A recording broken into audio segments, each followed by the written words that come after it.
Today, in a short while, that meeting was also going to happen. It's a very significant meeting, a significant tour of NSA Ajit Doval to China, where there will be significant discussions on various issues when it concerns to the border disputes between India and China, and also various other things are on agenda, various things to be discussed.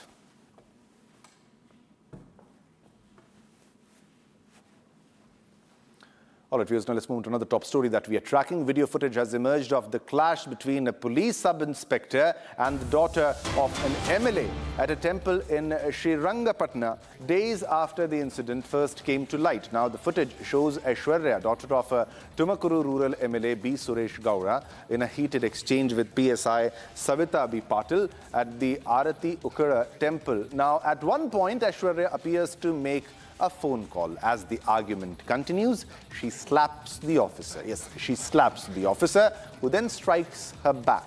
Now, other people at the scene step in to calm the things down. Now, the incident took place on 12th August at 8:15 p.m. during Bhima Amavasya celebrations at the temple and centered on a dispute over entry into the temple's sanctum sanctorum. All right, let's go across to Abhishek for all the latest updates into the story. It's another VIP mindset which has been exposed. It's just imagine the kind of mindset where you can go on and slap a police officer, a sub-inspector. This is the video footage, the exclusive video that we have, which has emerged over a quarrel and scuffle or clash between a police sub-inspector and daughter of an MLA at the temple. What kind of reactions, Abhishek, are we getting from both the BJP and the opposition and other political parties in this case, and what action has happened? To speak about the incident, this incident happened on the 12th of August, which is a Wednesday, and which was also Bhimana Amavasya, and it is celebrated across the state. It has its own history of religion. It was Aishwarya, the daughter of Tumkuru MLA Suresh Gowda, and also the wife of an IPS officer who went to Arati Ukada temple. She probably demanded that she be let into the temple sanctum without getting into the normal queue, which was waiting for a couple of hours to get into the sanctum of the temple. And after which, it is very clearly seen in the CCTV visual where she tried to call someone. It might be her father or her husband, who is representatives of one represents the politics and other who's in the service as an IPS officer. So at this point of time, she might have tried to call either of these persons to make sure that she passes the queue without standing in the queue. And also a small child is seen in the CCTV footage, after which an altercation breaks out between Aishwarya Gowda and Savita B. Patil, who was on duty to maintain the queue system at that particular temple. And after which, it is very clearly seen that the daughter of the MLA is the first person who slapped the duty official, the officer on duty or the sub-inspector on duty, to which she also replies in the same second by slapping Aishwarya. And after that, a complaint is being registered by the sub-inspector on duty, and she mentions the fact that the daughter of MLA didn't allow, the Aishwarya didn't allow her to dispose of her duties, and also she tried to slap and physically continue with the misconduct in the temple premises. And this CCTV footage has emerged over the last couple of hours. And soon after this incident happened, it was Suresh Gowda, the Tumkuru rural MLA, who openly apologized in front of the media, stating that this incident shouldn't have happened. He also owns the situation by stating it was his daughter who slapped the sub-inspector first, and he also requested the apology of the sub-inspector. Along with, he mentions the fact that no VIP treatments have to be given to any family members or the politicians across the state, and this is only creating a disharmony among the people who are waiting in the queues for a longer time. On the other hand, we've also seen Priyank Kharge, the Home Minister, who previously mentioned the fact that he wouldn't allow any of the political persons or the supporters or the family members of any political parties to go against any of his official, any of his staff who represents the Home Department, and there will be an action initiated against Aishwarya. But this is, we've crossed 23rd, we've already reached 25th, and there is no action on Aishwarya at this point of time. There are political contributions or requests from the BJP leader Suresh Gowda. The MLA Suresh Gowda might have contacted the Home Minister seeking an apology or seeking permission or seeking permission this particular time, and he might also we will also have to see how Priyank Khurge responds to this, because the CCTV video has already emerged at this point of time. Will there be an action initiated based on the CCTV, or will there be any other action against the official at this point of time? Over to you. All right, thanks a lot, Abhishek. Keep a track of all the developments. We'll come back to you as more details emerge in the story. All right, viewers, now let's move on to another big breaking news development that we are getting. It is about remarks of justice of a judge, and the judge's remark on Kumbh Mela funds spark row, where he says that 0.1% of the funds spent for the Kumbh Mela would have saved over 100 plus Marathi schools from shutting down. This is Justice P.B. Varale speaking on the state of Marathi medium schools. Now, this is the Supreme Court Justice P.B. Varale on Saturday, that is August 22nd. He said that if even 0.1% of funds allocated for Kumbh Mela infrastructure was spent on education, then over 100 Marathi medium schools could have been saved from shutting down. Justice Varale was reportedly speaking at an event during a visit to his school in Nashik, where he said that recently Chief Minister said that government is spending rupees 34,000 crore on a Kumbh infrastructure and rupees 11,000 crore on a corridor project. He says that I have no objection to such spending, but if just 0.1% of the Kumbh allocation, around rupees 32 crore, that is around 32 crore rupees, was spent on education, more than 100 to 150 Marathi schools could have been prevented. So it's a controversial statement. He says could have been, those schools would have been prevented from shutting down. Let's listen in. कुंभमेळ्यासाठी 32,000 उपमुख्यमंत्री म्हणाले, मुख्यमंत्री म्हणाले 34,000 कोटी देऊ. नंतर कुठेतरी बातमी वाचली की एका कॉरिडॉरसाठी आम्ही 11,000 कोटी रुपये खर्च करू. एवढे 1,000 कोटी रुपये जे शासन वेगवेगळ्या विकासांच्या कामासाठी खर्च करते, त्याच्याविषयी मला कुठलाही आक्षेप नाही. पण जर या हजारो कोटीच्या रकमेची जर साधक तरतूद करत असेल, तर या रकमेपैकी मी असं म्हणालो की 0.1% 32 कोटी रुपये जर सरकारने खर्च केले, तर या राज्यातल्या 100-125 शाळा, मराठी शाळा ज्या बंद पडल्या, त्या बंद पडल्या नसत्या. आणि मी हे तुम्हाला आग्रहाने, आवर्जून आणि स्वानुभवाने सांगतो की मी माझं पूर्ण प्राथमिक, माध्यमिक, इयत्ता 10वी पर्यंत शिक्षण मराठी माध्यमात घेतलेलं आहे. नगरपालिका, जिल्हा परिषदेच्या शाळांना घेतलं, आणि त्यामुळे माझं काही अडलेलं नाही. आमची आस्था आहे त्या ठिकाणी, एवढा करोडो लोकांचं श्रद्धास्थान आहे, ते केलं पाहिजे ना. शाळेसाठी आम्ही पैसे देऊ, दुसरे देऊ, हे सरकार काय फक्त तेवढंच नाही की बाबा एवढे पैसे याच्यातून काढा टाका म्हणून. पण हे आमचं अतिशय आस्थेचा विषय आहे, श्रद्धेचा विषय सगळ्या हिंदू बांधवांचा. आणि मला असं वाटतं की निश्चित त्यांचं म्हणणं बरोबर आहे की शाळेसाठी खर्च केला पाहिजे, डागडुजी केली पाहिजे, नवीन इमारती सुद्धा झाल्या पाहिजे. पण त्यासाठी निश्चित माननीय मुख्यमंत्र्यांनी हा विषय अतिशय गंभीर्याने घेतलेला आहे आणि त्या संदर्भामध्ये ते वेगळं प्रावधान करतात. All right, let's go across to Revati for all the updates into the development and the controversial remark. However, Justice says that he's not against the organization of Kumbh Mela, so we'll be factual on the story, because he says that I'm not against the Kumbh Mela, but he wants the funding to be allocated to the Marathi medium schools too. But what kind of controversy has this led to? What kind of reactions, Revati, are we getting right now from the BJP, from the Congress party or the AIMM, because this has sparked a row, and especially when it comes to the Hindu festivals, this should have been avoided. Revati, over to you. Right. So the sitting Justice of Supreme Court, P.V. Varare, has now made a statement in Dhule while addressing students itself in Dhule in a program. And he says he has no objection. Also, you rightly mentioned he has no objection on the Kumbh Mela. But as we can see that Maharashtra government has allocated more than 40,000 crores plus funds to this Kumbh Mela. And while speaking with the students at the high school event, Justice P.V. Varare said that even 0.1%, which is around 32 to 40 crores rupees, if that fund is used for the development of the schools, that would be around 100 to 150 Marathi schools will be saved. And as we are aware of the fact that Marathi schools condition in Maharashtra is worsening day by day. Also, while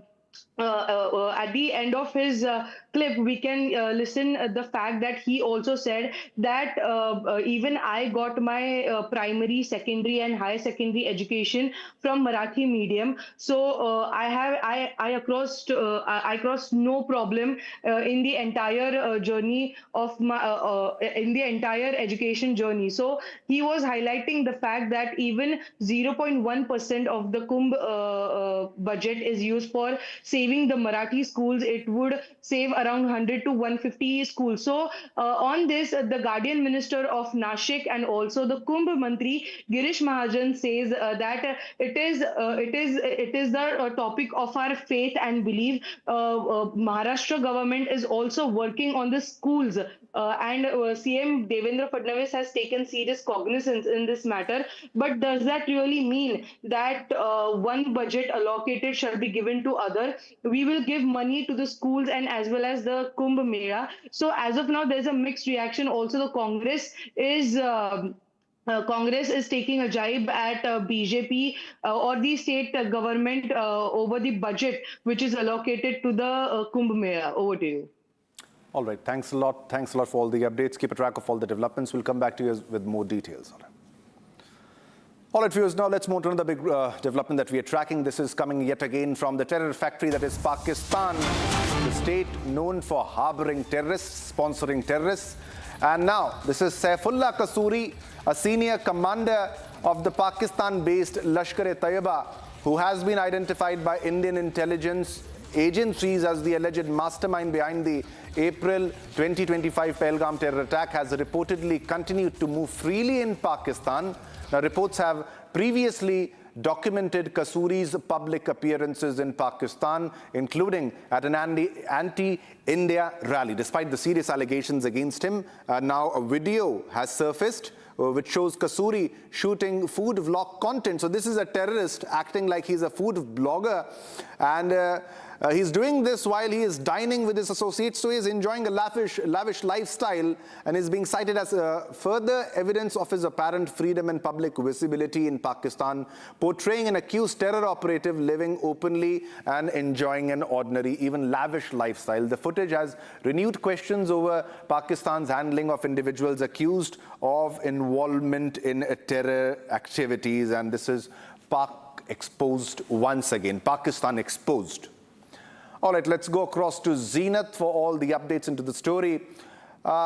Definitely, Zenith, it's a mockery for the victims of Pahalgam, and especially if you look at the visuals, he's acting like he's a food blogger, but he is a terrorist. He's a trained terrorist, and he's enjoying a lavish lifestyle in Pakistan. He's enjoying food, and he's giving review of the food that he is eating. Very shameless behavior of the Pakistan government that needs to be highlighted, Zenith. He's a senior commander of LET, Lashkar-e-Taiba. It's a Pak-based terror organization, and he's one of the senior commanders of LET.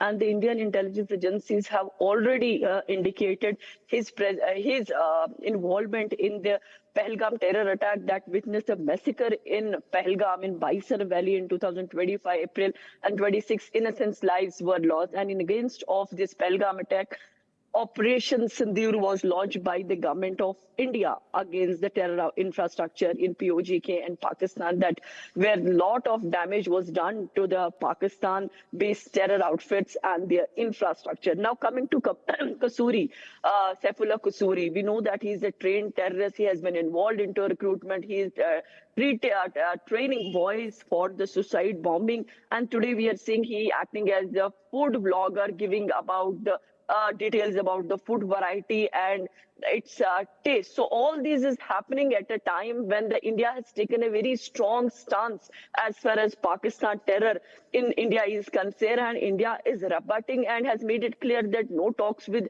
Pakistan or the terror machinery till the terror is eradicated, for which we see the political leaders of Jammu and Kashmir off and on pitching for talks with neighbors. Meanwhile, we also understand that on the one side, the Pakistan's former Prime Minister Imran Khan, how the Pak administration is treating, he's not being given a proper medical care, not being allowed to have proper conversations with the family, as Imran Khan's sister, Dr. Uzma or Alima Khan, has conveyed and has told the media. So it clearly means, Zeenat, if you're a terrorist in Pakistan, you're no less than a celebrity. You'll be treated very nicely. You can be a food vlogger, a part-time food vlogger. But thanks a lot, Zeenat. That's all the time that we have in this bulletin.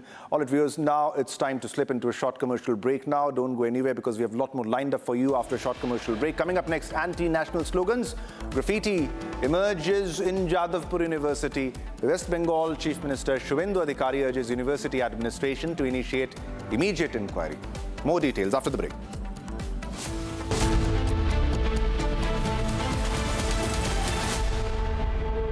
रंग रंग रंग रंग रंगीन रे, देखो कैसे भी हो दिन रंग बना रहे, बोझ पेंट्स रंग बना रहे।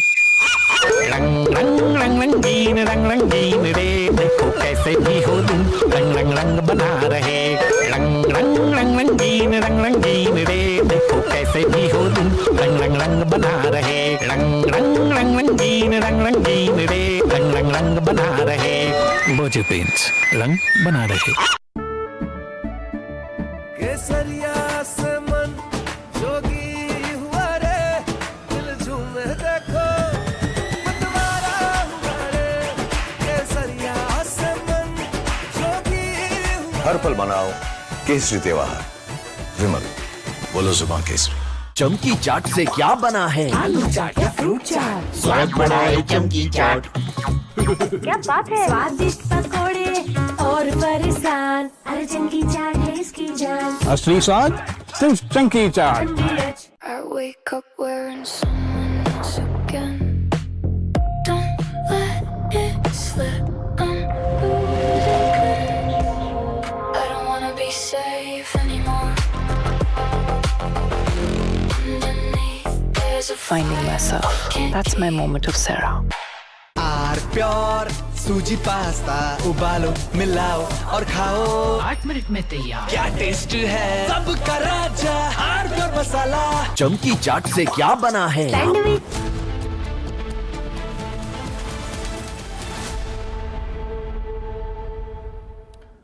A very warm welcome, viewers. You're watching Republic TV. This is Shivam Dutt Mehta. And now it's time for a big business development. Let's go across to Rupali, who has a very big development when it comes to the business story, a business development that has surfaced. Rupali, over to you for the development.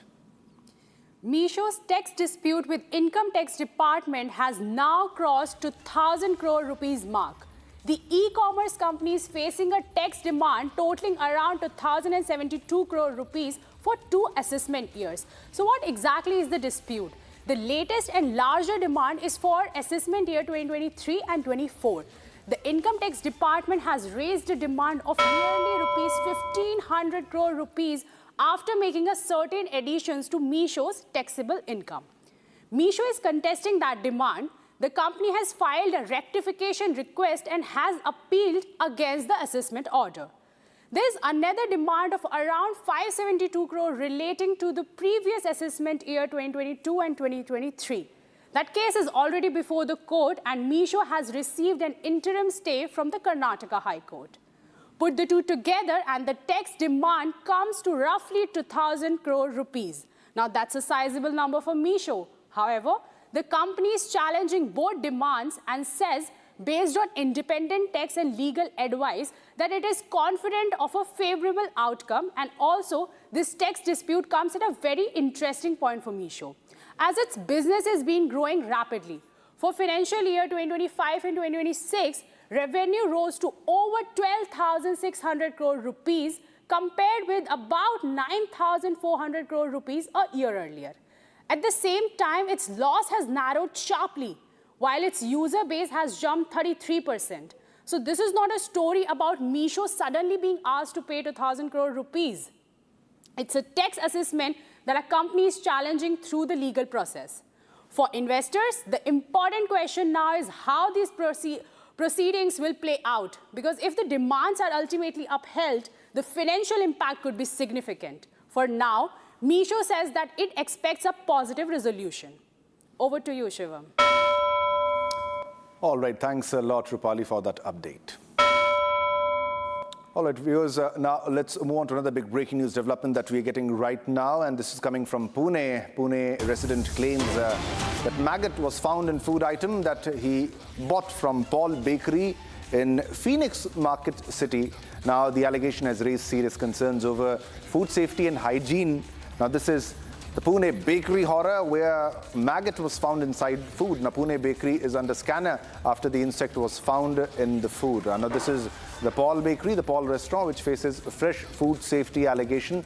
The Pune resident claims that maggot was found in his food. And these are the visuals also, ladies and gentlemen, disturbing visuals. And just imagine if somebody eats that food and is unaware of that food because it's under a layer of that food. And this is after Gurugram, Pune Paul restaurant under scanner. All right, it's time to slip into a short commercial break, but don't go anywhere because coming up next, EM Jaishankar meets Russian President Vladimir Putin, says handed over personal message from PM Modi to President Putin.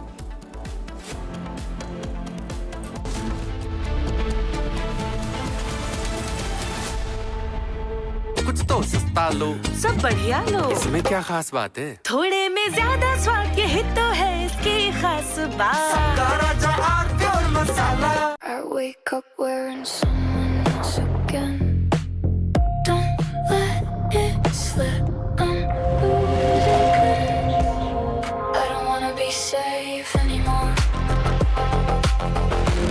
Underneath there's a Finding myself. That's my moment of Sarah. चमकी चाट से क्या बना है? Sandwich लस्सी और छाछ हर घूंट में चमकी चाट। अब बताओ, स्वाद आया? असली स्वाद सिर्फ chunky chaat. Electricity bill paid. Really? Your mobile recharge is done. How? Make all kinds of payments using the Bheem Payments app and get cashback of up to rupees 300 every month. Use Bheem app to pay. It's the Mahi way.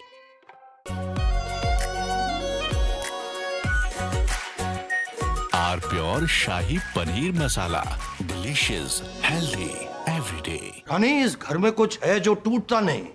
ये pillar कभी नहीं टूटेगा। Rungta steel TMT से बना। रुंगटा नहीं तो घर strong नहीं। रुंगटा स्टील TMT बार एकदम सॉलिड। चमकी चाट से क्या बना है? आलू चाट या फ्रूट चाट, स्वाद बनाए चमकी चाट। क्या बात है? स्वादिष्ट पकोड़े और फरसान, अरे चंकी चाट है इसकी जान। असली स्वाद सिर्फ चंकी चाट।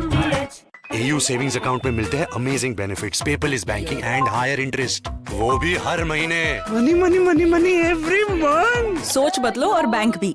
आर प्योर सूजी पास्ता, उबालो, मिलाओ और खाओ। 8 मिनट में तैयार। क्या टेस्ट है, सबका राजा R pure masala.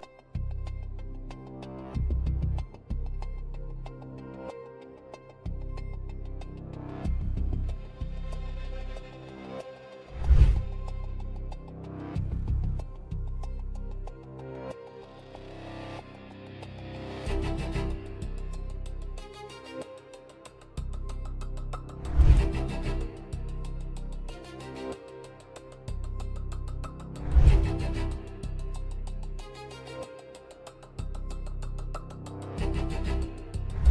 Scott Bessent said the United States is entering the final phase of its campaign against Iran, launching what he described as an economic D-Day aimed at complete...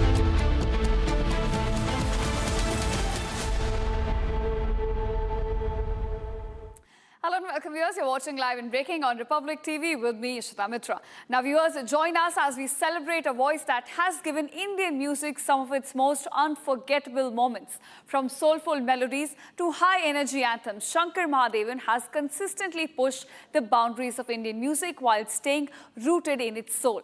A singer, composer and performer whose voice can move from classical brilliance to contemporary magic.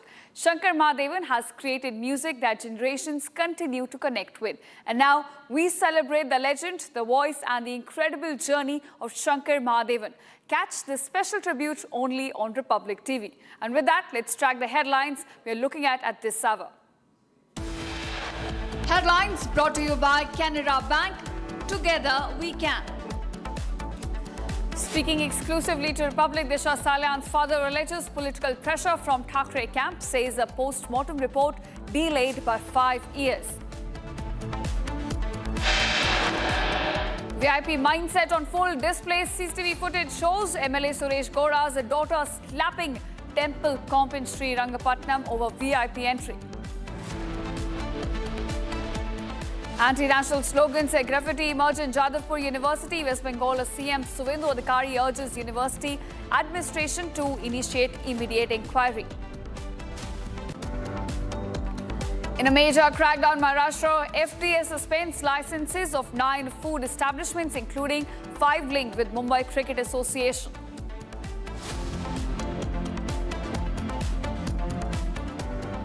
NSA Ajit Doval to hold talks with Chinese Foreign Minister Wang Indo-China border peace and line of actual control in focus. External Affairs Minister S. Shankar meets Russian President Vladimir Putin, says handed over personal message from Prime Minister Modi to President Putin.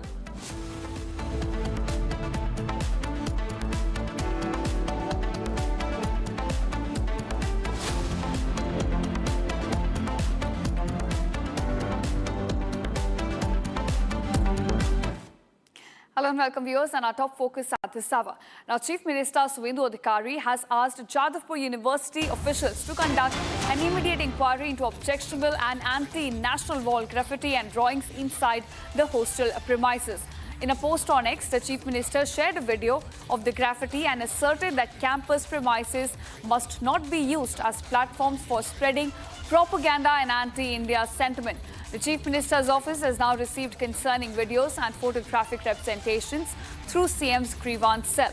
Suvendu Adhikari also said that educational institutions are sacred spaces of learning, academic excellence and nation building. And under no circumstances would campus premises be permitted to be used for spreading propaganda and anti-India sentiment.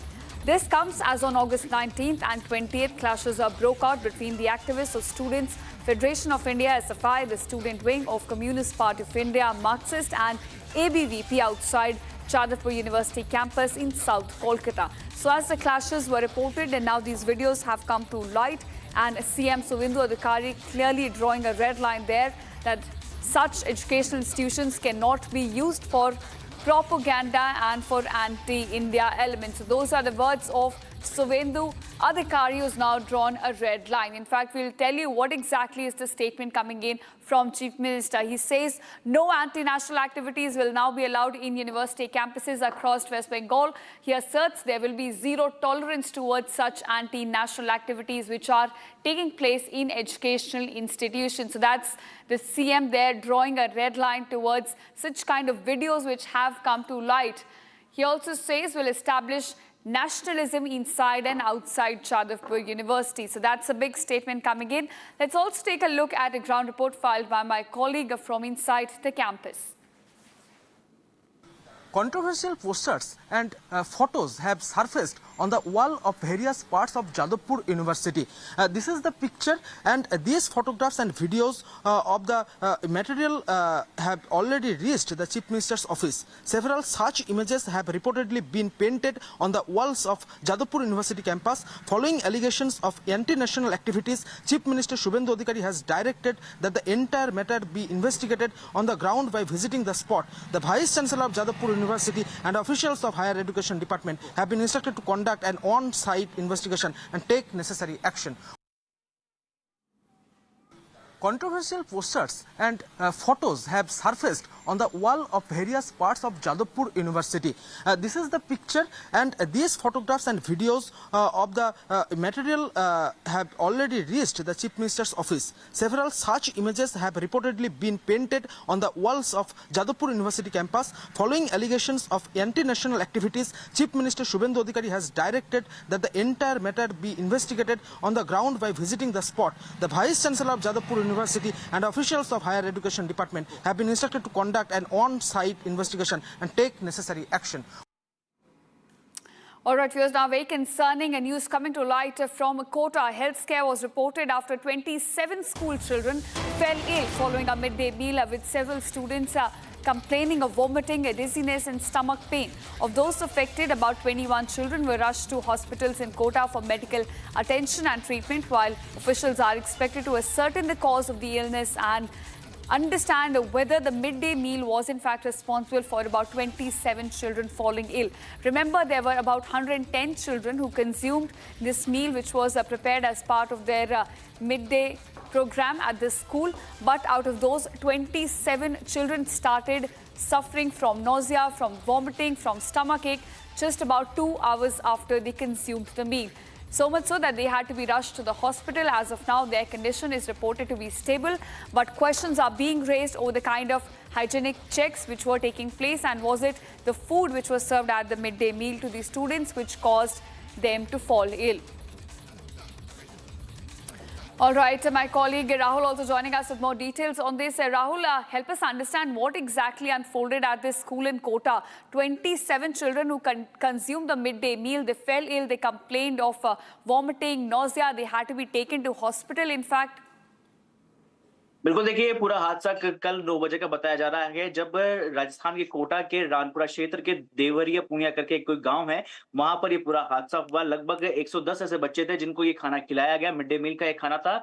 9 से 10 बजे के बीच में इनको खाना खिलाया गया। खाना खिलाने के बाद लगभग 27 ऐसे बच्चे थे जो कहीं ना कहीं उन्हें उल्टी दस्त जैसी गंभीर बीमारियां देखने को मिली, जिसके बाद पूरे विद्यालय में हड़कंप सा मच गया। Jacket responsibility. बिल्कुल, देखिए अभी रिस्पॉन्सिबिलिटी की बात की जाए तो राजस्थान के शिक्षा मंत्री मदन दिलावर मौके पर पहुंचे, और मौके पर पहुंचने के बाद उन्होंने तत्काल संज्ञान लिया।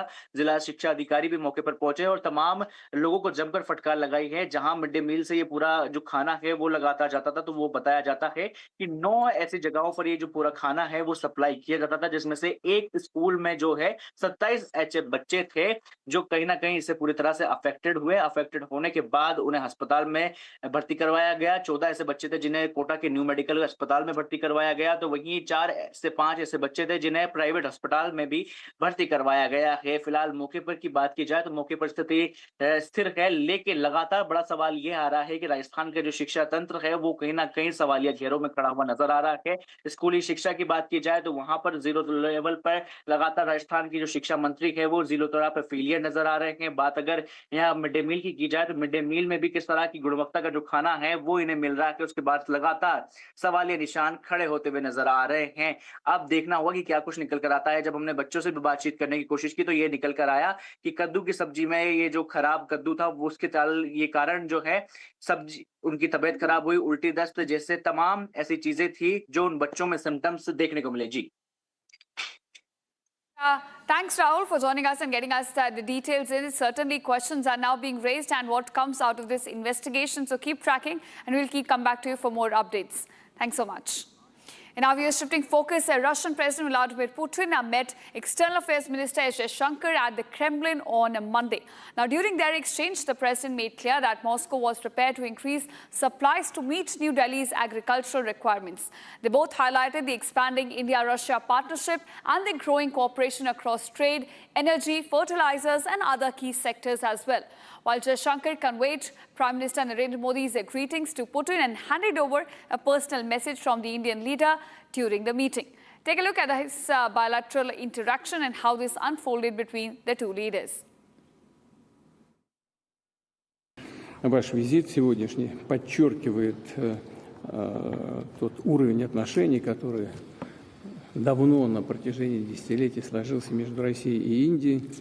Мы работу продолжаем практически по всем направлениям, имеется в виду и правительственный уровень, и межпарламентские связи по линии участников экономической деятельности.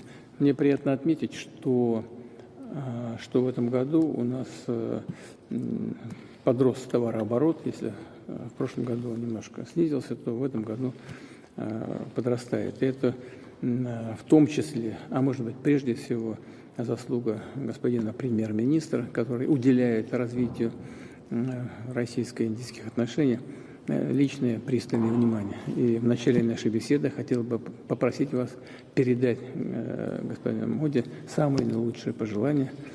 Надеюсь увидеться с ним в ближайшее время, как мы и планировали, в рамках работы Шанхайской организации сотрудничества в ближайшее время. Ну и у нас график такой, что мы сможем, наверное, и еще раз увидеться в этом году. Мы очень рады вас видеть, уважаемый господин министр. Я знаю, что вы со своим российским коллегой господином Мантуровым, который возглавляет российскую часть межправкомиссии, уже поработали как следует, наверняка обсудили наиболее важные вопросы. Их много. Один из этих вопросов, но это не только энергоносители, один из этих вопросов, конечно, это поставка удобрений. Мы делаем все для того, чтобы закрыть этот вопрос для индийских фермеров, для сельского хозяйства. Наращиваем эти поставки и готовы это делать дальше. Ну и все другие вопросы, связанные с атомной энергетикой, с сотрудничеством в высокотехнологичных сферах, в других областях, они все в повестке дня и все достаточно уверенно продвигаются. Добро пожаловать, господин министр. Thank you, Mr. President. And let me first of all begin by conveying the good wishes of Prime Minister Narendra Modi. Thank you. Excellency, he has given me a personal communication, which I would like to hand over to you. We have this morning had a meeting of the Intergovernmental Commission. I think overall we have a good report to give to you. I think our economic cooperation, trade, energy, fertilizers, nuclear, other dimensions as well. I'd be pleased to speak about it in detail, but overall I think our economic cooperation has grown very significantly. Prime Minister Modi looks forward to meeting you at the SCO summit, then welcoming you in India for the BRICS summit, and in due course, as per your mutual convenience, having the annual summit. So we have, Excellency, I think a very strong picture of cooperation to present, and I again thank you very much for the. All right, here's now a very concerning incident is coming to light from Pune. This is where a resident has now alleged that a maggot was in fact found in a food item that he purchased from Paul Bakery. This has now raised fresh concerns over food safety, hygiene and quality standards which are being followed at such establishments. Now, the alleged incident has put the Pune outlet under scrutiny and sparked questions about the safety checks followed in food preparation and service as well. The complaint comes amid wider attention on similar allegations involving Paul outlets, adding to concerns about customers, about maintaining proper hygiene and food safety standards. Now, remember, this is the second such incident which has come to light. Earlier, there was a live worm which was found at inside a sandwich, in fact, at Paul's outlet in Gurugram, and now a similar such incident has unfolded in Pune. This is where a maggot, an insect, in fact, has now been found in a food item which was purchased from Paul Bakery. So questions are being raised over the kind of compliance there is to food safety standards. This is the visual that the resident concerned has now shared, showing that how there was a maggot which was found inside a food item which was purchased from Paul Bakery in Pune. Remember, coming after, there was a live worm which was found inside a sandwich as well, purchased from a Paul outlet again in Gurugram. So two such incidents have now come to light back-to-back, raising questions over food safety, hygiene as well as compliance standards as such establishments are concerned across metropolitan cities. So far, no statement in fact has come in from Paul Pune outlet on this kind of incident which was reported, yet no word coming in from the outlet.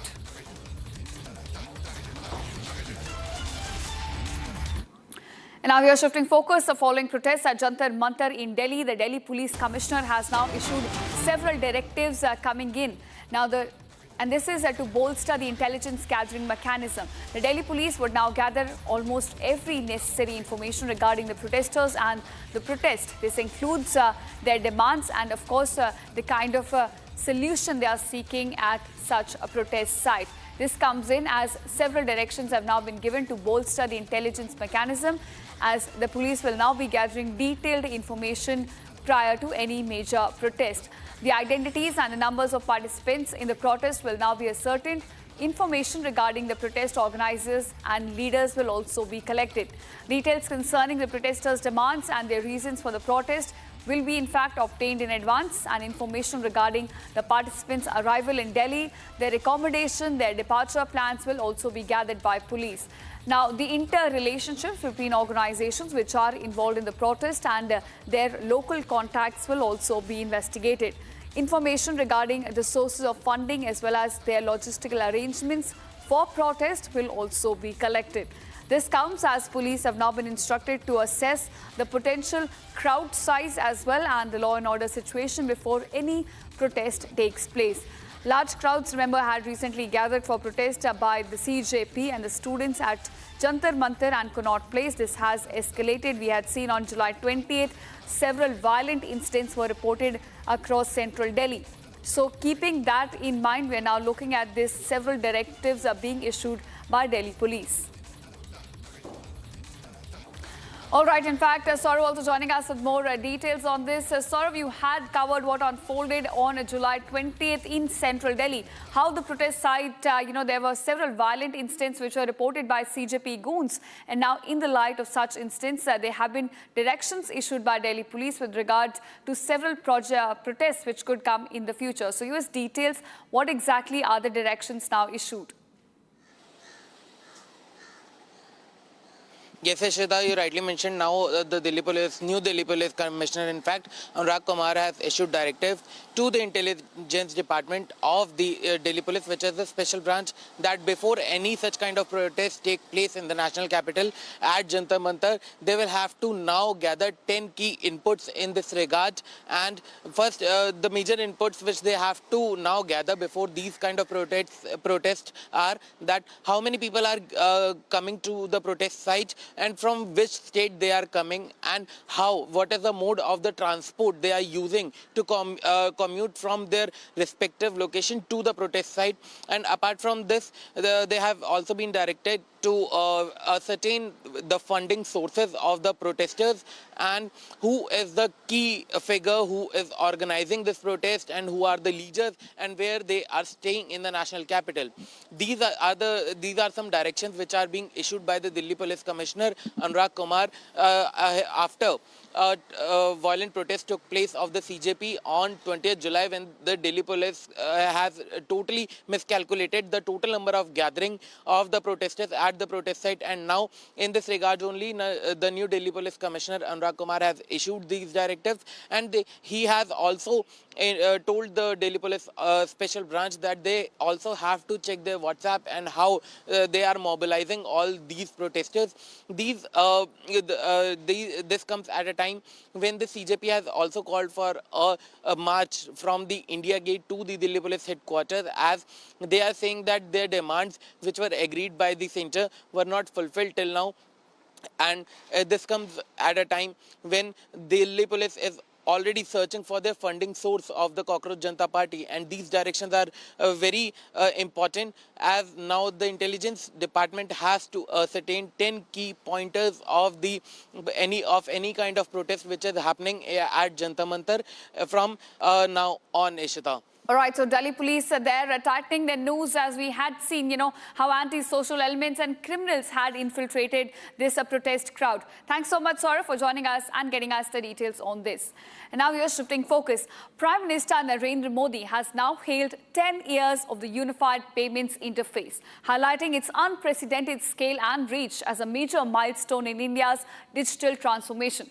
Prime Minister Modi said that every Indian now can be proud of UPI's remarkable journey and its role in reshaping the country's digital payments ecosystem, while also seeking public experience and views on how UPI has impacted their daily lives and made financial transactions more convenient and accessible. Take a look.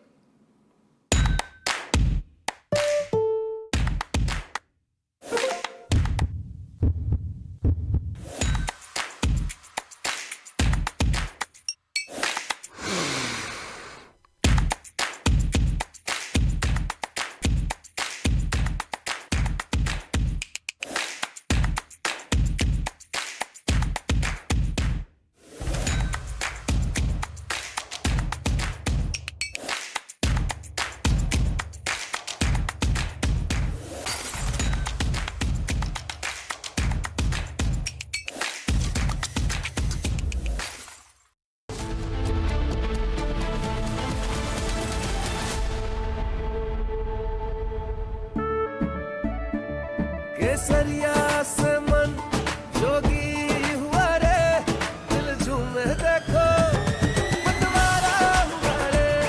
केसरिया से मन जोगी हुआ। हर पल मनाओ केसरी त्योहार।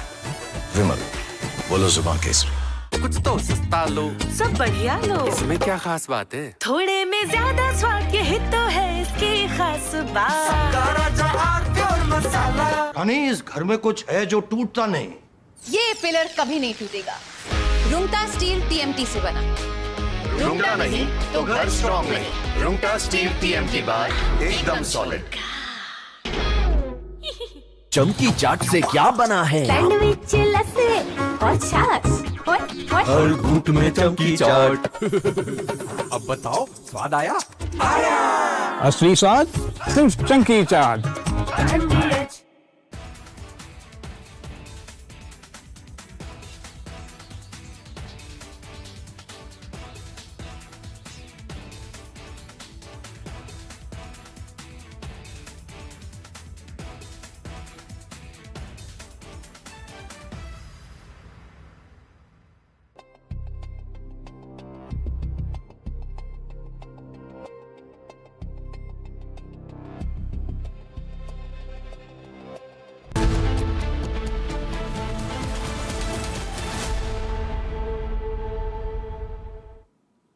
Welcome back, viewers. You're watching live and breaking on Republic TV with me, Ishita Mitra.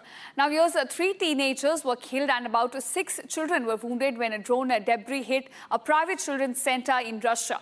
This comes in as a nearby apartment building was also damaged and 4 other residents got injured. Russia's defense ministry now claims its air defenses destroyed about 351 Ukrainian drones overnight across multiple regions, while Ukraine reported Russian missile and drone strikes on Odessa and a drone attack on Chernihiv. This injured about 15 people, including 2 children as well. Here's a report. Take a look. 3 teenagers are dead and 6 other children are injured after a drone attack hit Russia's southern city of Krasnodar.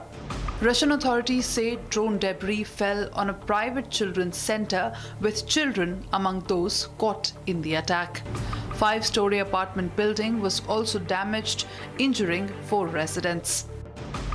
The Russian Defense Ministry claims its air defenses intercepted and destroyed 351 Ukrainian drones overnight.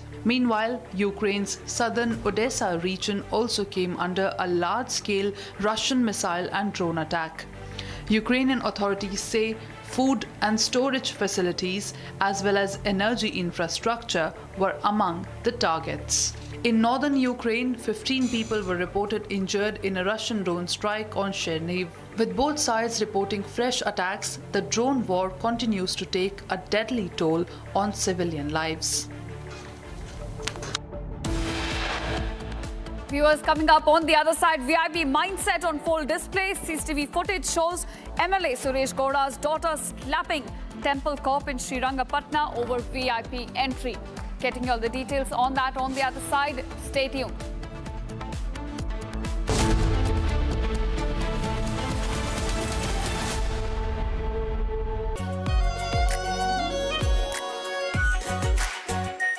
Are pure shahi paneer masala, delicious, healthy everyday.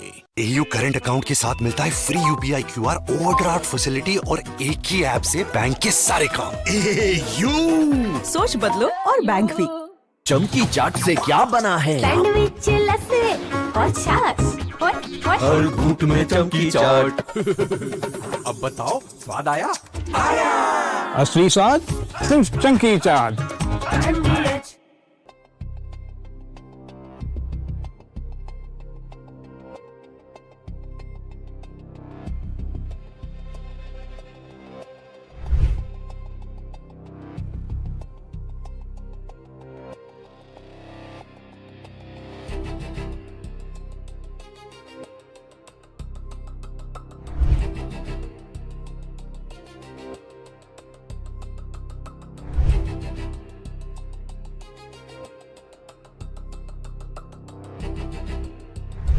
Scott Bessent said the United States is entering the final phase of its campaign against Iran, launching what he described as an economic D-Day aimed at completely severing Tehran's financial lifelines. Writing in an opinion piece for a UK newspaper, the U.S. Treasury Secretary drew a direct line to the 1943 Tehran Conference, where Allied leaders weighed how to exert maximum pressure on Axis powers. Bessent argued that history has now returned that very same choice to the Iranian capital. Bessent stated that preceding military actions under President Donald Trump have already dismantled Iran's conventional defense capabilities and severely weakened its nuclear ambitions. With kinetic operations taking a secondary role for now, Washington is shifting toward what he called the most aggressive, coordinated financial campaign ever deployed against a foreign state. Reporting on Iran's domestic crisis, Bessent noted that nearly 5 decades of corruption and proxy conflict have bankrupted the nation's economy, pushing the rial to historic lows while inflation continues to surge. He emphasized that the regime's remaining survival strategy relies almost entirely on third-party enablers willing to conduct illicit trade with Tehran. The Treasury Secretary highlighted specific channels, including foreign energy buyers, shadow banking networks, free trade exchange houses, and maritime registries that allow Iran to bypass restrictions. Citing 17th century philosopher Blaise Pascal, Bessent noted that uncertainty in geopolitical risk demands a far higher price for error, warning that foreign nations attempting to buy safety by maintaining economic ties to Tehran have crossed the limit of American tolerance. Looking at the broader global impact, Bessent outlined an explicit choice for international markets. Financial institutions and From Asia's largest news headquarters, setting the agenda for Bharat.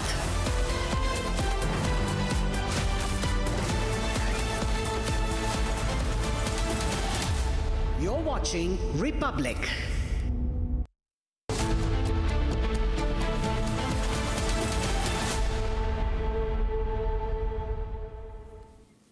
Good morning, viewers. Welcome to Live and Breaking with me, Karun Seth, here on Republic. Now, viewers, join us as we celebrate a voice that's given Indian music some of its most unforgettable moments. From soulful medleys to high-energy anthems, Shankar Mahadevan has consistently pushed the boundaries of Indian music while staying rooted in its soul. A singer, composer, and performer whose sound can actually move from classical brilliance to contemporary magic, Shankar Mahadevan has created music that generations continue to connect with. And now we celebrate the legend, the voice, and the incredible journey of Shankar Mahadevan. Catch the special tribute only on Republic TV. Headlines brought to you by Canara Bank. Together we can. Speaking exclusively to Republic, Disha Salyan's father alleges political pressure from the Thackeray camp, says post-mortem report delayed by 5 years. VIP mindset on full display. CCTV footage shows MLA Suresh Gora's daughter slapping temple cop in Sri Rangapatna over VIP entry. Anti-national slogans, graffitis emerge in Jadavpur University. West Bengal CM Shovendu Adhikari urges university administration to initiate immediate inquiry.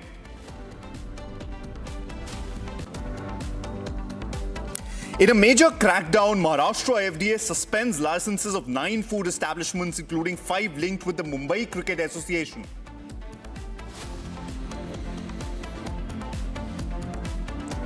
NSA Ajit Doval to hold talks with Chinese Foreign Minister Wang. Indo-China border peace and the 3,488-kilometer line of actual control in focus. External Affairs Minister Zheng meets Russian President Vladimir Putin, says handed over personal message from Prime Minister Modi to President Putin.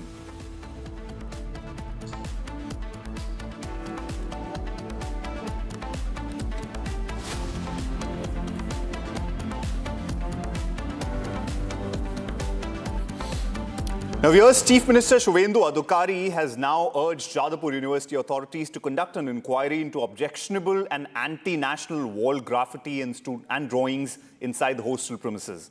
In a post on X, the Chief Minister shared a video of the graffiti and asserted campus premises must not be used as platforms for spreading propaganda and anti-India sentiment.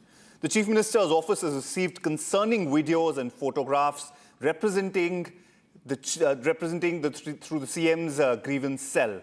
Now, Shovendu said educational institutions are sacred spaces of learning, academic excellence and nation building, and under no circumstances would campus premises be permitted to be used for spreading propaganda and anti-India sentiment. This comes on as on August 19th and 20th, clashes broke out between activists of Students' Federation of India, which is SFI, the student wing of the Communist Party of India, Marxist, and the APVP outside the Jadavpur University campus in South Kolkata. Now, this is after leading a protest broke out between ABVP and left-wing student activists. What has come to light through the Chief Minister's office's grievance cell is that there are certain graffiti and drawings on Jadavpur University campus walls. Specifically, the campus part which has been referred to is the Arts Hostel, where certain anti-national graffiti and word drawings have come into play. If you watch on your screens, viewers, on your right here, long live the martyrs of, we see certain posts about Palestine, we see certain posts glorifying a late Naxal leader, stating long live the leader. Now we've got, listen to this report filed by my colleague Indrashish from inside the Jadavpur University. Controversial posters and photos have surfaced on the wall of various parts of Jadavpur University. This is the picture, and these photographs and videos of the material have already reached the Chief Minister's office. Several such images have reportedly been painted on the walls of Jadavpur University campus. Following allegations of anti-national activities, Chief Minister Shovendu Adhikari has directed that the entire matter be investigated on the ground by visiting the spot. The Vice Chancellor of Jadavpur University and officials of Higher Education Department have been instructed to conduct an on-site investigation and take necessary action. Controversial posters and photos have surfaced on the wall of various parts of Jadavpur University. This is the picture, and these photographs and videos of the material have already reached the Chief Minister's office. Several such images have reportedly been painted on the walls of Jadavpur University campus. Following allegations of anti-national activities, Chief Minister Shovendu Adhikari has directed that the entire matter be investigated on the ground by visiting the spot. The Vice Chancellor of Jadavpur University and officials of Higher Education Department have been instructed to conduct an on-site investigation and take necessary action. Now, viewers, following the introduction of Maharashtra's anti-conversion law, churches and Christian congregations Mumbai region are reportedly asking worshippers to sign voluntarily attendance and self-declaration forms stating that they attended services willingly and were not subjected to any pressure, inducement or other form of coercion. Now, some of the forms also reported to seek personal details such as photographs and Aadhaar or PAN information. Now, this move reflects the impact of the new legal framework on religious congregations as churches seek to document the voluntary nature of worship and guard against allegations of forced or induced religious conversion. Now, this comes immediately on the back of Maharashtra introducing its anti-conversion law. We've got Revati joining us live from Mumbai on this. Revati, we hear that churches and pastors in Maharashtra are now seeking these self-declaratory forms. Tell us more on this. What exactly are they seeking? What kind of information are they asking for? And how do we see this kind of a change? What's exactly caused this? Right. So recently, the state of Maharashtra has passed a law which is anti-conversion law or the freedom of religion law, which is passed, and it will be in force from 28th of August 2026. The effects of that law now can be seen as the pastors and the churchgoers are now being asked to fill the details. And in the declaration, actually, it's a self-declaration form which says that they are not being forcefully made to attend the church servings and the prayers which are held in the church. They are voluntarily attending the service. They are voluntarily doing the prayers, and along with that, Aadhaar card, PAN card number, Aadhaar card or PAN card number, and a photo is also attached to this self-declaration form. If we look at the freedom of religion law or the act which is passed by the state of Maharashtra, it says that if any forceful conversion is reported, it has serious punishment now in this particular law, and the person, the conversion can be reported by the person himself or any guardian of that person. So this particular law which will come into force on 28th of August. It holds a significant importance, as I mentioned that there are many cases which came to light recently in Maharashtra of conversion, and now a self-declaration form is used by the churches in Mumbai, especially in Mira Bhayandar Road and in that section of Mumbai. Over to you. All right, thanks, Revati. We'd want you to stay on for our next story as well. Viewers, another unfortunate news regarding food safety and hygiene standards coming in from Pune this time. A Pune resident has alleged that a maggot was found inside a food item purchased from Paul Bakery at Phoenix Market City, raising concerns over food safety, hygiene, quality standards at the establishment. Now, the alleged incident has put the Pune outlet under scrutiny and sparked questions about the safety checks followed in food preparation and service. The complaint comes amid wider attention on similar allegations involving Paul outlets, according to concerns among customers about maintaining proper hygiene and food safety standards.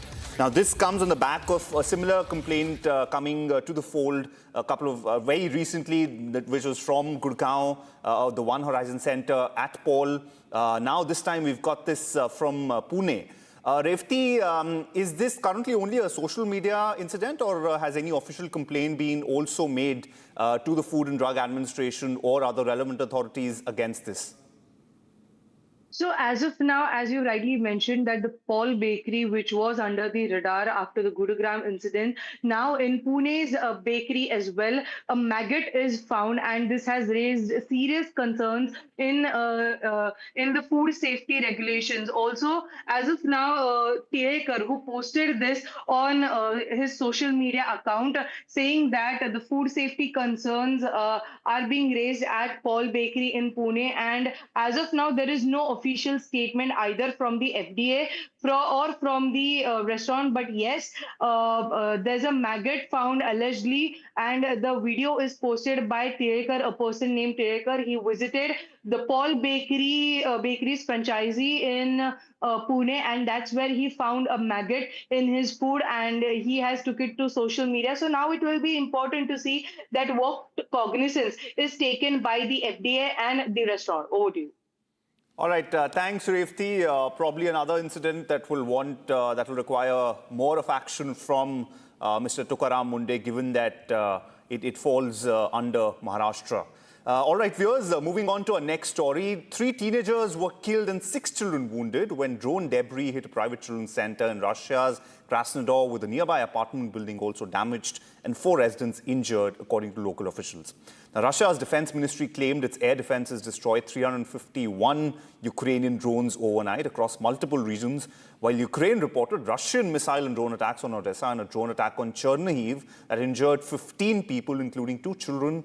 Independent verifications of the claims was not possible. 3 teenagers are dead and 6 other children are injured after a drone attack hit Russia's southern city of Krasnodar. Russian authorities say drone debris fell on a private children's center with children among those caught in the attack. 5-story apartment building was also damaged, injuring 4 residents. The Russian Defense Ministry claims its air defenses intercepted and destroyed 351 Ukrainian drones overnight. Meanwhile, Ukraine's southern Odessa region also came under a large-scale Russian missile and drone attack. Ukrainian authorities say food and storage facilities as well as energy infrastructure were among the targets. In northern Ukraine, 15 people were reported injured in a Russian drone strike on Chernihiv. With both sides reporting fresh attacks, the drone war continues to take a deadly toll on civilian lives. Because Russian President Vladimir Putin met External Affairs Minister S. Jaishankar at the Kremlin on Monday. Now, during the exchange, the president made clear that Moscow was prepared to increase supplies to meet New Delhi's agricultural requirements. They highlighted the expanding India-Russia partnership and growing cooperation across trade, energy, fertilizers, and other key sectors. Jaishankar conveyed Prime Minister Modi's greetings to Putin and handed over a personal message from the Indian leadership during the meeting. Take a look at this bilateral interaction between the 2 leaders. Ваш визит сегодняшний подчеркивает тот уровень отношений, который давно на протяжении десятилетий сложился между Россией и Индией. Мы работу продолжаем практически по всем направлениям, имеется в виду и правительственный уровень, и межпарламентские связи по линии участников экономической деятельности.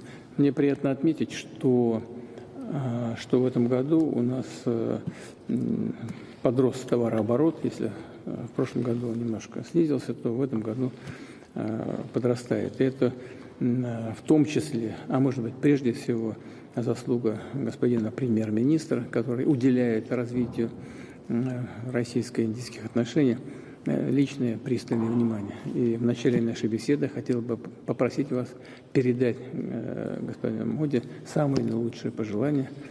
Надеюсь увидеться с ним в ближайшее время, как мы и планировали, в рамках работы Шанхайской организации сотрудничества в ближайшее время. Ну и у нас график такой, что мы сможем, наверное, и еще раз увидеться в этом году. Мы очень рады вас видеть, уважаемый господин министр. Я знаю, что вы со своим российским коллегой господином Мантуровым, который возглавляет российскую часть межправкомиссии, уже поработали как следует, наверняка обсудили наиболее важные вопросы. Их много. Один из этих вопросов, и это не только энергоносители, один из этих вопросов, конечно, это поставка удобрений. Мы делаем все для того, чтобы закрыть этот вопрос для индийских фермеров, для сельского хозяйства. наращиваем эти поставки и готовы это делать дальше. Ну и все другие вопросы, связанные с атомной энергетикой, с сотрудничеством в высокотехнологичных сферах, в других областях, они все в повестке дня и все достаточно уверенно продвигаются. Добро пожаловать, господин министр. Thank you, Mr. President. And let me first of all begin by conveying the good wishes of Prime Minister Narendra Modi. Thank you. Excellency, he has given me a personal communication which I would like to hand over to you. We have this morning had a meeting of the Intergovernmental Commission. I think overall we have a good report to give to you. I think our economic cooperation, trade, energy, fertilizers, nuclear, other dimensions as well. I'd be pleased to speak about it in detail, but overall I think our economic cooperation has grown very significantly. Prime Minister Modi looks forward to meeting you at the SCO summit, then welcoming you in India for the BRICS summit, and in due course, as per your mutual convenience, having the annual summit. So we have, Excellency, I think a very strong picture of cooperation to present, and I again thank you very much for the We've got a breaking news coming in of another case of VIP treatment, in this case of a Lokayukta accused at Mandya. Now, a Lokayukta accused at Mandya MIMS hospital, a Lokayukta accused allegedly received VIP treatment at Mandya MIMS hospital despite having no illness. Now, this comes in from Sri Rangapatna in Karnataka, where the Assistant Director for Land Records, Mohammed Hussain, who was arrested by Lokayukta police, was found staying in a special room instead of jail. During a surprise inspection, District Sessions Judge C. Chandrasekhar found that a young woman in the accused room was also present. Now, she reportedly claimed to be his girlfriend. The hospital authorities told the judge that Hussain had no illness requiring admission. Now, the judge reprimanded jail officials and directed the jail authorities and MIMS doctors to submit a report on this. He warned of strict legal action based on the findings. Now, shocking case. We've got Abhishek joining in as well on this from Bengaluru. Abhishek, surprisingly, he's a Lokayukta. Now, Lokayukta, for our viewers, is an ombudsman who's appointed for anti-corruption cases against state public officials. Now, not only has this Lokayukta, who's the ADLR first, been convicted of corruption himself, but goes on, found, give us more details. Where has he been found, with who? Very interesting story here. Well, it was Mohammed Hussain, who was the ADLR in Sri Rangapatna.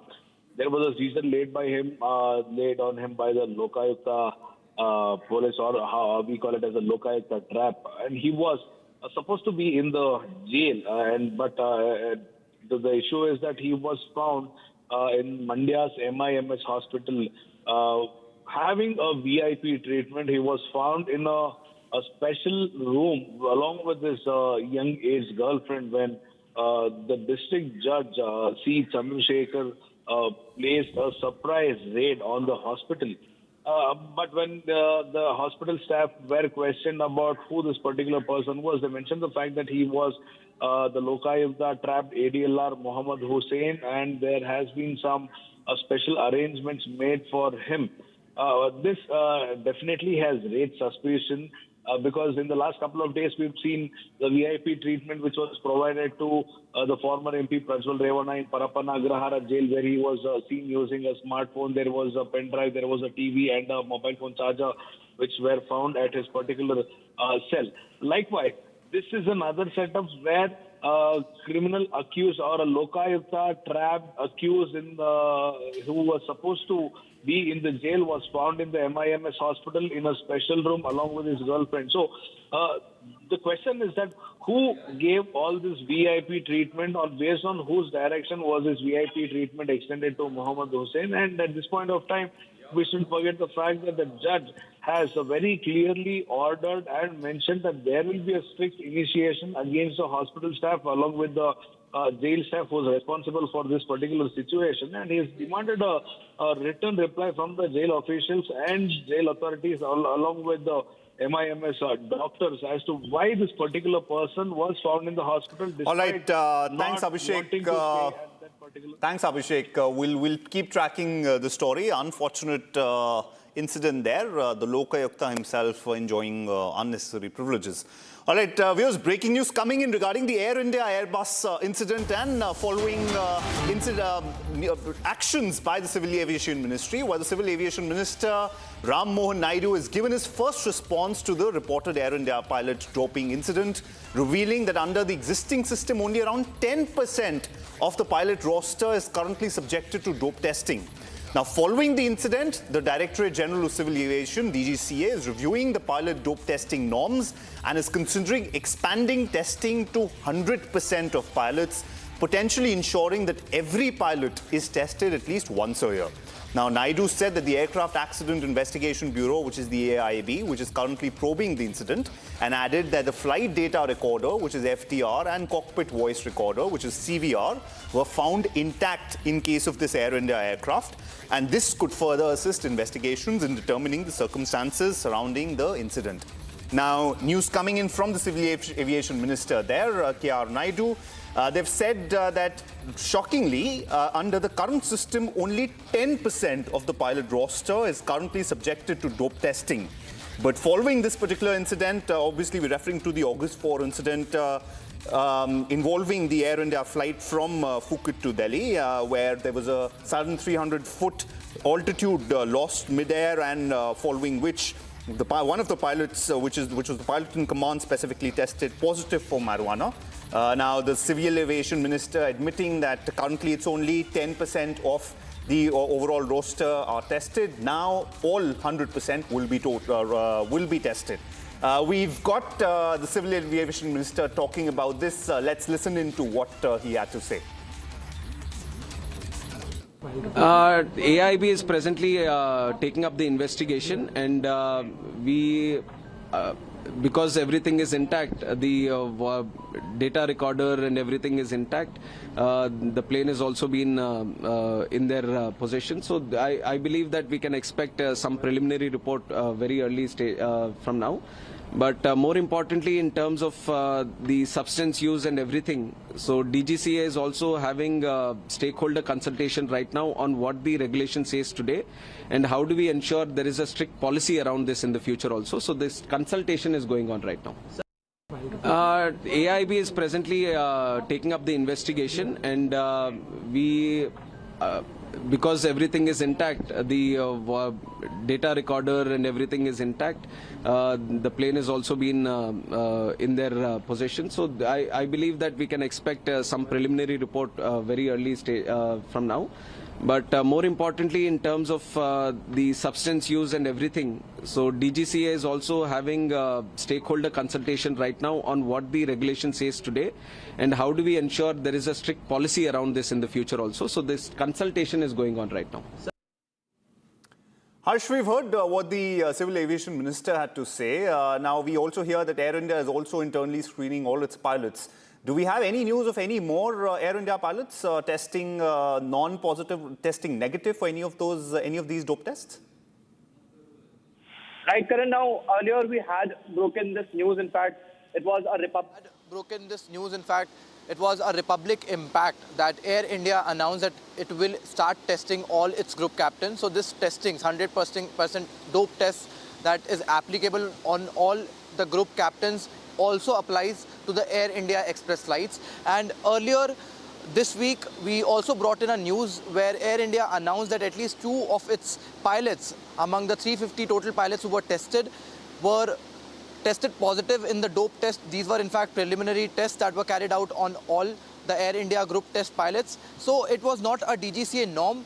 that makes it mandatory for any airline to carry out 100% dope tests, but it was surely a Republic impact because Republic was the only channel pursuing this story for 3 long days, and that's when we heard from Air India when it's announced that it will start testing all its pilots for dope tests, and now we are hearing it for the Civil Aviation Minister himself. He says that dope tests is something, the issue of substance abuse is something that has to be taken seriously, and the Directorate General of Civil Aviation, in fact, now is considering 100% dope testing on all commercial pilots across India. This will be applicable to all airlines, all pilots that operates in India, and this is something very huge, very big, because this surely is a Republic impact. We were pursuing the story for 3 long days after this Phuket-Delhi flight witnessed a massive altitude drop of 300 feet, and this is exactly when Air India decided to start testing all its group pilots, and now this is coming from the Minister of Civil Aviation himself, although he says that the investigation is in very early stage, but he says that dope testing, in fact, matter of substance abuse by pilots in command, in fact, pilots who are in charge of planes, has to be taken seriously, and DGCA, in fact, at this very moment is also considering 100% testing on all pilots that operates in India. Karan. All right, thanks, Harsh. Given that he stated that both the FDR and CVR are intact, it will be interesting to see what initial findings AAIB comes up with regarding this particular major altitude drop. All right, viewers, time to take a very quick break, but don't go anywhere. We've got lots more coming up for you on the other side. On the other side, coming up, National Security Advisor Ajit Doval to hold talks with Chinese Foreign Minister Wang Yi, India-China border peace and the 3,488-kilometer line of actual control in focus.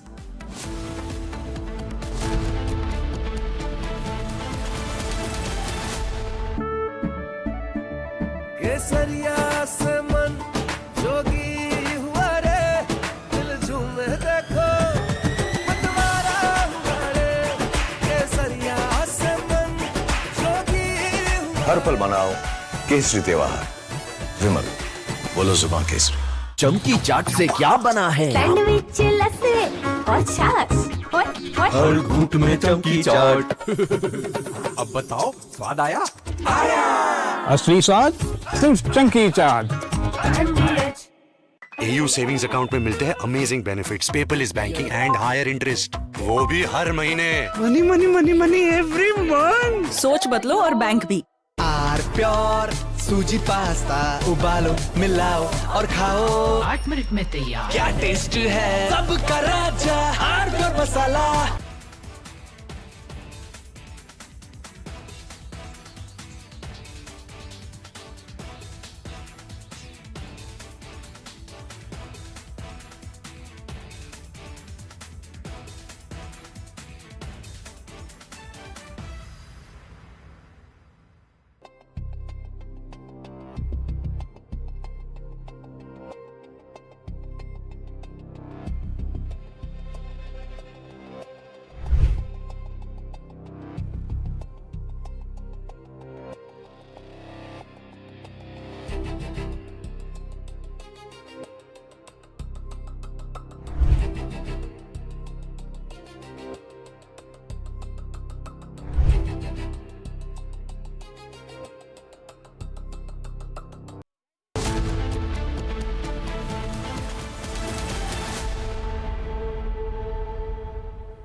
Now, viewers, Prime Minister Modi has hailed 10 years of the Unified Payments Interface, which is UPI, highlighting its unprecedented scale and reach as a major milestone in India's digital transformation.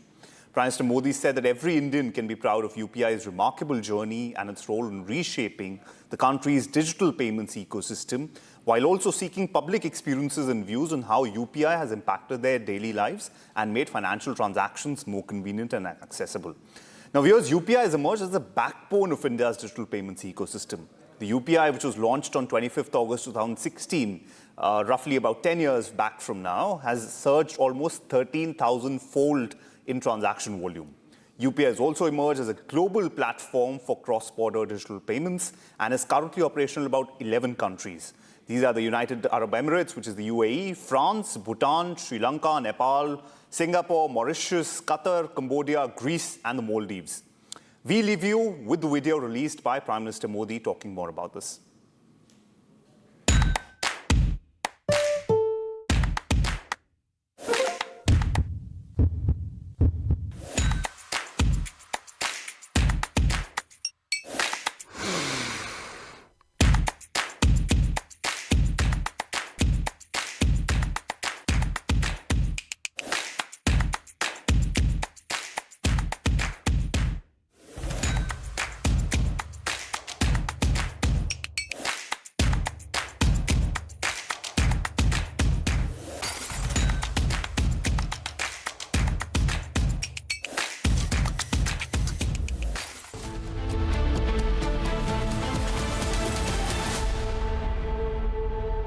कुछ तो सस्ता लो, सब बढ़िया लो। इसमें क्या खास बात है? थोड़े में ज्यादा स्वाद, यही तो है इसकी खास बात। AU सेविंग्स अकाउंट में मिलते हैं amazing benefits, paperless banking and higher interest, वो भी हर महीने। Money money money money every month. सोच बदलो और बैंक भी। चमकी चाट से क्या बना है? सैंडविच, लस्सी और छाछ। हर घूंट में चमकी चाट। ड्राई फ्रूट और दही बड़े। चमकी चाट से स्वाद बढ़े। असली स्वाद सिर्फ chunky chaat.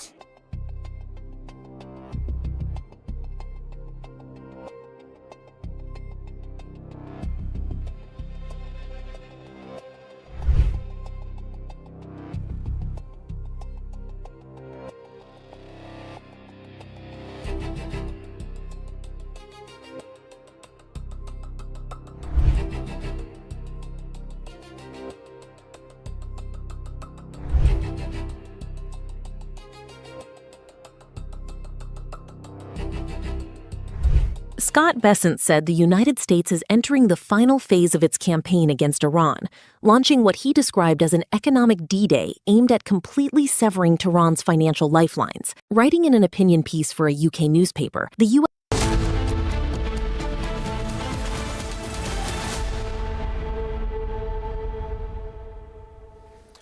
A very warm welcome, viewers. You're watching Republic TV. This is Shivam Dutt Mehta. Now join us as we celebrate a voice that has given Indian music some of its most unforgettable moments. From soulful melodies to high-energy anthems, Shankar Mahadevan has consistently pushed the boundaries of Indian music while staying rooted in its soul. A singer, composer and performer whose voice can move from classical brilliance to contemporary magic, Shankar Mahadevan has created music that generations continue to connect with. And now we celebrate the legend, the voice and the incredible journey of Shankar Mahadevan. Catch the special tribute only on Republic TV. Now let's have a look at the top headlines.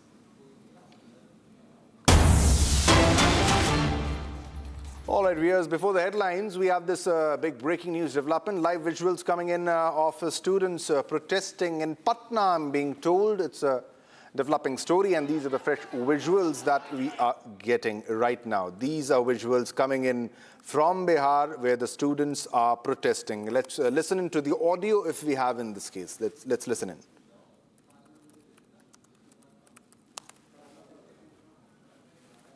All right, so this is the situation in Patna. Live visuals coming in from Patna where the students are protesting. And these are the visuals coming in from Patna, ladies and gentlemen, as you can see, and on your television screens. And these are live visuals of, all right, you can see, and the police.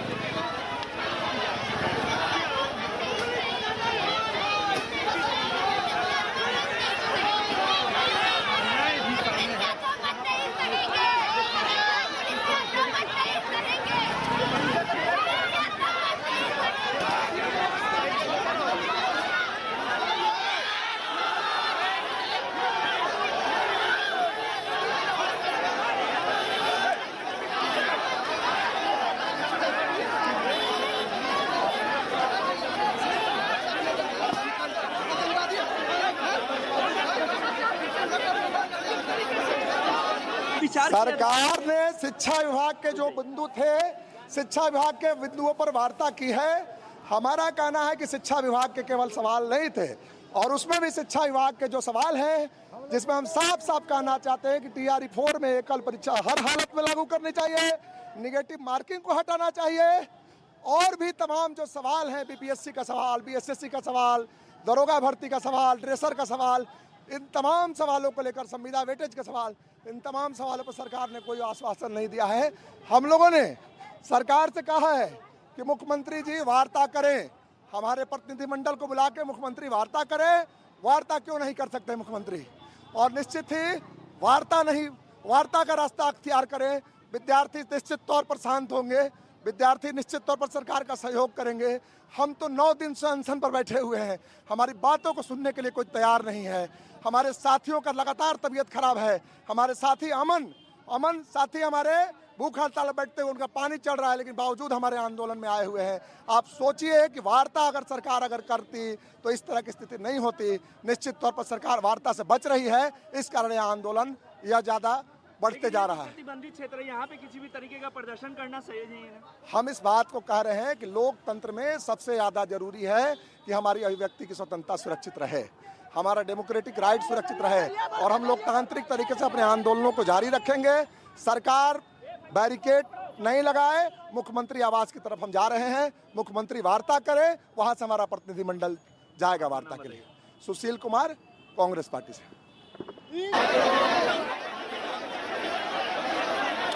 All right, viewers, so these are the protests which are happening in Patna in Bihar, and they are near Raj Bhavan. Latest set of visuals coming in. The students are holding march from Gandhi Maidan to the Governor House, that is Raj Bhavan, seeking cancellation of the 70th BPSC examination. Visuals on your television screen, and this is the student protest in Patna, who have sought the cancellation of the 70th BPSC examination. The march is ongoing, and there is heavy deployment of security personnel to stop the march. And you can see clearly the situation is getting difficult for the security personnel to manage. A large number of students have gathered there, and they're trying to break the barricades and move ahead with the pamphlets, posters in their hand, protesting against the government, and especially their demand, which they are seeking the cancellation of the 70th BPSC examination. And the protests have also escalated, ladies and gentlemen, where after the Bihar Public Service Commission examination controller Rajesh Kumar made a controversial remark, after which there was a fresh row that was sparked amid ongoing protests by the job aspirants in the state, which has received support from the opposition parties. Now the opposition has jumped in. They want to benefit from the students' protest also, and now we are seeing these live visuals of the protests which are happening. These are visuals coming in from Patna, ladies and gentlemen, on your television screens. And candidates, hundreds and hundreds of candidates on your television screens, they have staged a protest right now. They are staging a protest right now on your television screen, and they are marching towards Raj Bhavan. As you can see, it's getting difficult for the police to control the situation, for the security personnel to control the situation, and heavy police deployment has been done to make sure that there is no untoward incident, to stop the march also. But this is the protest which is happening regarding the BPSC examination, and their students are seeking the cancellation of the 70th BPSC examination.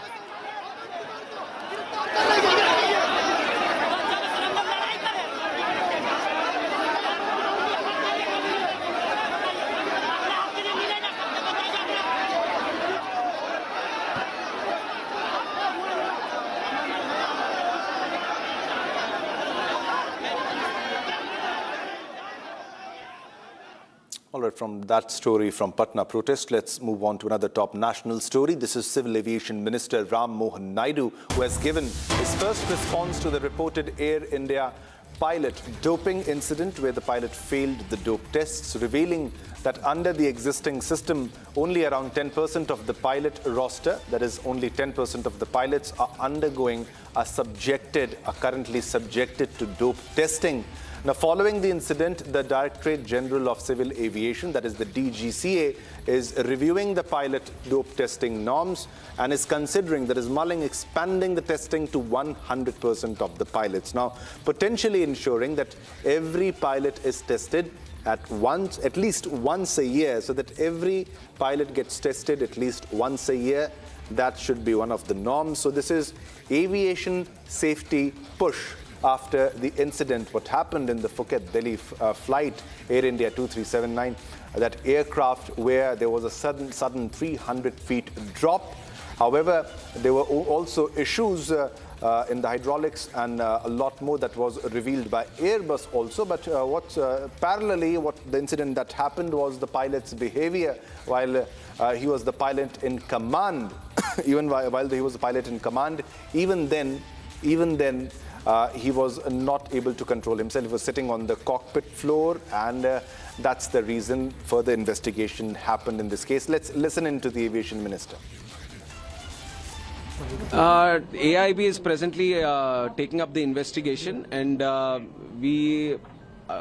because everything is intact, the data recorder and everything is intact. The plane has also been in their possession. So I believe that we can expect some preliminary report very early from now. But more importantly, in terms of the substance use and everything, so DGCA is also having stakeholder consultation right now on what the regulation says today and how do we ensure there is a strict policy around this in the future also. So this consultation is going on right now. AIB is presently taking up the investigation, and because everything is intact, the data recorder and everything is intact.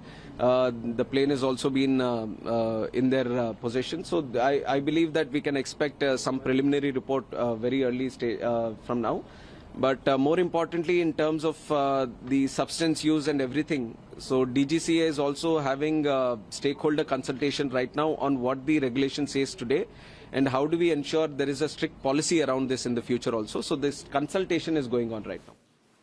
All right, let's go across to Harsh, who's tracking all the developments in the story. Harsh, this is an aviation safety push after the incident in the Phuket-Delhi flight, and especially because there was a 300 feet plunge. However, there were also other arguments that were put forward regarding the issues when it comes to the aircraft by the Airbus. But what's happening right now? What has been decided by the DGCA and what the aviation minister has just said?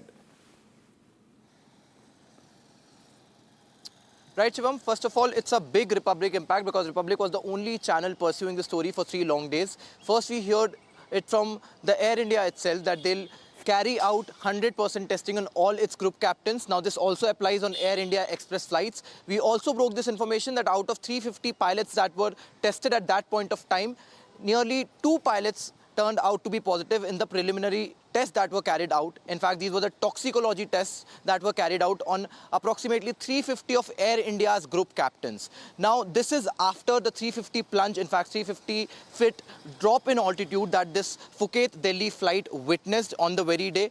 And this is now coming in from Civil Aviation Minister Ram Mohan Naidu himself, where he clearly says that toxicology, in fact, substance abuse by captains in command is an issue that has to be dealt with seriously. And now the Directorate General of Civil Aviation is considering 100% testing on all pilots. Now, this will substantially mean that at least once a year, every pilot that operates in India, be it from Air India, be it from any other airline, will be tested for any kind of substance abuse. Now, these will be the dope tests that will be carried out. We also heard from multiple pilot organizations, multiple pilot groups that were pushing the need of mandatory 25% testing on all pilots that operate in India. But now this coming from the Directorate General of Civil Aviation itself, that they are looking out towards the prospect of testing 100% pilots at least once a year. So this will basically mean that every pilot that operates in India, that operates under any kind of commercial subsidy or any kind of airlines, will have to undergo at least one toxicology every year. So this is a big airline safety, air safety push that we are seeing. This is coming from the Union Civil Aviation Minister himself, and this in fact surely is a big Republic impact, because earlier we heard it from Air India itself, and now this is coming from the Civil Aviation Minister Ram Mohan Naidu himself. Shivam. All right, thanks a lot. Thanks a lot for all the updates. Keep a track of all the developments. We'll come back to you as more details emerge in the story. Definitely a big aviation safety push. All right, viewers, now let's move on to another top story that we are tracking, a big breaking news development. A sad story that is coming in from Chennai, where a 59-year-old housekeeping staff member died after falling into an uncovered water-filled pit near Anna Nagar metro station in Chennai.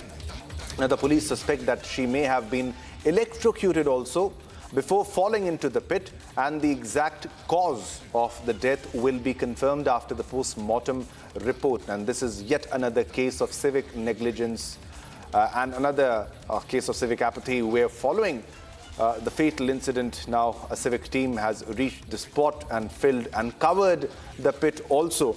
All right, so this is a very sad story coming in from Chennai, where housekeeping staff member died because of, as per what the police thinks, that there might have been electrocution, and we are waiting. The police is waiting for the post-mortem report also. Let's go across to Sharda for all the updates into the story. Sharda, a very sad story coming in, where this woman fell into the water-filled pit, and the police is also suspecting that she might have been electrocuted too. Well, Shivam, it's not yet confirmed by the police whether it was an electrocution or whether it was because she fell into the water pit, and whether it was even breathlessness that caused, because after she fell into the 1 feet water pit that was there on the road. The question now comes because the electricity department has made it clear that there are no loose wires around the area that could have caused the electrocution, whereas the police officials have also not confirmed, as per the post-mortem report, whether the woman died due to the electrocution or because after falling to the water, the people who were around us saw her struggling to breathe, and fearing that it might be electrocution, they only called the police and the fire engine for immediate service and couldn't help her on their own. And this is also the investigation that's been done by the police around. No, but Sharda, the Chennai Corporation officials are saying that the civic body is not responsible. The electricity board officials say that they are not responsible. Then who is responsible, Sharda? That's the big question. A woman has lost her life because of this incident. Police says she might have been electrocuted and she fell into an open pit. So somebody has to be responsible. It's like everybody is passing the buck. Well, Shivam, that's very true. The corporation says it's the civic people who are not responsible, whereas the EB says that it's not their problem that there was a pit on the road because there was no wires, loose wires that could have caused the electrocution.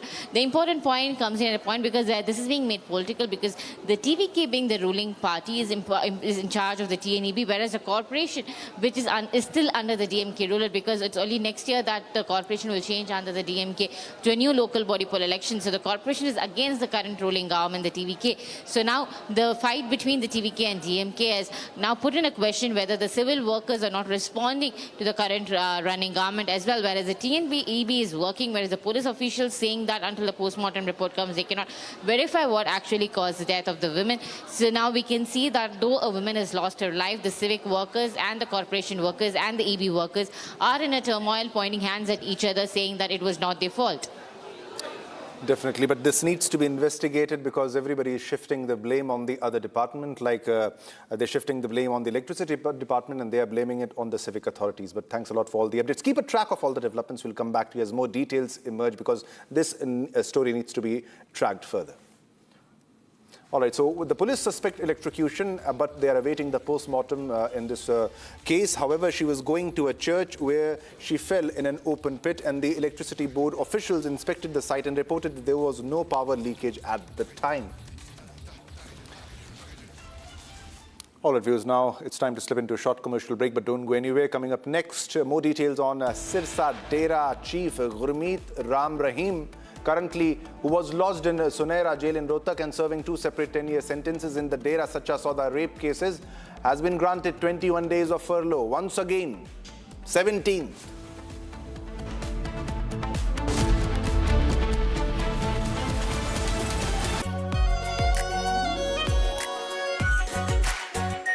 Are pure shahi paneer masala, delicious, healthy, everyday. Rani, इस घर में कुछ है जो टूटता नहीं। ये pillar कभी नहीं टूटेगा। रुंगटा स्टील TMT से बना। रुंगटा नहीं तो घर स्ट्रॉन्ग नहीं। रुंगटा स्टील TMT बार एकदम सॉलिड। चमकी चाट से क्या बना है? आलू चाट या फ्रूट चाट, स्वाद बढ़ाए चमकी चाट। क्या बात है? स्वादिष्ट पकोड़े और फरसान, अरे चंकी चाट है इसकी जान। असली स्वाद सिर्फ chunky chaat. I wake up wearing someone else again. Don't let it slip. I'm losing. I don't wanna be safe anymore. Finding myself. That's my moment of Sarah.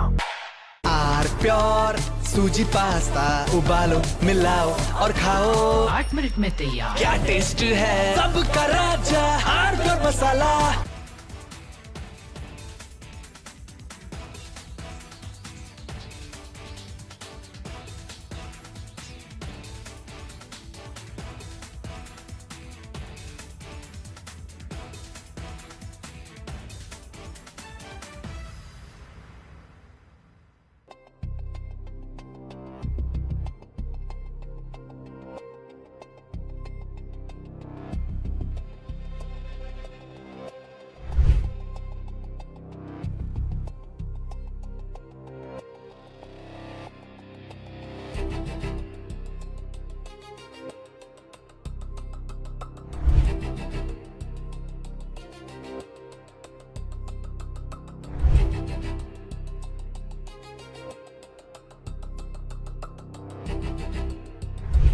Scott Bessent said the United States is entering the final phase of its campaign against Iran, launching what he described as an economic D-Day aimed at completely severing Tehran's financial lifelines. Writing in an opinion piece for a UK newspaper, the U.S. Treasury Secretary drew a direct line to the 1943 Tehran Conference, where Allied leaders weighed how to exert maximum pressure on Axis powers. Bessent argued that history has now returned that very same choice to the Iranian capital. Bessent stated that preceding military actions under President Donald Trump have already dismantled Iran's conventional defense capabilities and severely weakened its nuclear ambitions. With kinetic operations taking a secondary role for now, Washington is shifting toward what he called the most aggressive, coordinated financial campaign ever deployed against a foreign state. Reporting on Iran's domestic crisis, Bessent noted that nearly 5 decades of corruption and proxy conflict have bankrupted the nation's economy, pushing the rial to historic lows while inflation continues to surge. He emphasized that the regime's remaining survival strategy relies almost entirely on third-party enablers willing to conduct illicit trade with Tehran. The Treasury Secretary highlighted specific channels, including foreign energy buyers, shadow banking networks, free trade exchange houses, and maritime registries that allow Iran to bypass restrictions. Citing 17th century philosopher Blaise Pascal, Bessent noted that uncertainty in geopolitical risk demands a far higher price for error, warning that foreign nations attempting to buy safety by maintaining economic ties to Tehran have crossed the limit of American tolerance. Looking at the broader global impact, Bessent outlined an explicit choice for international markets. Financial institutions and foreign governments that sever ties with Tehran will protect.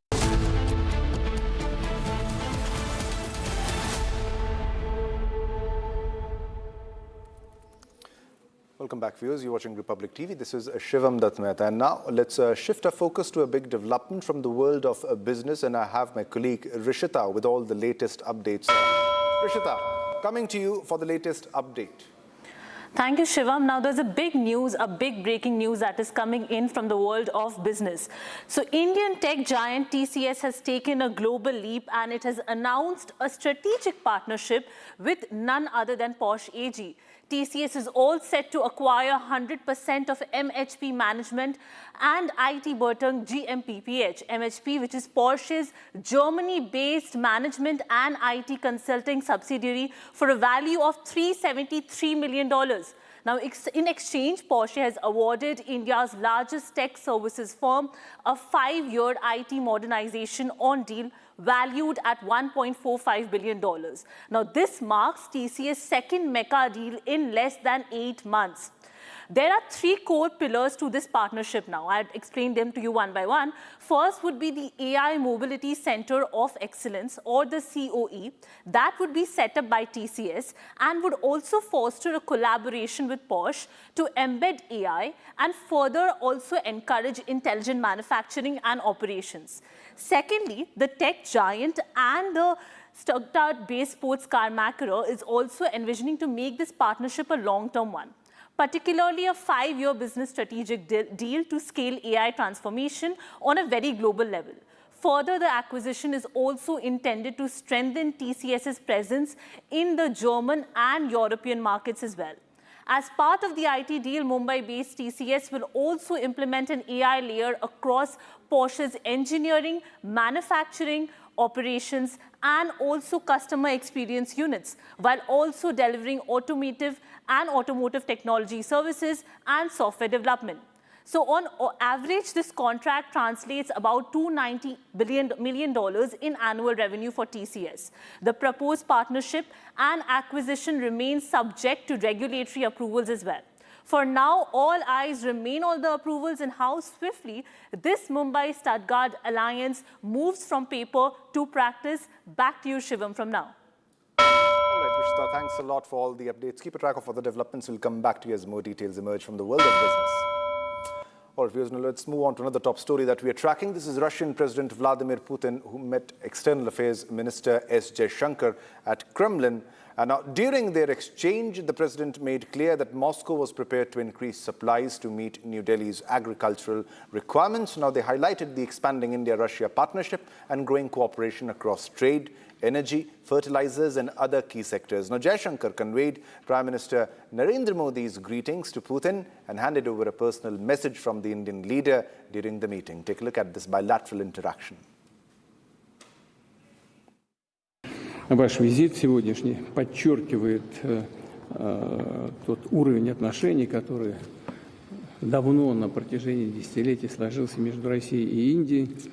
Мы работу продолжаем практически по всем направлениям, имеется в виду и правительственный уровень, и межпарламентские связи по линии участников экономической деятельности. Мне приятно отметить, что в этом году у нас подрос товарооборот. Если в прошлом году он немножко снизился, то в этом году подрастает. И это в том числе, а может быть прежде всего, заслуга господина премьер-министра, который уделяет развитию российско-индийских отношений личное пристальное внимание. И в начале нашей беседы хотел бы попросить вас передать господину Моди самые наилучшие пожелания. Надеюсь увидеться с ним в ближайшее время, как мы и планировали, в рамках работы Шанхайской организации сотрудничества в ближайшее время. Ну и у нас график такой, что мы сможем, наверное, и еще раз увидеться в этом году. Мы очень рады вас видеть, уважаемый господин министр. Я знаю, что вы со своим российским коллегой господином Мантуровым, который возглавляет российскую часть межправкомиссии, уже поработали как следует, наверняка обсудили наиболее важные вопросы. Их много. Один из этих вопросов, но это не только энергоносители, один из этих вопросов, конечно, это...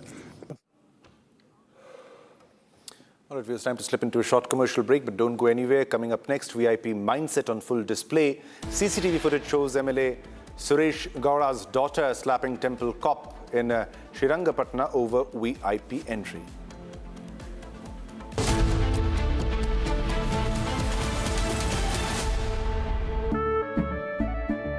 केसरिया से मन जोगी हुआ रे दिल झूमे देखो मतवारा हुआ रे केसरिया से मन जोगी हर पल मनाओ केसरी त्योहार विमल बोलो जुबान केसरी चमकी चाट से क्या बना है सैंडविच लस्सी और छाछ हर घूंट में चमकी चाट अब बताओ स्वाद आया असली स्वाद सिर्फ chunky chaat.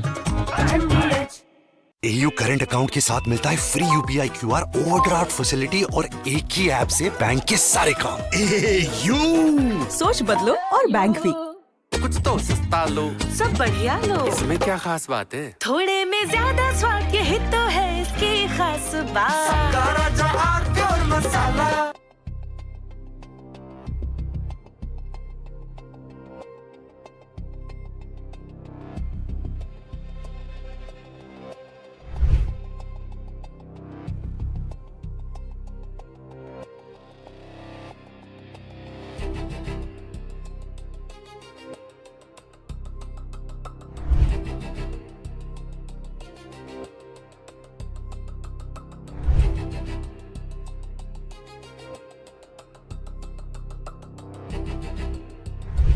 Scott Bessent said the United States is entering the final phase of its campaign against Iran, launching what he described as an economic D-Day aimed at completely severing Tehran's financial lifelines. Writing in an opinion piece for a UK newspaper, the U.S. Treasury Secretary drew a direct line to the 1943 Tehran Conference, where Allied leaders weighed how to exert maximum pressure on Axis powers. Bessent argued that history has now returned that very same choice to the Iranian capital. Bessent stated that preceding military actions under President Donald Trump have already dismantled Iran's conventional defense capabilities and severely weakened its nuclear ambitions. With kinetic operations taking a secondary role for now, Washington is shifting toward what he called the most aggressive, coordinated financial campaign ever deployed against a foreign state. Reporting on Iran's domestic crisis, Bessent noted that nearly 5 decades of corruption and proxy conflict have bankrupted the nation's economy, pushing the rial to historic lows while inflation continues to surge. He emphasized that the regime's remaining survival strategy relies almost entirely on third-party enablers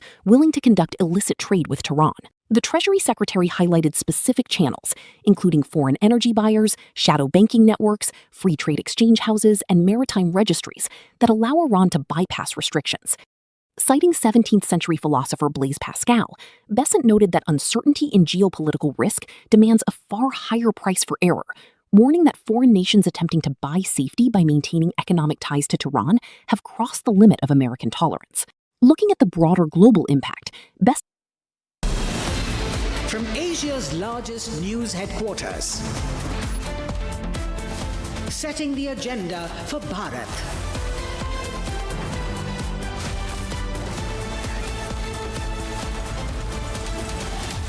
You're watching Republic.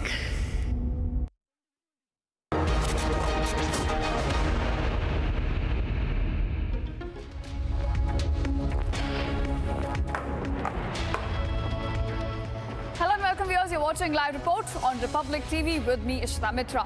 Now in this edition, in the next 30 minutes, we'll tell you 2 very important stories. First, the nationalism push coming in from Chief Minister Suvendu Adhikari at Jadavpur University after several anti-national graffiti was flagged on its walls. And the second is about ED busting a conversion racket in Rajasthan. Now, in fact, Republic has accessed some exclusive details about the entire funding trail. We'll get you all those details, but first up, a quick check at the top headlines. Headlines brought to you by Canara Bank. Together we can. Prime Minister Narendra Modi has hailed 10 years of unified payments interface, highlighting its unprecedented scale and reach as a major milestone in India's digital transformation.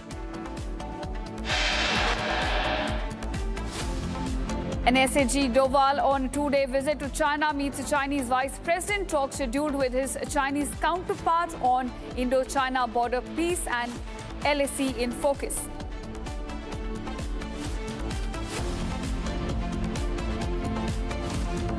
External Affairs Minister S. Shankar meets Russian President Vladimir Putin, says handed over personal message from Prime Minister Modi to President Putin.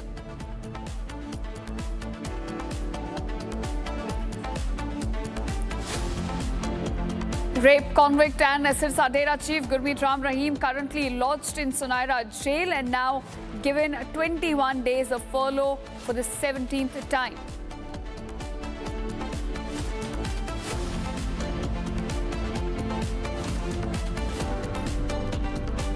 Speaking exclusively to Republic, Disha Salan's father alleges political pressure from Thackeray camp, says post-mortem report delayed by 5 years.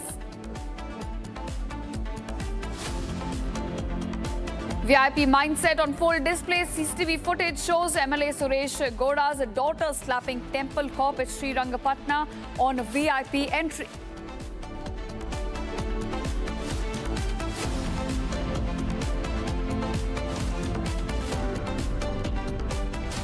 Anti-national slogans, graffiti emerge at Jadavpur University. West Bengal CM Suvendu Adhikari urges University administration to initiate immediate inquiry, sends a clear message to students.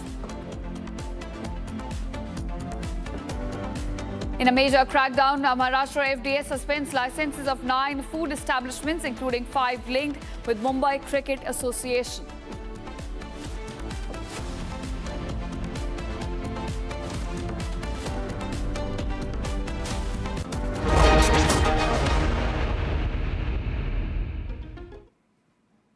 Welcome viewers, our top focus at this hour. The Enforcement Directorate has now probed a Rajasthan-based Protestant pastor, and this is for allegedly receiving over 2 crore rupees in foreign funds without FCRA registration, which it claims were used for proselytization and conversion activities among the most vulnerable among the SC and ST communities.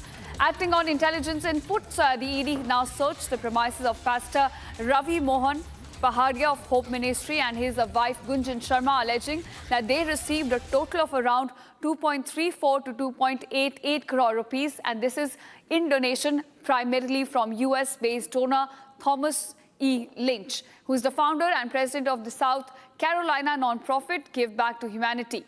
Now, the agency said that Pahadia remained in regular contact with foreign nationals and organized religious gatherings targeting the underprivileged and tribal groups in Jaipur and southern Rajasthan on their instructions. One project under scrutiny is now the Children of Hope School, also known as Niranjan Vidya Mandir in Jaipur. This is where Pahadia serves as the principal. So let us tell you what exactly we've now uncovered as we've accessed these exclusive documents by ED.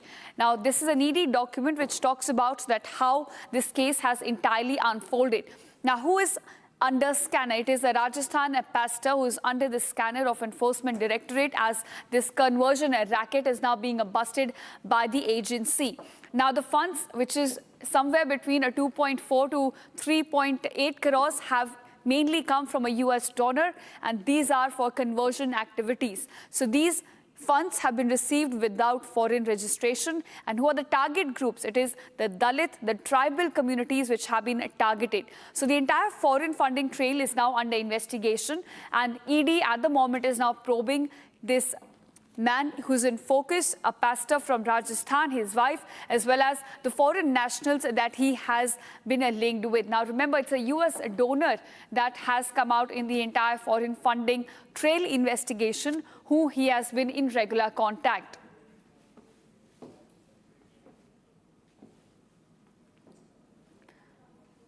Right, and let's also tell you more about what exactly is ED probing in the case and what we have now uncovered through this. Now, viewers, on your screen, more than 2 crore received without having FCRA registration. Again, importantly telling us why FCRA is now needed in India. And this is an other than declared purpose. Then you talk about who's in the focus in the investigation. So this is one pastor from Rajasthan, Ravi Mohan Pahadia, who is under investigation, and it's a US-based donor whose name has also been flagged in the investigation, Thomas E. Lynch. Now, what is the money coming from? It's for conversion activities, for proselytization, and who are the targets? It is the vulnerable, the SC Valmiki communities, the ST Bhil communities in Jaipur, and other tribal-dominated South Rajasthan, respectively. So it's a big story in terms of how the funding which is coming from foreign countries is now being used to target the most vulnerable section of society and to push forward for conversion across India. This case is under scanner by ED right now. The investigation is continuing, and you can see on your screen in the ED papers that how SC and ST communities have now been targeted in this entire case.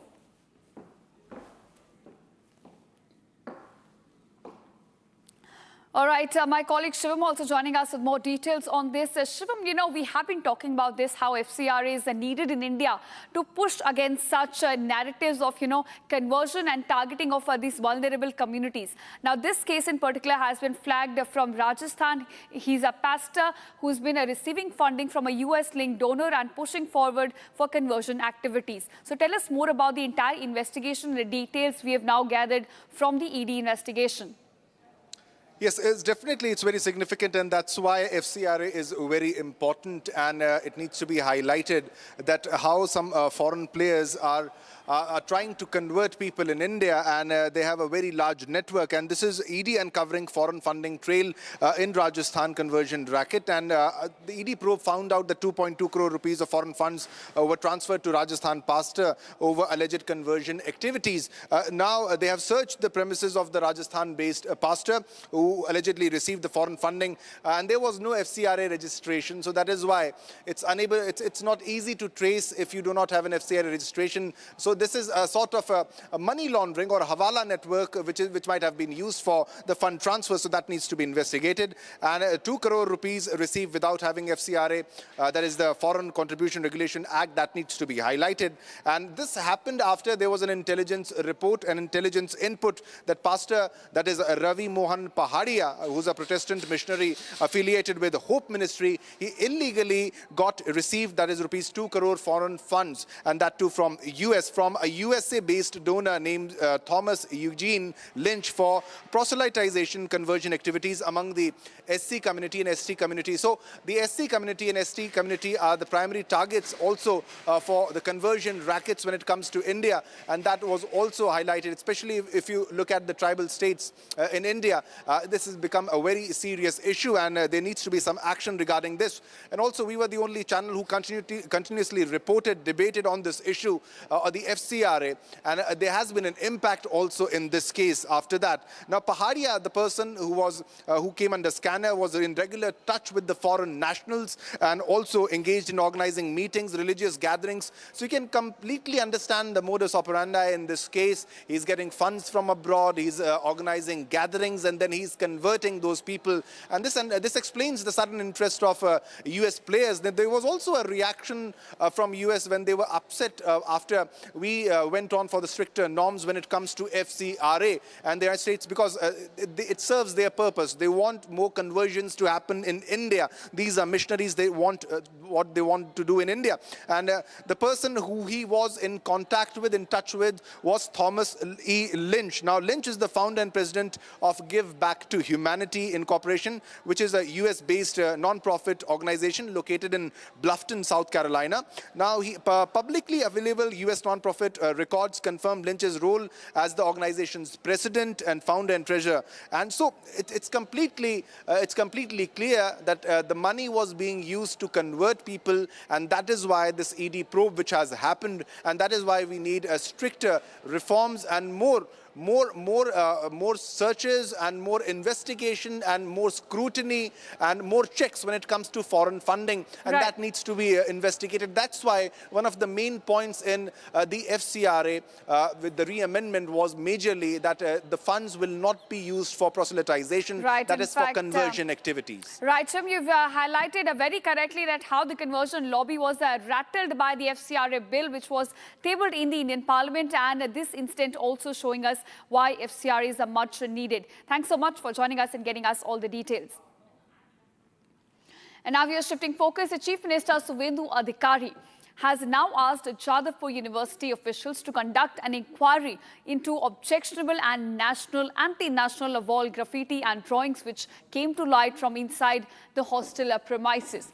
In a post on X, the Chief Minister shared a video of the entire graffiti which had come to light and asserted that campus premises must not be used as platforms for spreading propaganda and anti-India sentiment. The Chief Minister's office has now received concerning videos and photographic representations as well through the CM's grievance cell.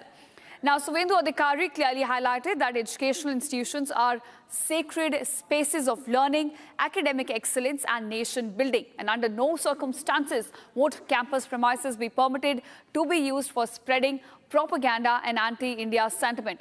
This also comes in as viewers on 19th and 20th August clashes broke out between the activists of Student Federation of India, that's SFI, and the student wing of Communist Party of India, Marxist, along with ABVP. So ABVP workers clashed with the SFI inside the campus, and now these videos have come out which are on your screen showing you what exactly has now been flagged by the CM himself.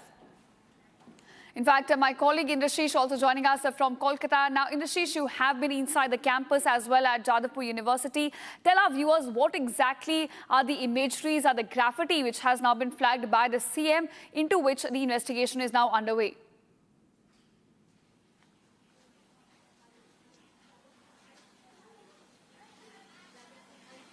Let's see, the controversial posters and photos have surfaced on the wall of various places of Jadavpur University.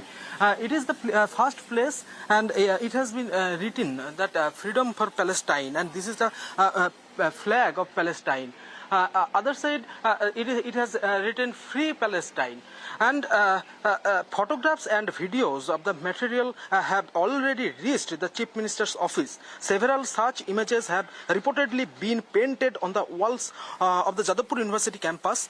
Following allegation of international activities, Chief Minister Shubhendu Adhikari has directed that the entire matter be investigated on the ground by visiting the spot. All right, The in Vice fact, Chancellor of Industries, Jadavpur... hold on to your thought. We're getting some breaking updates from the BJP. Let's cut across to the press conference. तभी देश का भविष्य उज्जवल होता है। उदाहरण के तौर पे मुझे याद है, हम भी पढ़ा करते थे, टीवी पे देखा करते थे, द ग्रेट अमेरिकन ड्रीम, किस प्रकार से अमेरिका को महान बनाना है।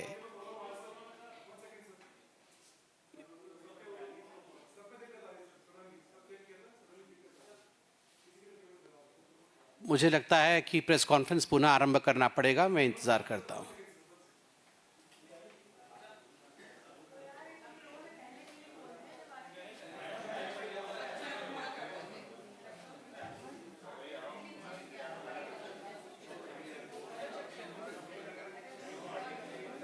Let's go across to my colleague Industries, who's now present inside Jadavpur University campus. This is where the entire controversy has now escalated from.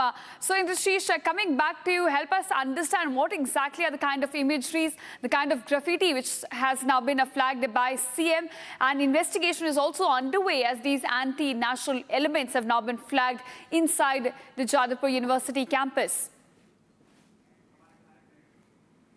All right, we'll try and connect with my colleague there. But right now, viewers, let me show you what exactly has now been flagged from inside the campus. This is the video which has been shared by West Bengal Chief Minister Subhendu Adhikari. You can see that how these are slogans which are inciting for violence against elected leaders.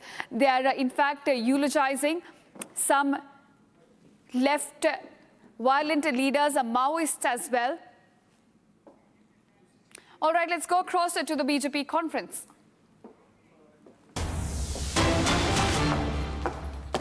पास जानी चाहिए, और जब सत्य और विकास सही पथ पर चलते हैं तो कुछ रुकावटें भी कभी-कभी आती हैं। प्रयास किया जाता है कि उसे रोका जाए, मगर सप्तधारा रुकेगी नहीं, सप्तधारा आगे बढ़ेगी। जो लक्ष्य और जो टारगेट दिया गया है वह टारगेट जरूर आगे बढ़ेगा। देखिए, प्रेस कॉन्फ्रेंस इसलिए गंभीर है, मैं आज दिल की गहराई से बता रहा हूं। We have to think very seriously कि हमें देश को कहां लेके जाना है, देश किस दिशा में जा रहा है। क्या भारतवर्ष आज एक ग्लोबल चैलेंज बना है या नहीं बना है, और भारत का भविष्य क्या है। मुझे याद है, जब हम टीनेजर थे, जब हम युवावस्था में थे, हम किसी बाहर के देश की चित्र को देखते थे या कभी किसी को सौभाग्य मिला। हमारे ज़माने में बहुत कम लोग अमेरिका जा पाते थे या बाहर जा पाते थे, आज लोग जा पाते हैं। तो कभी भी बाहर के कोई दृश्य को देखते थे, टीवी में देखते थे, कोई हॉलीवुड मूवी में देखते थे, तो हमें लगता था हम ऐसा क्यों नहीं हो सकते, इंडिया ऐसा क्यों नहीं हो सकता, ऐसी सड़कें इंडिया में क्यों नहीं हो सकती है, ऐसे पुल, ऐसे ट्रेन इंडिया में क्यों नहीं हो सकते हैं। Why is it that only the US dream has to be big? क्यों ऐसा हो सकता है कि ग्रेट अमेरिकन ड्रीम हो सकता है, मगर भारत का कोई लक्ष्य क्यों नहीं हो सकता। तो 15 अगस्त 2026 में प्रधानमंत्री नरेंद्र मोदी जी ने वह लक्ष्य, वह टारगेट भारतवर्ष का देश के सामने लाल किले के प्राचीर से रखा। वो लक्ष्य क्या था, मैं बहुत छोटे में उस लक्ष्य को बताऊंगा, और एक 3, 4, 5 दिन में इस लक्ष्य को पूरे विवरण के साथ भारतीय जनता पार्टी आगे लेकर आएगी, because we want the people to understand the finer details. जो सप्तधारा है मतलब 7, ये एक रोड मैप है। क्या है ये रोड मैप? एक विकसित भारत बनाने के लिए। पहली धारा कौन सी है? पहली धारा है मैन्युफैक्चरिंग पावर। किस प्रकार देश के मैन्युफैक्चरिंग पावर को बढ़ाया जाए, किस प्रकार से एक रोबस्ट डोमेस्टिक वैल्यू चेन बनाया जाए, किस प्रकार से रॉ प्रोडक्ट से फिनिश प्रोडक्ट तक संपूर्ण रूप से भारतवर्ष में मैन्युफैक्चरिंग हो, किस प्रकार जीरो डिफेक्ट प्रोडक्ट भारत में बनाए जाए, किस प्रकार प्रेसिशन मैन्युफैक्चरिंग, एकदम प्रेसिशन के साथ मैन्युफैक्चरिंग इंडिया में हो, और किस प्रकार हाईली कॉम्पिटिटिव फैक्ट्री भारतवर्ष में बने और सुपीरियर क्वालिटी प्रोडक्ट्स का मैन्युफैक्चरिंग भारत में हो। कई देशों के प्रोडक्ट्स आते हैं, वो सुपीरियर क्वालिटी के नहीं होते। उस प्रोडक्ट को आप हाथ में लीजिएगा, एक दिवाली में वो लाइट जलेगी, अगले दिवाली में वो लाइट नहीं जलेगी, उनका गारंटी नहीं होता है। कई देशों के प्रोडक्ट वैसे होते हैं, but we want to be precise, we want to be competitive, we want to give you durable products. ये हमारे मैन्युफैक्चरिंग का स्वप्न है। और कुछ नेता भी वैसे होते हैं जिनकी गारंटी नहीं होती है, मगर हमारे वाले नेता की गारंटी है। तो हम गारंटी के साथ कहते हैं कि हम आपको गारंटी का मैन्युफैक्चरिंग देंगे। ये है पहला धारा। दूसरी धारा कौन सी है? दूसरी धारा हमारे अन्नदाताओं के लिए है, हमारे किसानों के लिए है, एग्रीकल्चर के लिए है, फार्मिंग के लिए है। एग्रीकल्चर एंड फूड प्रोडक्ट्स, दलहन तिलहन किस प्रकार से आगे बढ़े, किस प्रकार से प्रोडक्टिविटी आगे बढ़े एग्रीकल्चर में, किस प्रकार से केमिकल मुक्त ऑर्गेनिक एग्रीकल्चर आगे बढ़े, किस प्रकार से डीएपी और यूरिया सस्ते से सस्ते रेट में किसानों तक पहुंच सके। ग्लोबल क्राइसिस के बीच में भी प्रधानमंत्री ये काम कर रहे हैं। इसका विवरण आपको आने वाले दिनों में दिया जाएगा। पूरे अच्छे तरीके से आपके सामने इस विषय को रखेंगे। तीसरी धारा कौन सी है? इन धाराओं के विषय में मैं और थोड़ा बताऊंगा, मगर मैं टच कर रहा हूं पॉइंट को। तीसरी धारा है टेक्नोलॉजी की। कुछ लोग केवल टी शर्ट पहन के टेक्नोलॉजी की बात करते हैं, मगर कुछ लोग गारंटी लेकर टेक्नोलॉजी को डिलीवर करते हैं। सप्तधारा की तीसरी धारा है टेक्नोलॉजी एंड इनोवेशन। आज अगर हम सोशल मीडिया में देखते हैं तो परसों नरेंद्र मोदी जी का जो एक इंटरेक्शन हुआ था हमारे यूथ स्पेस के जो काम करने वाले युवकों के साथ, आप चिंता करके देखिए आज हम स्पेस सेक्टर में कहां पहुंचे हैं। अब जरा सोच के देखिए, जो भारत स्पेस के विषय में चिंता नहीं करता था, वहां आज स्पेस को लेकर इनोवेशन हो रहा है। क्वांटम टेक्नोलॉजी और एआई को लेकर आज भारतवर्ष आगे बढ़ रहा है। आज भारतवर्ष का सबसे बड़ा लक्ष्य है डाटा सेंटर। बहुत लोग समझ नहीं रहे होंगे ये डाटा सेंटर क्या होता है, मगर हमें इसे गांव-गांव तक समझाना है। हमारे डाटा को हमारे पास ही सुरक्षित रखना, अपने पास ही अपना डेटा रहे, अपना डेटा सेंटर हो, ये बहुत बड़ी बात है। आज डेटा बाहर रहती है, अपना डेटा सेंटर होना, नेक्स्ट जनरेशन कम्युनिकेशन को स्थापित करना। और प्रधानमंत्री जी ने कहा 10 मिलियन 1 करोड़ युवाओं को एआई आर्टिफिशियल इंटेलिजेंस में किस प्रकार से हम ट्रेनिंग दे सके 1 वर्ष के अंदर। केवल उतना ही नहीं, डिजिटल पब्लिक इंफ्रास्ट्रक्चर डीपीआई के माध्यम से हम फ्री ऑनलाइन कोचिंग बच्चों के लिए कैसे शुरू कर सके। आजकल कितना कंपटीशन है कोचिंग को लेकर, उसके लिए प्रधानमंत्री जी ने चिंता किया है। ये टेक्नोलॉजी और इनोवेशन। और आप देखिएगा, लोग हंसते थे यूपीआई को लेकर, यूपीआई नहीं हो पाएगा, 10 वर्ष पूर्ण हो गए। आज लोग हंस रहे हैं कि हाँ, ये डीपीआई से क्या आप कोचिंग कर सकते हैं? क्या यह संभव है कि कोचिंग हो पाएगा डीपीआई से? मैं आपको आज लिख के दे रहा हूं, आप लिख के रखिए। आप देखिएगा, it would be a success story of India जब डीपीआई से हमारे बच्चे, डिजिटल प्लेटफॉर्म से हमारे बच्चे कोचिंग सेंटर्स के द्वारा, सबसे अच्छे टीचर्स के द्वारा घर बैठे कोचिंग ले रहे होंगे।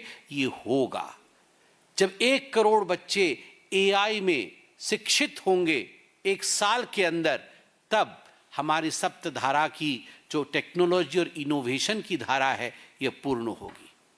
हमारी दूसरी धारा है, मतलब सप्तधारा की अगली धारा है गति शक्ति। गति शक्ति का अर्थ है किस प्रकार से हम कनेक्टिविटी को गति दे। High speed rail, ultra modern highways, inland waterways.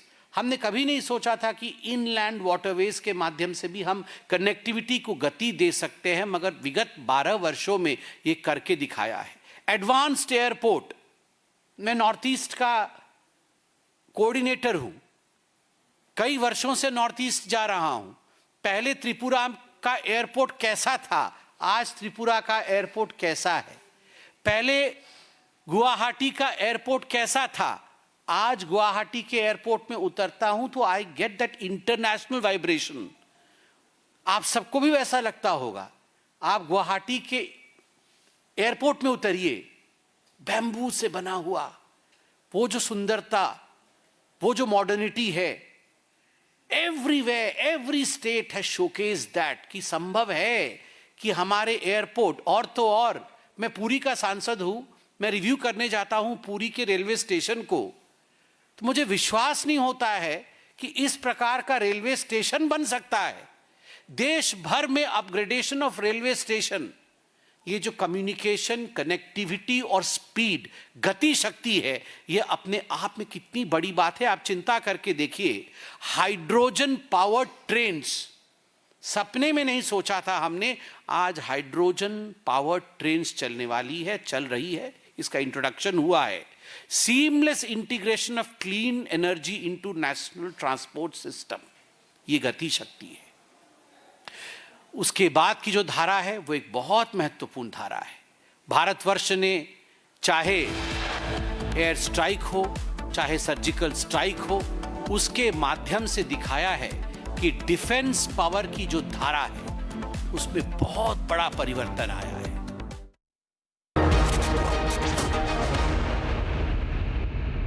रंग रंग रंग रंग रंगीन रे, देखो कैसे भी हो दिन रंग बना रहे। बोझ पेंट्स रंग बना रहे। रंग रंग रंग रंगीन रे, देखो कैसे भी हो दिन रंग बना रहे। रंग रंग रंगीन रे, देखो कैसे भी हो दिन रंग बना रहे। रंग रंग रंगीन रे, रंग बना रहे। बोझ पेंट्स रंग बना रहे। चमकी चाट से क्या बना है? आलू चाट या फ्रूट चाट, स्वाद बनाए चमकी चाट। क्या बात है, स्वादिष्ट पकोड़े और फरसान, अरे चमकी चाट है इसकी जान। असली स्वाद सिर्फ चमकी चाट। Amity has been ranked India's #1 not-for-profit private university for 11th year, with top 10 ranked institutions in management, engineering, biotech, law, masscom, telecom, hospitality, fashion and more. Yet another top ranking for Amity University. R pure सूजी pasta, उबालो मिलाओ और खाओ, 8 minute में तैयार। क्या taste है, सबका राजा R pure masala. AU savings account में मिलते हैं amazing benefits, paperless banking and higher interest, वो भी हर महीने। Money money money money every month. सोच बदलो और बैंक भी। चमकी चाट से क्या बना है? सैंडविच, लस्सी और छाछ। हर घूंट में चमकी चाट। ड्राई फ्रूट और दही बड़े। चमकी चाट से स्वाद बढ़े। असली स्वाद सिर्फ चमकी चाट।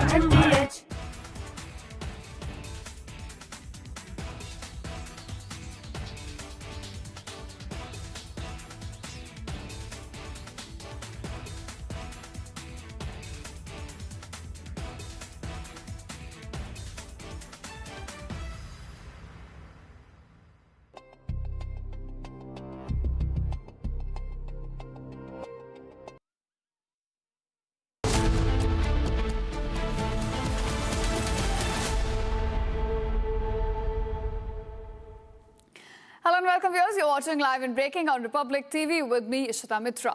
Now join us as we celebrate a voice that has given Indian music some of its most unforgettable moments. From soulful melodies to high energy anthems, Shankar Mahadevan has consistently pushed the boundaries of Indian music while staying rooted in its soul. a singer, composer and performer whose voice can move from classical brilliance to contemporary magic. Shankar Mahadevan has created music that generations continue to connect with. And now we celebrate the legend, the voice and the incredible journey of Shankar Mahadevan. Catch the special tribute only on Republic TV. And with that, let's cut across to the headlines we're tracking at this hour. Headlines brought to you by Canara Bank. Together we can. Prime Minister Narendra Modi hails the 10 years of Unified Payments Interface, highlighting its unprecedented scale and reach as a major milestone in India's digital transformation. NSA Ajit Doval on two-day visit to China meets the Chinese Vice President, talk scheduled with Chinese counterpart on border peace. External Affairs Minister Zheng meets Russian President Vladimir Putin, says handed over personal message from Prime Minister Modi to President Putin. Rape convict Gurmeet Ram Rahim currently lodged in a Sunaria jail, now given 21 days of furlough for the 17th time. Speaking exclusively to the public, Disha Salan's father alleges political pressure from Thackeray camp, says post-mortem report delayed by 5 years. VIP mindset on full display. CCTV footage shows MLA Suresh Goda's daughter slapping temple cop at Srirangapatna over VIP entry. Anti-national slogans and graffiti emerge at Jadavpur University. West Bengal CM urges administration to initiate immediate inquiry and draws a red line.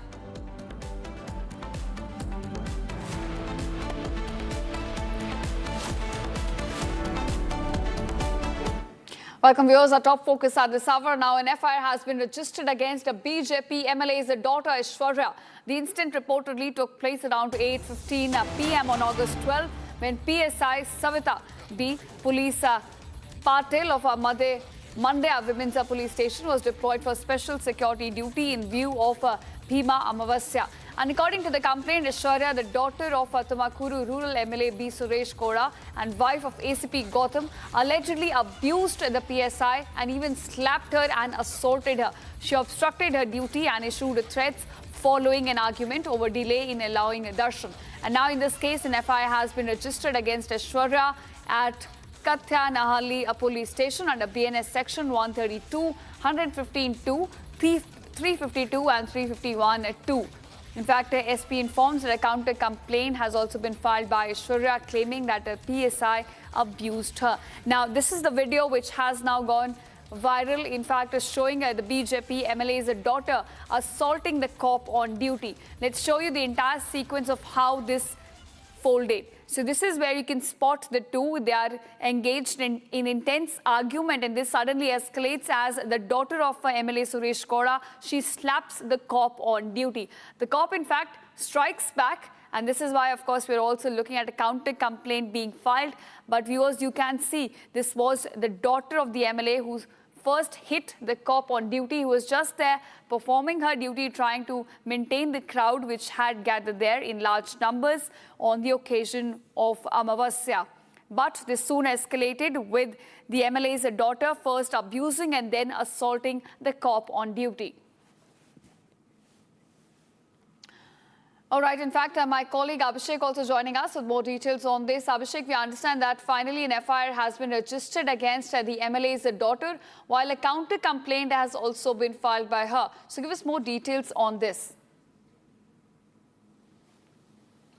It was on August 12th, Wednesday, when Aishwarya Gowda, along with her children, visited the Arti Ukuda temple, which is located in Srirangapatna.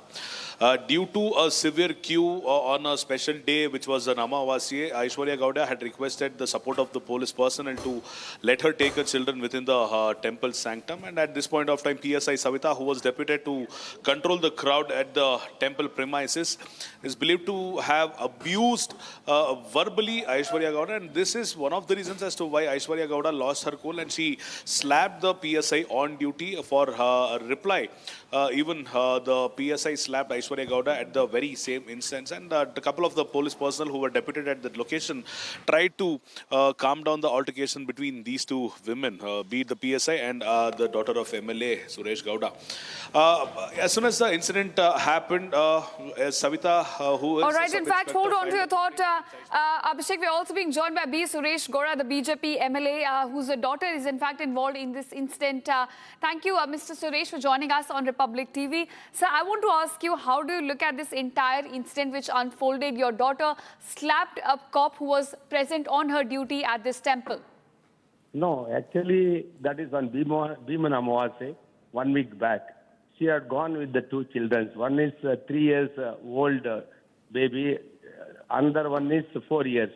She took the two children to the temple and requested to allow the inside the temple because they had got some disease happened in that both the kids, to pray for that, to remove that problems. So the cops refused to leave her inside the temple. Then after 1 second, one more person has come. She let him inside the temple. She asked, "You allowed him and you are not allowing me because I have two kids and they had health issues. For that, I requesting to allow inside." She abused her in the temple. That police cop has abused inside the temple both my daughter and both the children. She said, "Why you are abusing me in the temple? Not correct." Then the fight started. Then after that, what happened, I don't know. After that, I come to know that next day, I requested the media, told that whatever the happens, because the police also in the pressure on that day, because full rush was there on the temple. So cops has done the thing, some abuse that my daughter would have been, say that, okay, fine, she would have told. And she has done the mistake. After that, they filed the FIR. Then I said, law will take into their own action. It's over. So why again it is carrying on the TV, I don't know. Whatever is happened, I am sorry for that. It should not happen. People will go for the temple for the peace, not to disturb the things. Right, sir. So I just want to understand, I completely, understand what you said. And but such inconveniences caused to anyone, even if you go to a temple or I go to a temple on a day where there is an Amavasya and, you're expecting a large crowd to be there. So there can be some inconvenience that caused, in getting the darshan on time. But does that, it doesn't give the right to your daughter to go and slap a police officer who's just present there and performing her duty? I feel that she abused in such a manner. See, because action and reaction will be there. She has made action on her to the kids. See, nobody will tolerate, the mother will not tolerate the kids when she talks about vulgar words. So she has vulgar my daughter also and in front of the children also. So in the temple it has happened. See, my daughter would have been a lot of patience to come and reported me. I would have taken action on the cops. But she has done the mistake, so I feel sorry for it. Okay, so since you are admitting that there has been a mistake on your daughter's part and you're apologizing as well, when will the daughter come out and apologize I want to ask you that. Yes, I'm already apologized in the media also, in the press also. So I told my daughter also in the public place, we should not lose our patience. Whatever that says, you should have a lot of patience to listen and come and report to us, to the higher officers, not to take the manhandle, whatever it is happened. It happened. Don't do that, I said already. And she also apologized to the cop also. So she has apologized to the cop, is what you're saying? That incident, she apologized to the cops also. She has done, like she will be apologizing to the cop? Yes, already it is over. That is the day. 1 week back only the incident has happened. And after that, she apologized the things also, cops, whatever, because my two kids were there. I'm very frustrated. They are not well, my two kids also. All this was, we requested the things. I also apologized the cop on that day. Whatever it has happened, don't bring it to the thing, all this to the, make it big, this issue. All right, sir. Since you have also apologized and you're saying that daughter also has admitted that there was a mistake on her part, out of frustration, she took this step. Of course, that doesn't, give her the right to do the same. But as you mentioned, she's now apologized. I want to ask you, the kind of incident when such, when such similar incidents take place, they also sent out a message that how, people who come from a privileged section, who come from, who have people, in political circles can get away with anything. So what kind of message, you would want to send now? No, in the temple, everybody goes for the peace, not to make the things. Because when VIP comes, a lot of disturbance will happen to the public. So in that, sometimes it happens. So in that, I request to the media also, this incident is whatever is happened. When we are a politician, when you go to the temples, we should have a lot of patience. We should not break the things, queues, and go to the VIPs. In that, people will not accept that. So that's what we should have a common code. In front of the God, everybody is equal. Not with the thing we are a MLA or we are a minister or a chief minister. In front of the God, everybody is equal. Even common man is the same and the chief minister also same in front of the God. So that we should always have the ideology in the mind and go to the temple. Not to go that we are VIPs, we should leave immediately. All this, we should go in the temple. All these egoists should not be there, Right. whoever it is.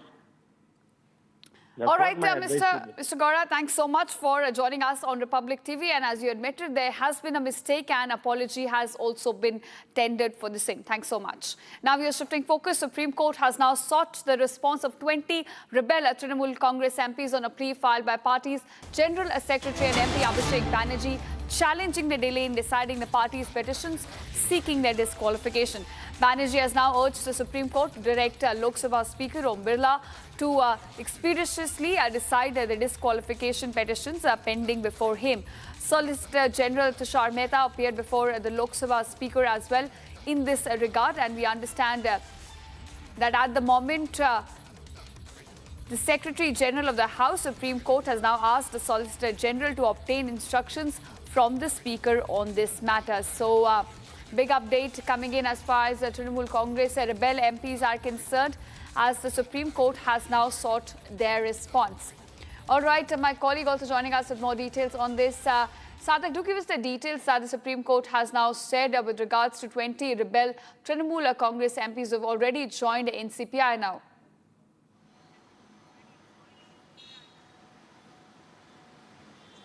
Well, absolutely, Ishita, but just to give a little background on the case, 20 rebel MPs had gone against the TMC faction and they were joining NCPI, against which Abhishek Banerjee had filed a petition before the Lok Sabha Speaker, because as per Article 102, Subclause 2, read with 10th schedule of the Constitution, the power lies with the Lok Sabha Speaker to decide on these anti-defection laws. And a petition was filed by Abhishek Banerjee regarding the same against these 20 rebel MPs.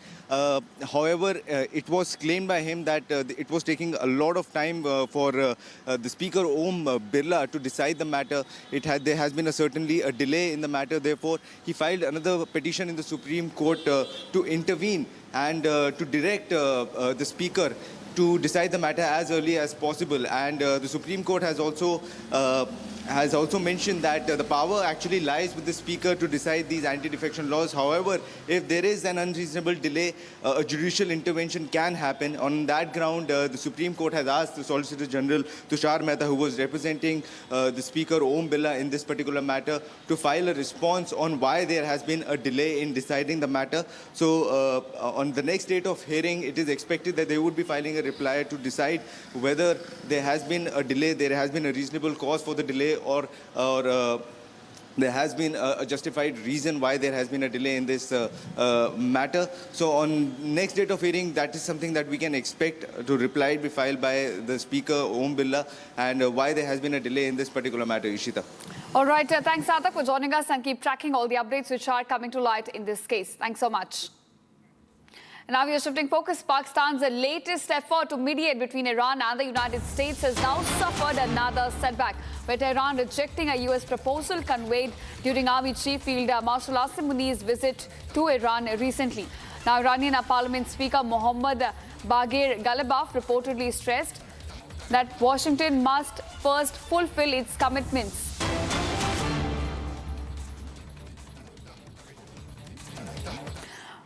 All right, viewers, right now we're getting these live visuals coming to light from Patna, where students are now protesting, taking their march to Raj Bhavan and seeking cancellation of 78th BPSC examination. Right now, situation escalating on the ground. As you can see, police officers also deployed there, heavy security there to contain the crowd. At the moment, these are the live visuals coming in, showing you how the protest is now escalating in Patna over the cancellation of a BPSC. In fact, several students, as you can see, are also being detained by police.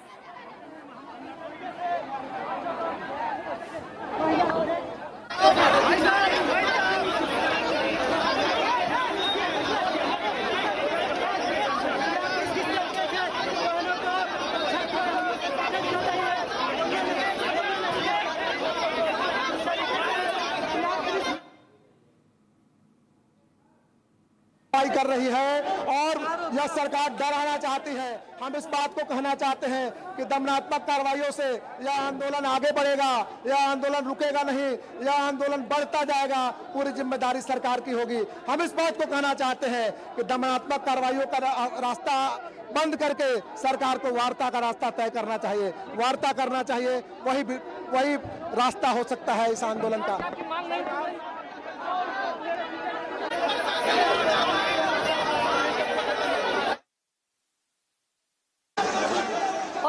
Viewers, as the visuals continue to show how the protests are now escalating. These are the students, protesters who have now gathered in Patna.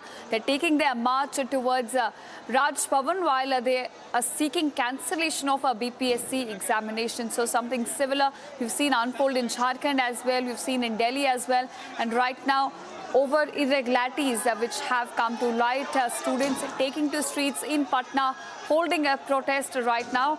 And as you can see, police have also detained several students.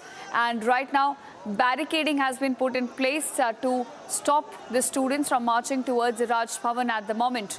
These are the visuals that we're getting in, showing you how the situation remains on the ground in Patna, as students have now taken to streets seeking cancellation of a BPSC examination.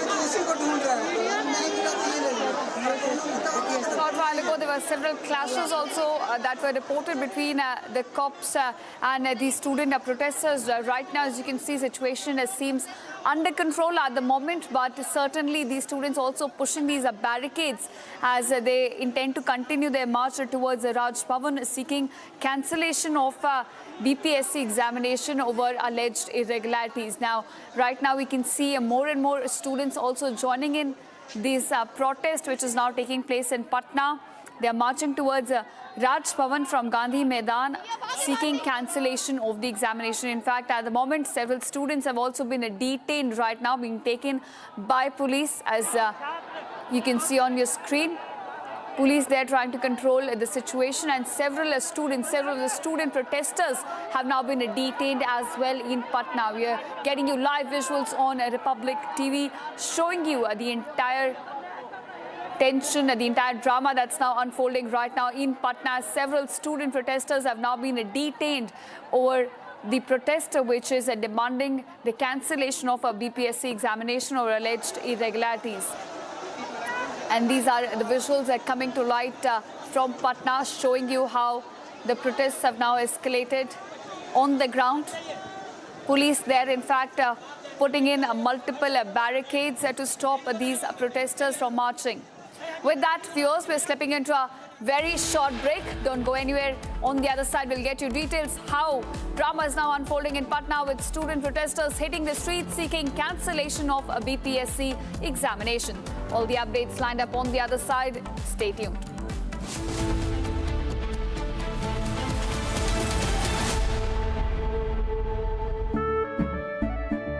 केसरिया से मन जोगी हुआ रे दिल झूमे देखो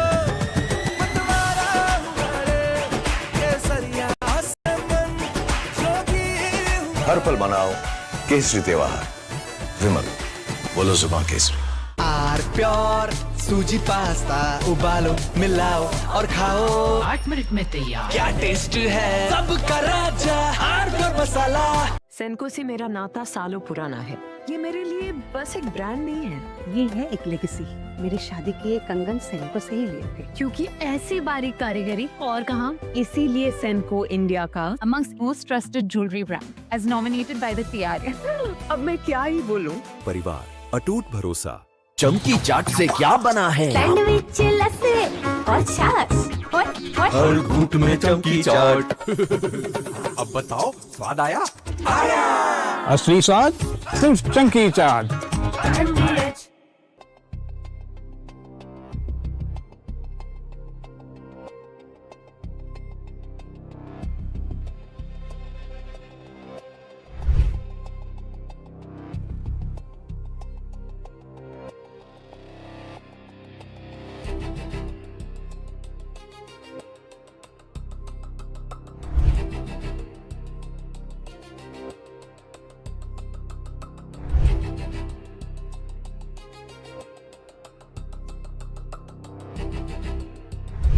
Scott Bessent said the United States is entering the final phase of its campaign against Iran, launching what he described as an economic D-Day aimed at completely severing Tehran's financial lifelines. Writing in an opinion piece for a UK newspaper, the U.S. Treasury Secretary drew a direct line to the 1943 Tehran Conference, where Allied leaders weighed how to exert maximum pressure on Axis powers. Bessent argued that history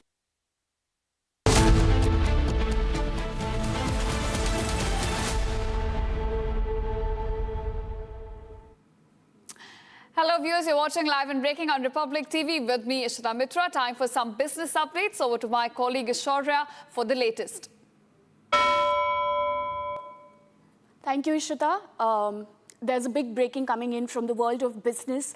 The Donald Trump administration's decision to propose a hike in the H-1B visa fee has hit the Indian IT stocks as we speak. The Nifty IT index is down about 0.90% as we speak.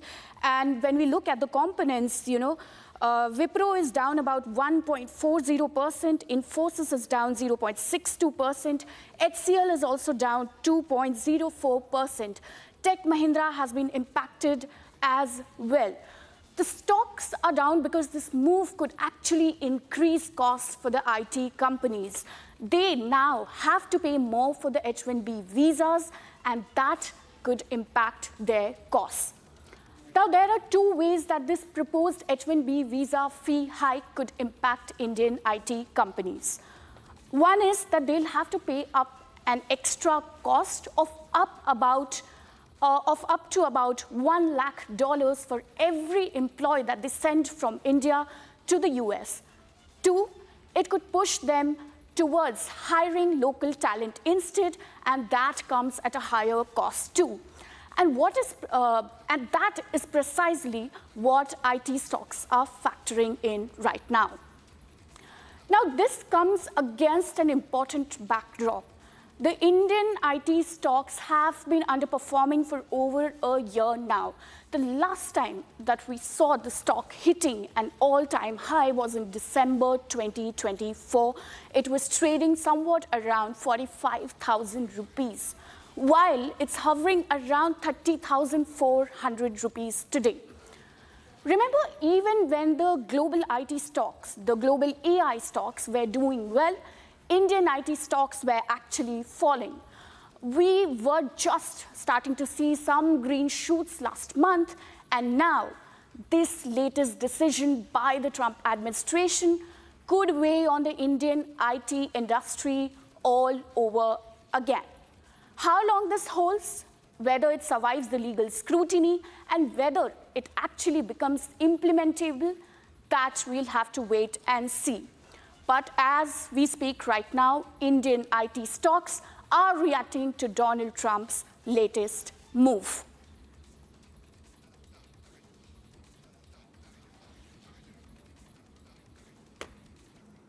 Thanks so much, Shaurya, for giving us all the updates on how this big decision by Donald Trump could impact the IT stocks and the tech sector in India. Of course, more updates coming to light from the business world. Over to you for the continuation. Right, Ishita. In yet another exclusive interaction, a top official currently employed by SpiceJet has confirmed to Republic Business that the salaries of the SpiceJet employees remain unpaid since 2026. Further, the employee told us that our 90% of the full and final settlements are due since the past 3 to 4 years. Addressing the major concerns of the employees, he noted that unpaid salaries is the biggest hurdle. Meanwhile, gratuity, PF, GST. While Ajay Singh has been giving assurances that SpiceJet is looking to raise funds, employees remain stranded by the airline looking at its doomsday. Notably, the final bankruptcy hearing on SpiceJet is likely to begin from September 16th. In the last hearing, the airline indicated that it would pay off certain aircraft, lessors. However, no such intent has been shown from the aircraft lessors. Listen in to our interview of a present-day SpiceJet employee who is voicing the pain, the anguish of thousands of his fellow employees. Sir, I just wanted to know, sir, there are so many people, employees who are obviously off the record. They're so concerned because of this. Their salaries have not been paid since May 2026 is the claim that they're giving. So, sir, as a current employee, is this correct? Because so many of them are claiming, cabin crew and other people also, I think engineers as well, pilots. So, right, sir. They are going through a major bond right. or monetary issue. Ex-employee saying that, sir, since, and we have proof for it. Whenever there is some exclusive pressure on them, right. political pressure or some legal pressure, right. But 99% of the final settlements are due. 3 to 4 years they haven't, the company has not settled full and final. The company has not settled? Settlement might happen, but no. 90%. 90% it's still unsettled. So there must be a lot of panic among employees. I mean, you plan your EMIs accordingly and... See, I tell you one thing. Jobs are not readily available in India market. And that is the reason why not only SpiceJet, the employees' interests are not being protected by the government. In my opinion, working for 35 years, I can tell you that. As of date, what are the major concerns of the present employees working? You're one of them, so what are the major concerns that you think should be brought to the fore? Because your entire thing is that it's not being highlighted enough. Salary. Right, sir. And at the same time, if it's a transport company, right? It's airlines. Right, sir. Airline means you are in such an industry which has a lot of implications. Now, the AGCA, knowing that the airline is really under so much of financial pressure, right, sir. Is this airline not cutting cost in terms of maintenance of the aircraft? Exactly. How are the aircraft being maintained when this company is not paying the basic thing, which is salary, gratuity, PF, GST? Right, sir. How you are maintaining your aircraft? And remember, each aircraft having 189 seats, 189 passengers, and their life. The nation is at risk.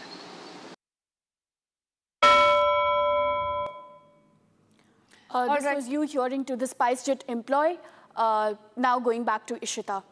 All right, thanks Sharia for joining us and getting us the latest from the world of business. With that, viewers, we're slipping into a very short break. Don't go anywhere. Coming up on the other side, NSA Ajit Doval on 2-day visit to China meets a Chinese vice president, talks on border peace and LAC on the agenda.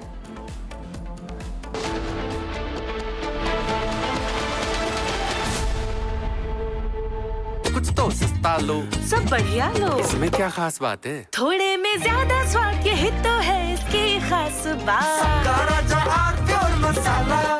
Amity has been ranked India's #1 not-for-profit private university for 11th year, with top 10 ranked institutions in management, engineering, biotech, law, masscom, telecom, hospitality, fashion and more. Yet another top ranking for Amity University.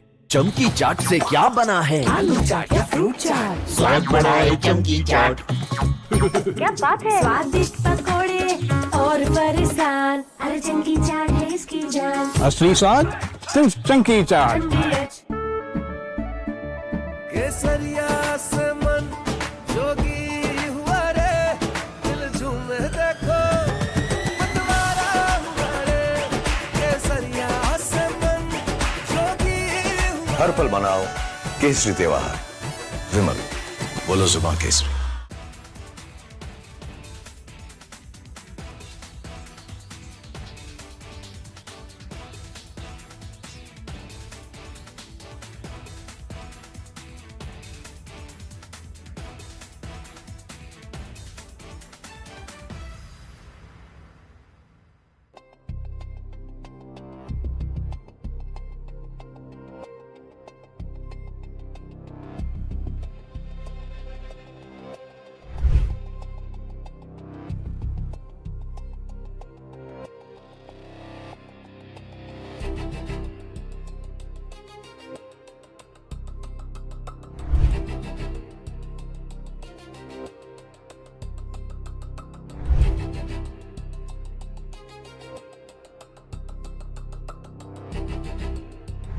Scott Bessent said the United States is entering the final phase of its campaign against Iran, launching what he described as an economic D-Day aimed at completely severing Tehran's financial lifeline.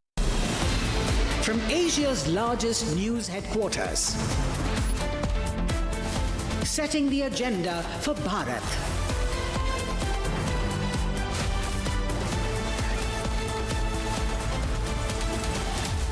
You're watching Republic.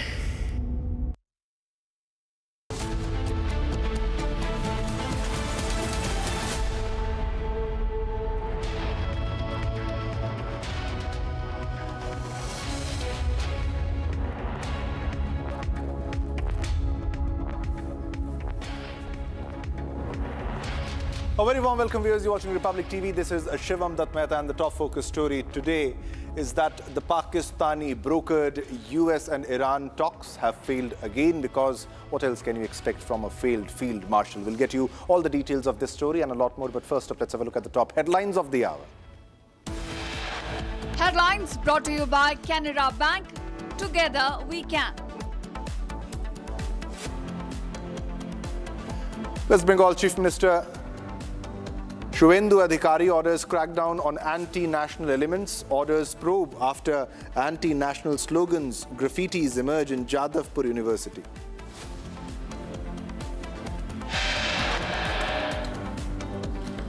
And this is big win for Republic. Bengal CM Shuvendu orders all fake cases against Republic Bangla to be withdrawn.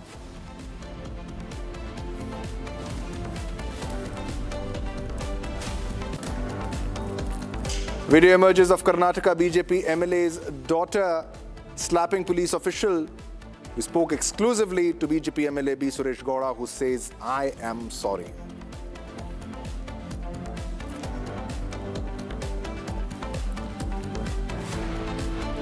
Sirsa Dera Chief Gurmeet Ram Rahim currently lodged in Sunera Jail in Rohtak, and he gets another furlough.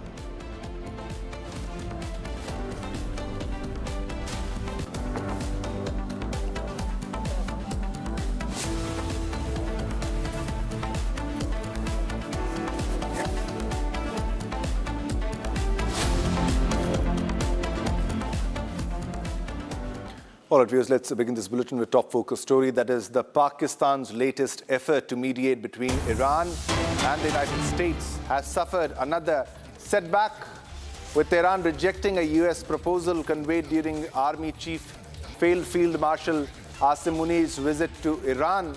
Now, Iranian Parliament Speaker Mohammad Bagher Ghalibaf has reportedly stressed that Washington must first fulfill its commitments under the Memorandum of Understanding before negotiations can resume. Now, the development means Munir's Tehran visit has failed to restart, as usual, the stalled Iran-US dialogue, dealing another blow to Pakistan's mediation efforts in Pakistani drama. The rejection also highlights the deep mistrust between Tehran and Washington, with Iran seeking concrete guarantees and implementation of previous commitments before considering any fresh talks. All right, let's go across to Major General K.K. Sinha, who's joining us on the phone line for a comment on the recent developments. Nothing new, Major General K.K. Sinha. It's as usual, and what else can you expect from Pakistan?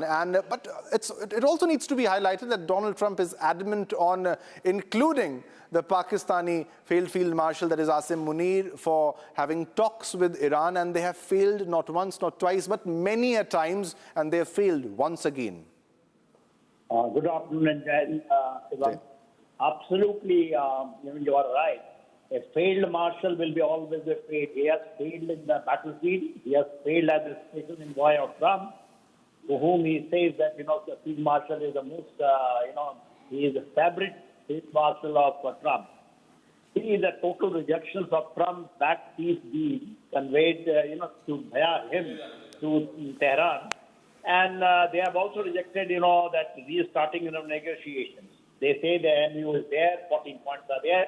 This has been signed by Donald Trump himself. So they should abide with the provisions, what is given into the MOU.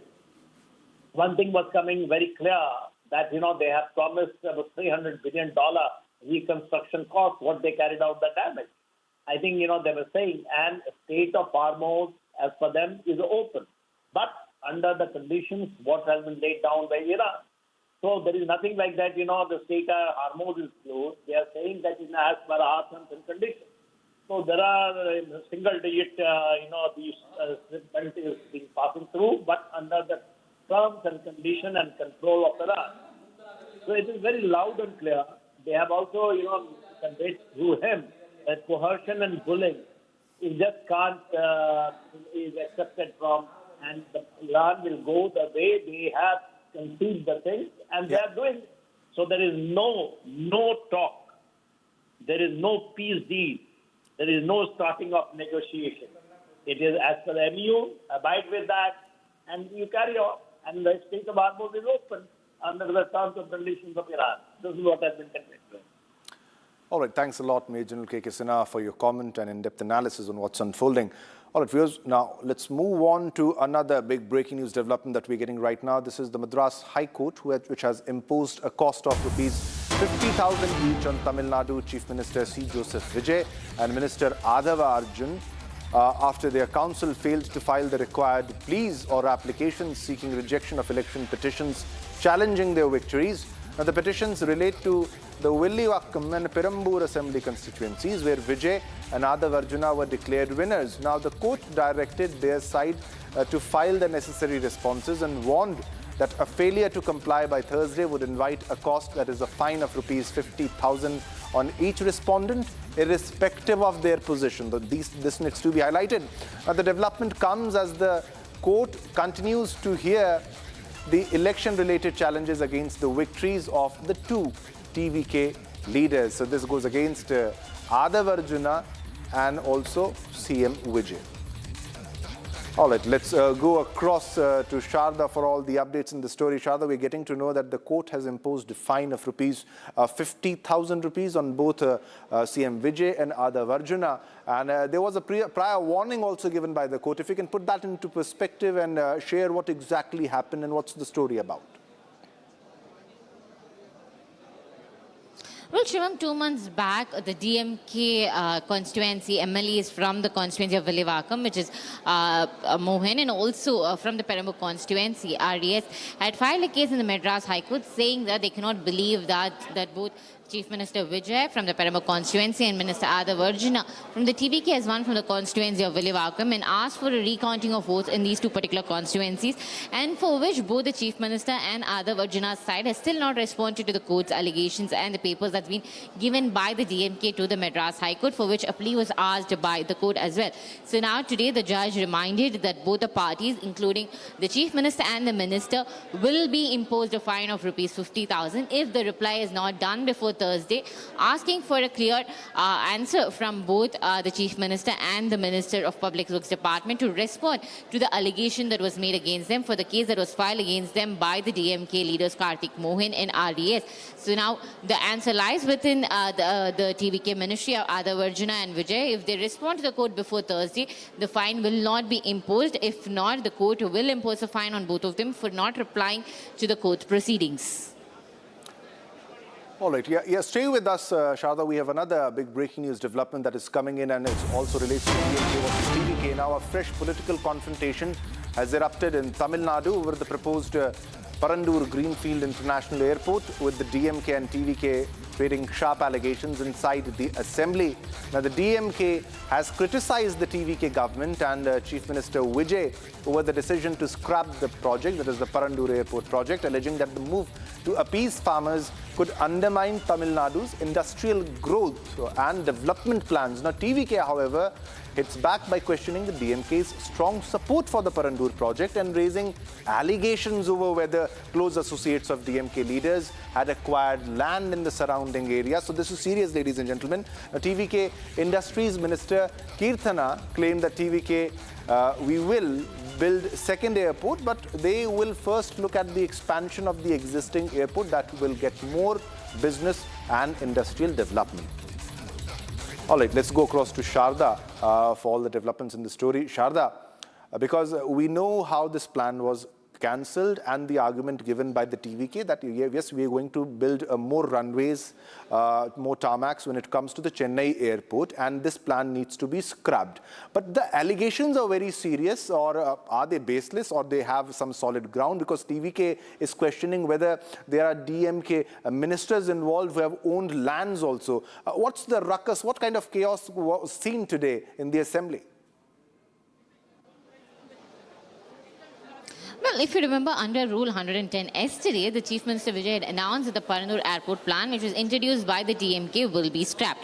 While Parandur has been in talks for almost the last 15 years by both the DMK and the AIADMK, it was only in the last 5 years the DMK sought approval from all the officials, including the Airport Authority of India and also the Centre from the Ministry of Aviation to build the Parandur Airport, whereas now the TVK government, the current ruling government, has decided to scrap the project, saying that 1,500 water bodies, 1,000 families will be displaced, and also the number of farmers will be distracted because of the agricultural land there, has decided to scrap the entire Parandur project. So today in the assembly, both the DMK and the TVK had serious conversations, debate to be in specific, that the Parandur airport cancellation is not agreeable by the DMK. Yesterday, former Minister Tangam Tenarasu and TRB Raja, the former industries ministries from the DMK, pointed out that multiple industrial development for the state of Tamil Nadu has been scrapped, and that Chennai alone cannot be benefited with the expansion of the Terminal 3 and Terminal 5, and that a new airport, a bigger commercial airport, is required for the state of Tamil Nadu.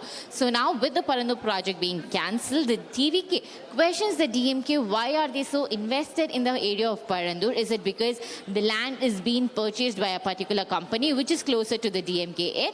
And now the DMK questions the TVK as to why would the Parandur project be cancelled, and a new development has been looking for in a new area where the current ruling government wants, because the DMK points out that it is not just a political fight but an industrial growth being stopped by the ruling TVK, and also pointed out that in the past multiple times that Tamil Nadu is lost with Andhra in the industrial sector, and that to develop it, Parandur airport is important, for which TVK Minister Kirthana did explain that the DMK failed to develop the Chennai airport in the last 5 years, and that bringing in a new airport will take more time than that was estimated. Yeah, Sharda.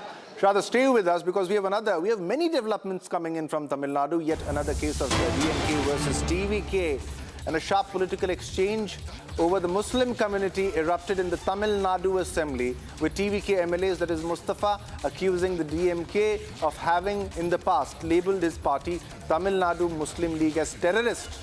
Now they say that we are being called terrorists by the DMK. The TVK legislature said that the community had not forgotten such remarks and questioned the DMK claims of being a champion of minority rights. Responding to the allegations, the DMK whip E.V. Vellu defended the party, saying that the DMK had consistently fought for the rights and safety of minorities, particularly Muslims. Now, he also pointed to the party's alliance with Muslim leaders such as Tamimum Ansari as evidence that the DMK has worked to safeguard the interests of the community.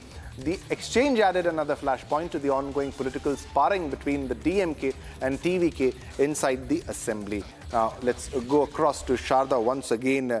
Sharda, it was the chaos, the showdown between the DMK and the TVK. It's coming from the TVK MLAs, one from Tahira, who says that today I'm not saying, but DMK government, that is DMK people, told that we Muslims are terrorists. So it was quite serious in the assembly today. What kind of arguments and counter-arguments were given by both the sides, Sharda? Well, Shivam, let me first put out that the Speaker has expunged the word terrorist used by the TVK MLAs Tahira and Mustafa in the Assembly today. So the word terrorist will be removed from the speech that was made by the TVK MLAs. The initial conversation started with the Madurai Central MLA, Mustafa, pointing out that the DMK in the past had particularly targeted his religion and have called them out as extremists as well in that case, and provided proof to the Speaker that in the past that the DMK leaders have pointed to his political party, which was called the Tamil Nadu Muslim League in 1999, was called and referred to as extremist by the DMK. Whereas the DMK allied parties, which are now supporting the DMK, saying that the DMK in the recent past have been helping the minorities and safeguarding the rights of the Muslims against the centre's ideologies, as well as the other implementations that are being made in the centre. So now the fight was between the TVK, two MLAs, Tahira and Mustafa, along with the DMK, pointing out that the DMK in the past did speak bad about the minority, and that now with the minority appeasement ideology that the DMK had won votes, but in the past they did call them extremists. So now the Speaker has put this conversation on hold for a detailed talk later after the assembly sessions are over, and also pointed out that this particular part where the word terrorist is used will be expunged from the state assembly. But what we have to notice here is DMK, which always shows them as a minority appeasement party, a party that stands up for the rights of the Muslims, now in the past has also made claims against one particular religion, one particular political party that was based on that religion as well, Shivam. All right, thanks a lot, Sharda. Thanks a lot. Keep a track of all the developments. Many updates coming in from the assembly. Thanks a lot.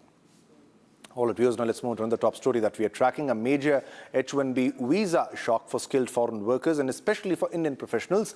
The Trump administration has proposed an additional $103,265 fee on the H-1B application, subject to the annual cap. Now, the move comes after a previous $100,000, that is $1 lakh H-1B fee, was struck down by a U.S. court. Now, Vice President J.D. Vance has now made the administration's position clear. American companies that need workers should hire and train Americans first. Watch this report. A fresh H-1B shock from the Trump administration. $1,03,265.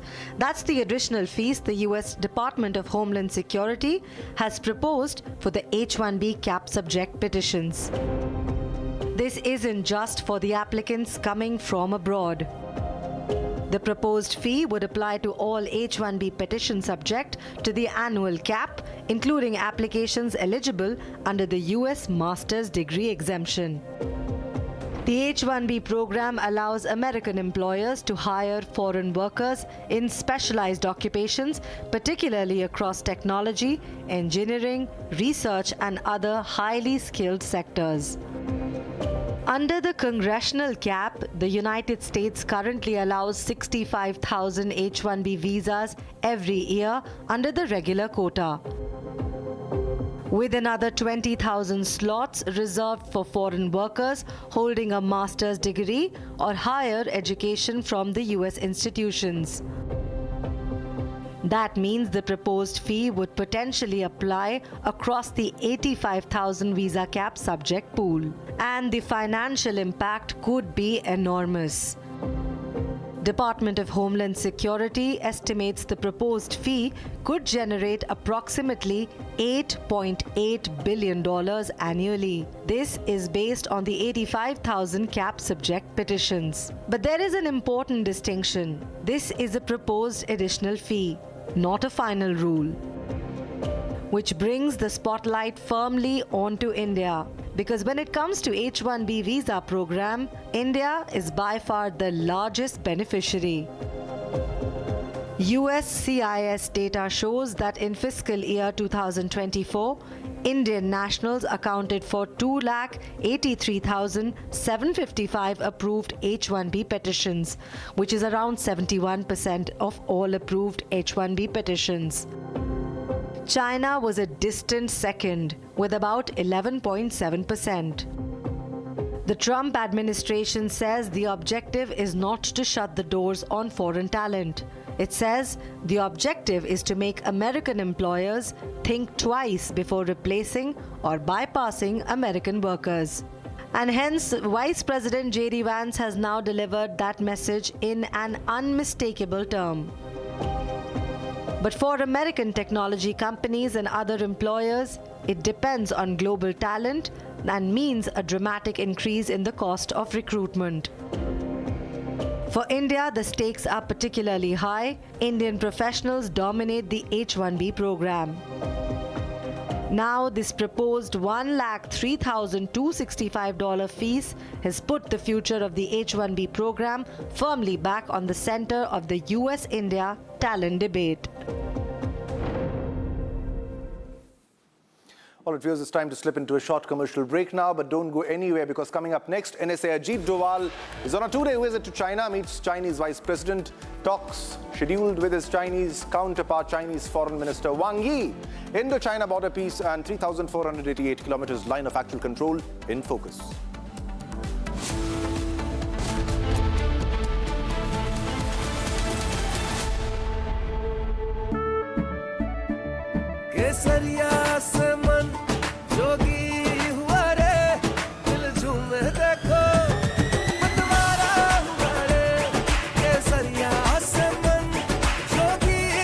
हर पल मनाओ केसरी त्योहार विमल बोलो जुबान Kesari.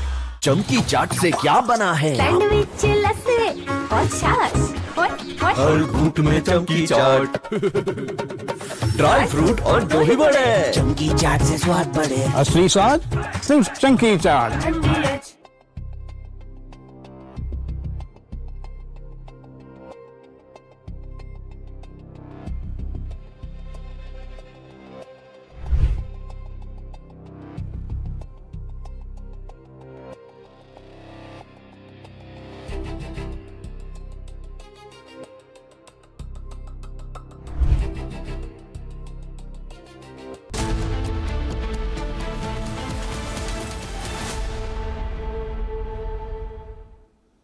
Welcome back, viewers. You're watching Republic TV. This is Shivam Dutt Mehta. Now let's go across to a big story that we are tracking. 3 teenagers were killed and 6 children wounded when drone debris hit a private children's center in Russia's Krasnodar. Now, with a nearby apartment building also damaged and 4 residents injured, according to local officials. Now, Russia's defense ministry claimed that its air defenses destroyed 351 Ukrainian drones overnight across multiple regions, while Ukraine reported Russian missile and drone strikes on Odisha and a drone attack on Chernihiv that injured 15 people, including 2 children. Independent verification of the claims was not possible. Watch this report.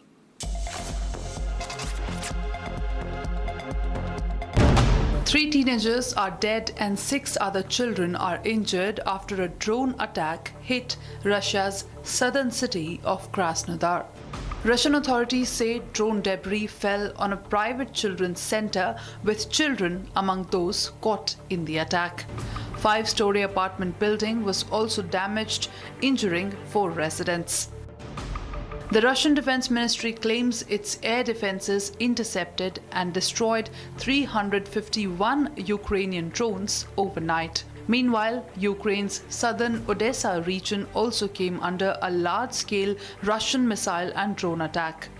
Ukrainian authorities say food and storage facilities as well as energy infrastructure were among the targets. In northern Ukraine, 15 people were reported injured in a Russian drone strike on Chernihiv. With both sides reporting fresh attacks, the drone war continues to take a deadly toll on civilian lives. All right, it's time to slip into a short commercial break, but don't go anywhere because we have a lot more lined up for you coming up after the break.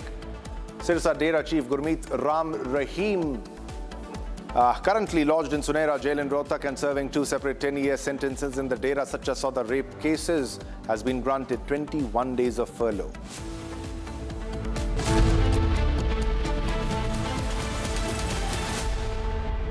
रंग रंग रंग रंग रंग रंगीन रे देखो कैसे भी हो दिन रंग बना रहे बोझ पेंट्स रंग बना रहे रंग रंग रंग रंगीन रे देखो कैसे भी हो दिन रंग रंग बना रहे रंग रंग रंगीन रे देखो कैसे भी हो दिन रंग बना रहे रंग रंग रंगीन रे रंग बना रहे बोझ पेंट्स रंग बना रहे चमकी चाट से क्या बना है? सैंडविच लस्सी और छाछ हर घूंट में चमकी चाट अब बताओ स्वाद आया?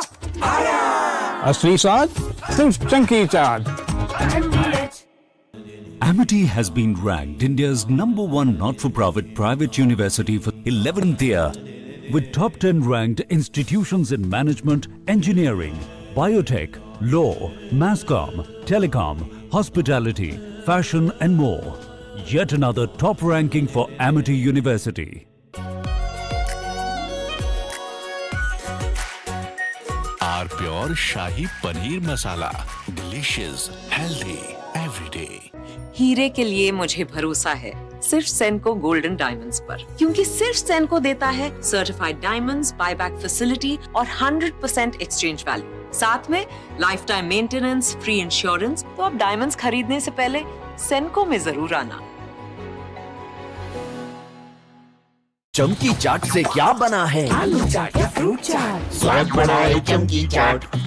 क्या बात है? स्वादिष्ट पकोड़े और फरसान, अरे चंकी चाट है इसकी जान। असली स्वाद सिर्फ chunky chaat. I wake up wearing someone else again. Don't let it slip. I'm losing. I don't wanna be safe anymore. Underneath there's a Finding myself. That's my moment of Sarah.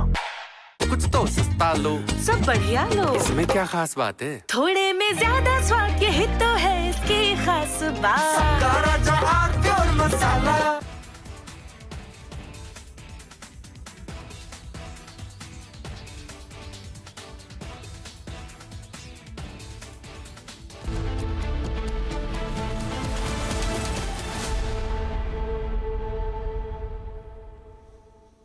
Welcome back, viewers. You're watching Republic TV. This is Shivam Dutt Mehta. Now, a shocking video has surfaced from Ramgarh in Jharkhand. JMM District President Vinod Kisku was seen threatening students with violence after they burnt an effigy. Now, the JMM leader was also accused of assaulting students the following day. Here's a quick report.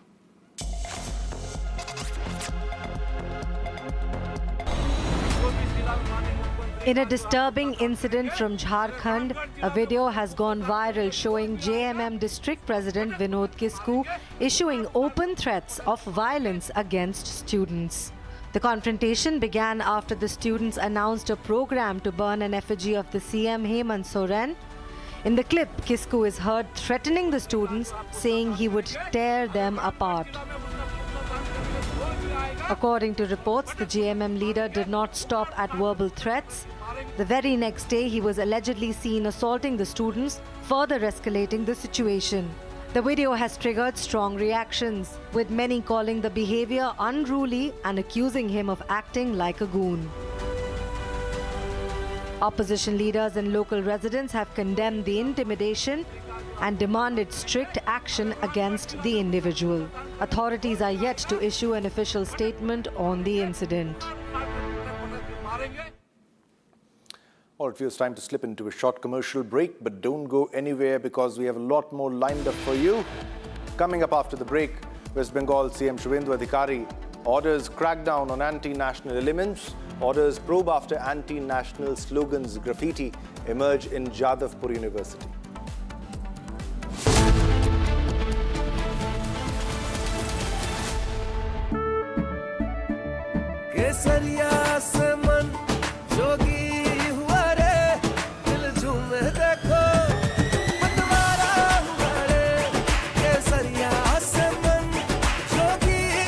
हर पल मनाओ केसरी त्योहार विमल बोलो जुबान Kesari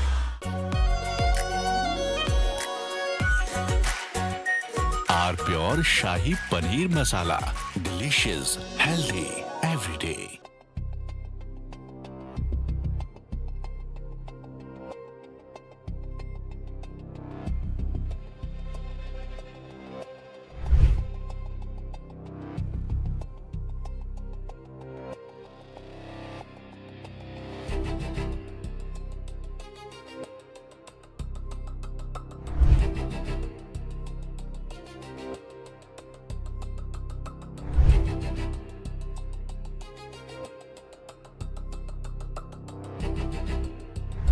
Scott Bessent said the United States is entering the final phase of its campaign against Iran, launching what he described as an economic D-Day aimed at completely severing Tehran's financial lifelines. Writing in an opinion piece for a UK newspaper, the U.S. Treasury Secretary drew a direct line to the 1943 Tehran Conference, where Allied leaders weighed how to exert maximum pressure.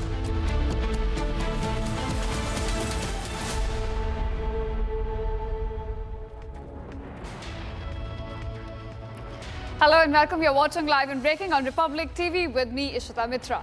Now viewers, join us as we celebrate a voice that has given Indian music some of its most unforgettable moments. From soulful melodies to high-energy anthems, Shankar Mahadevan has consistently pushed the boundaries of Indian music while staying rooted in its soul.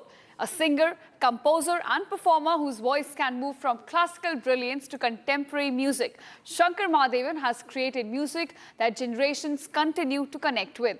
And now we celebrate the legend, the voice and the incredible journey of Shankar Mahadevan. Catch the special tribute only on Republic TV. With that, let's cut across to the headlines we're tracking at this hour. Headlines brought to you by Canara Bank. Together we can. West Bengal Chief Minister Shubhendu Adhikari orders crackdown on anti-national elements, orders probe after anti-national slogans like graffiti emerge at Jadavpur University.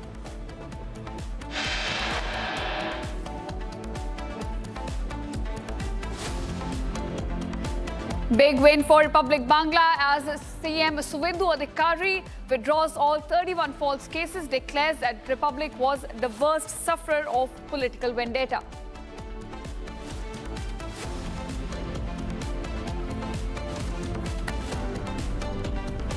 Video emerges of Karnataka BJP MLA's daughter slapping police official. BJP MLA Suresh Kora now says sorry.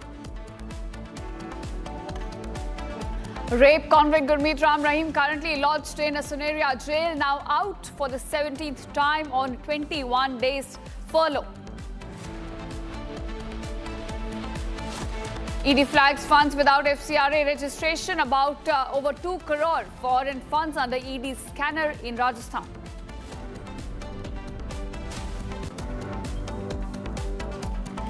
NSA Ajit Doval on 2-day visit to China meets a vice president, talks with his Chinese counterpart scheduled, border peace in focus.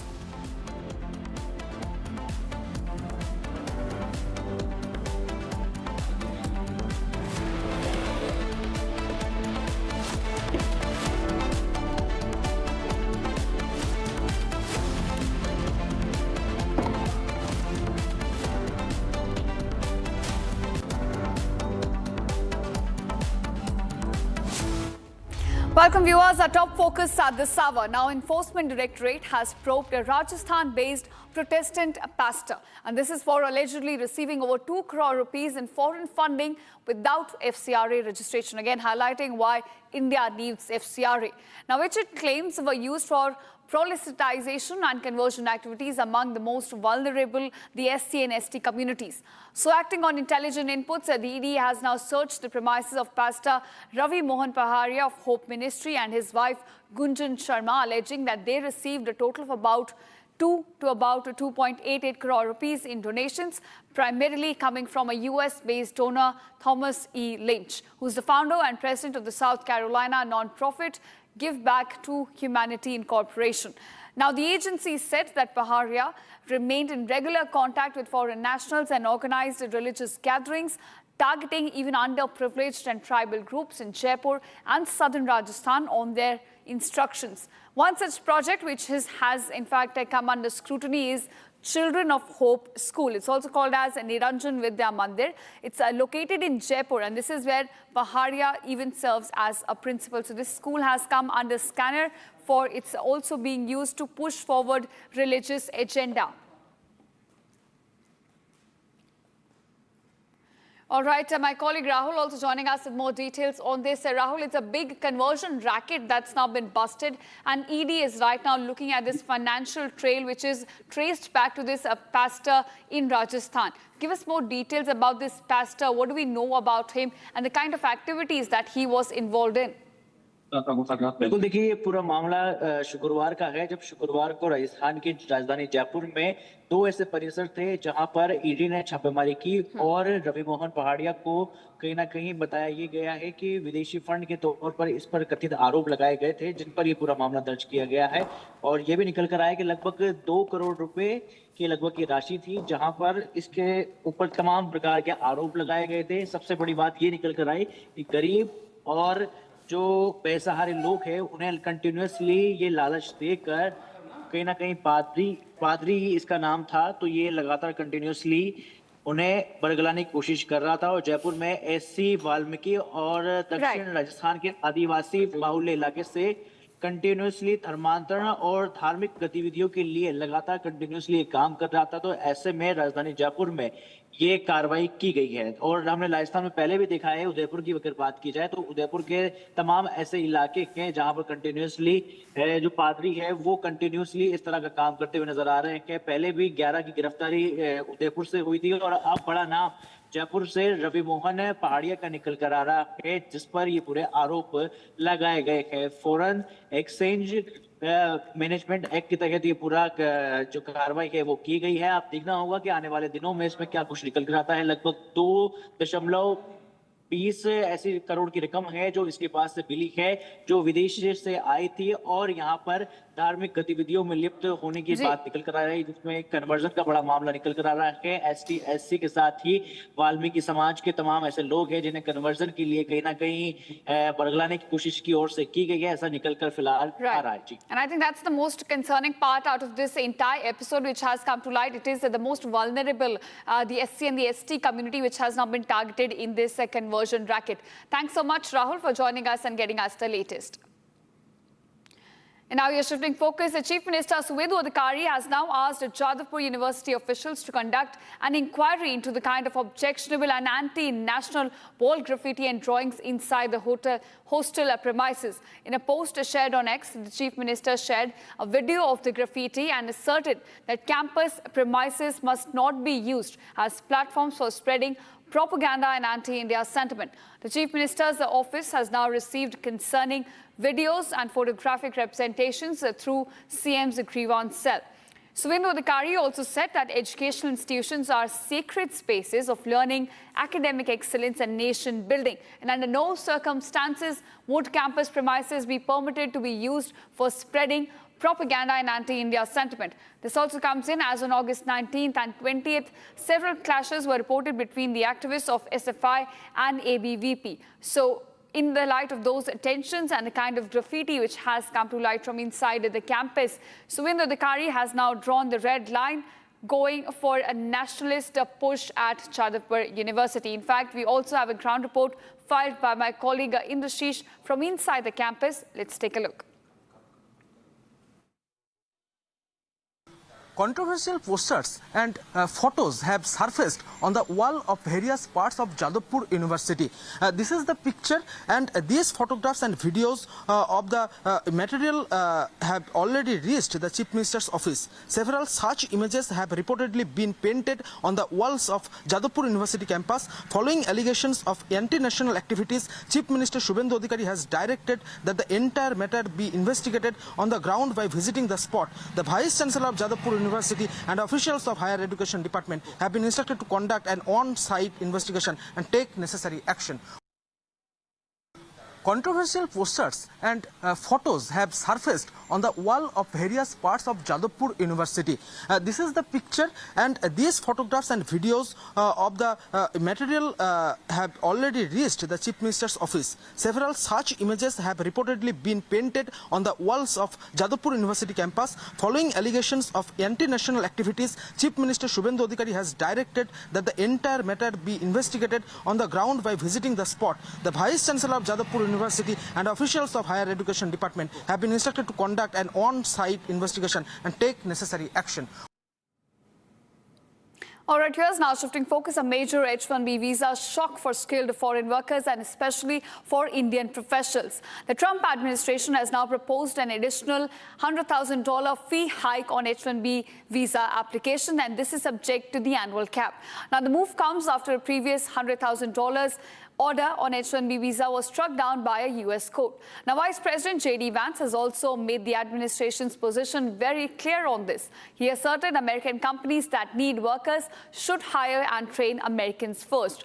Now, India stands to be among the countries most affected, with Indian nationals accounting for about 71% of H-1B visa beneficiaries. Here's the report. Take a look.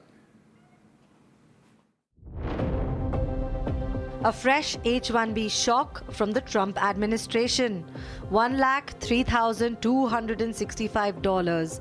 That's the additional fees the U.S. Department of Homeland Security has proposed for the H-1B cap subject petitions. This isn't just for the applicants coming from abroad. The proposed fee would apply to all H-1B petitions subject to the annual cap, including applications eligible under the U.S. master's degree exemption. The H-1B program allows American employers to hire foreign workers in specialized occupations, particularly across technology, engineering, research, and other highly skilled sectors. Under the congressional cap, the United States currently allows 65,000 H-1B visas every year under the regular quota, with another 20,000 slots reserved for foreign workers holding a master's degree or higher education from the U.S. institutions. That means the proposed fee would potentially apply across the 85,000 visa cap subject pool, and the financial impact could be enormous. Department of Homeland Security estimates the proposed fee could generate approximately $8.8 billion annually. This is based on the 85,000 cap subject petitions. But there is an important distinction. This is a proposed additional fee, not a final rule, which brings the spotlight firmly onto India. Because when it comes to H-1B visa program, India is by far the largest beneficiary. USCIS data shows that in fiscal year 2024, Indian nationals accounted for 283,755 approved H-1B petitions, which is around 71% of all approved H-1B petitions. China was a distant second, with about 11.7%. The Trump administration says the objective is not to shut the doors on foreign talent. It says the objective is to make American employers think twice before replacing or bypassing American workers. And hence, Vice President J.D. Vance has now delivered that message in an unmistakable term. But for American technology companies and other employers, it depends on global talent and means a dramatic increase in the cost of recruitment. For India, the stakes are particularly high. Indian professionals dominate the H-1B program. Now, this proposed $1,03,265 fees has put the future of the H-1B program firmly back on the center of the US-India talent debate.